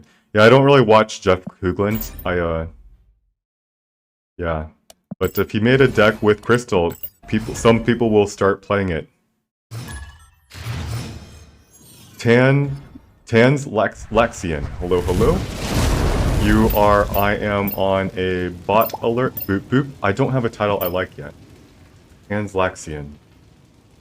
Alright, so here's the bot check. We end turn after 10 more seconds. 2, 3, sure, end turn. 1, 2, 3, 4, 5. There it is. And he failed the bot check. And same thing, he took forever this turn. We're just gonna quickly play a Nightcrawler, and we're gonna do 1 and alright, yeah. This is a lot. I think. I mean, I could be wrong. 1, 2. I mean, they always play exactly where you play because they want to maintain initiative or something.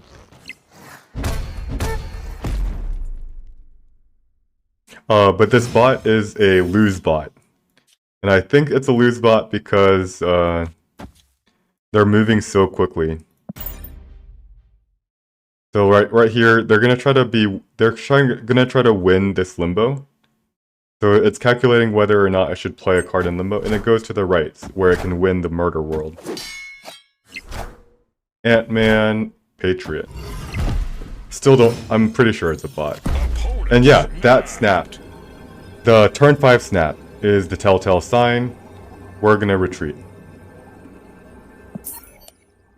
The telltale sign of the bot is the turn 5 or turn 6 snap at the very, very start. And they're winning by 1 power on the tiebreaker. And that's what gives them the... So they snap. Properties. God damn, I wish there was an option to not play against bots. But what can you do? Cartofel, not a bot. Alright, we've got 2 more minutes. This is going to be the last game, guys. Let's make it a good one. Boop boop, beep beep. We're going to calculate like a bot. Iceman, not good. Hitting arrow, fantastic. Drawing Sunspot, great. Dream Dimension, great. Scorpion, Sunspot, Owl, and Owl.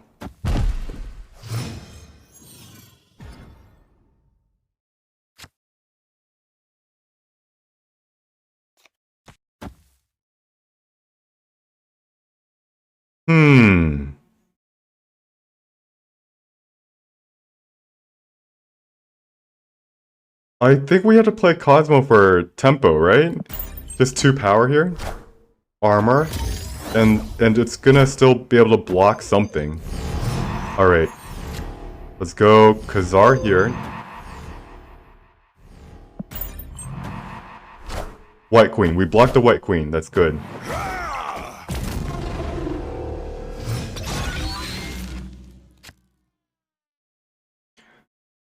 Okay, so do we play Fantastic at 2 power, or do we play Nightcrawler and Ant-Man?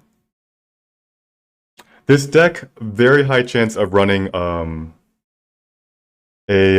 leader, by the way.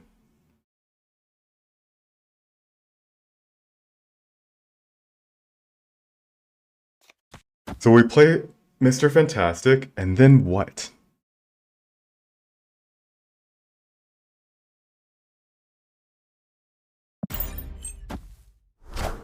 Shuri. Whoa.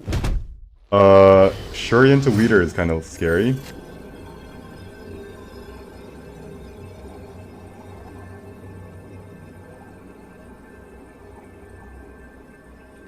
Alright. Where do we think he's gonna put... Alright, we can boom him right here. Where do we think he's gonna put it in the middle, right? It's always the middle. And then we're gonna go Squirrel Girl, Ant-Man. Actually, we're gonna go Ant-Man, Squirrel Girl. 1, 2. And now we think, do we snap? If this guy is running leader, we win here. Unless he plays... Where does he play as leader? Where does he play as leader?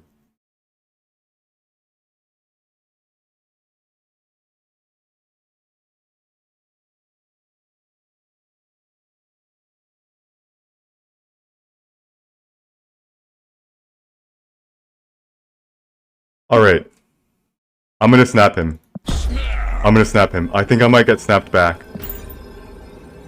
But I think he played a leader middle. He retreats. Oh. Alright. Maybe I shouldn't have snapped, but like, why did he stay in? Like, why, if he,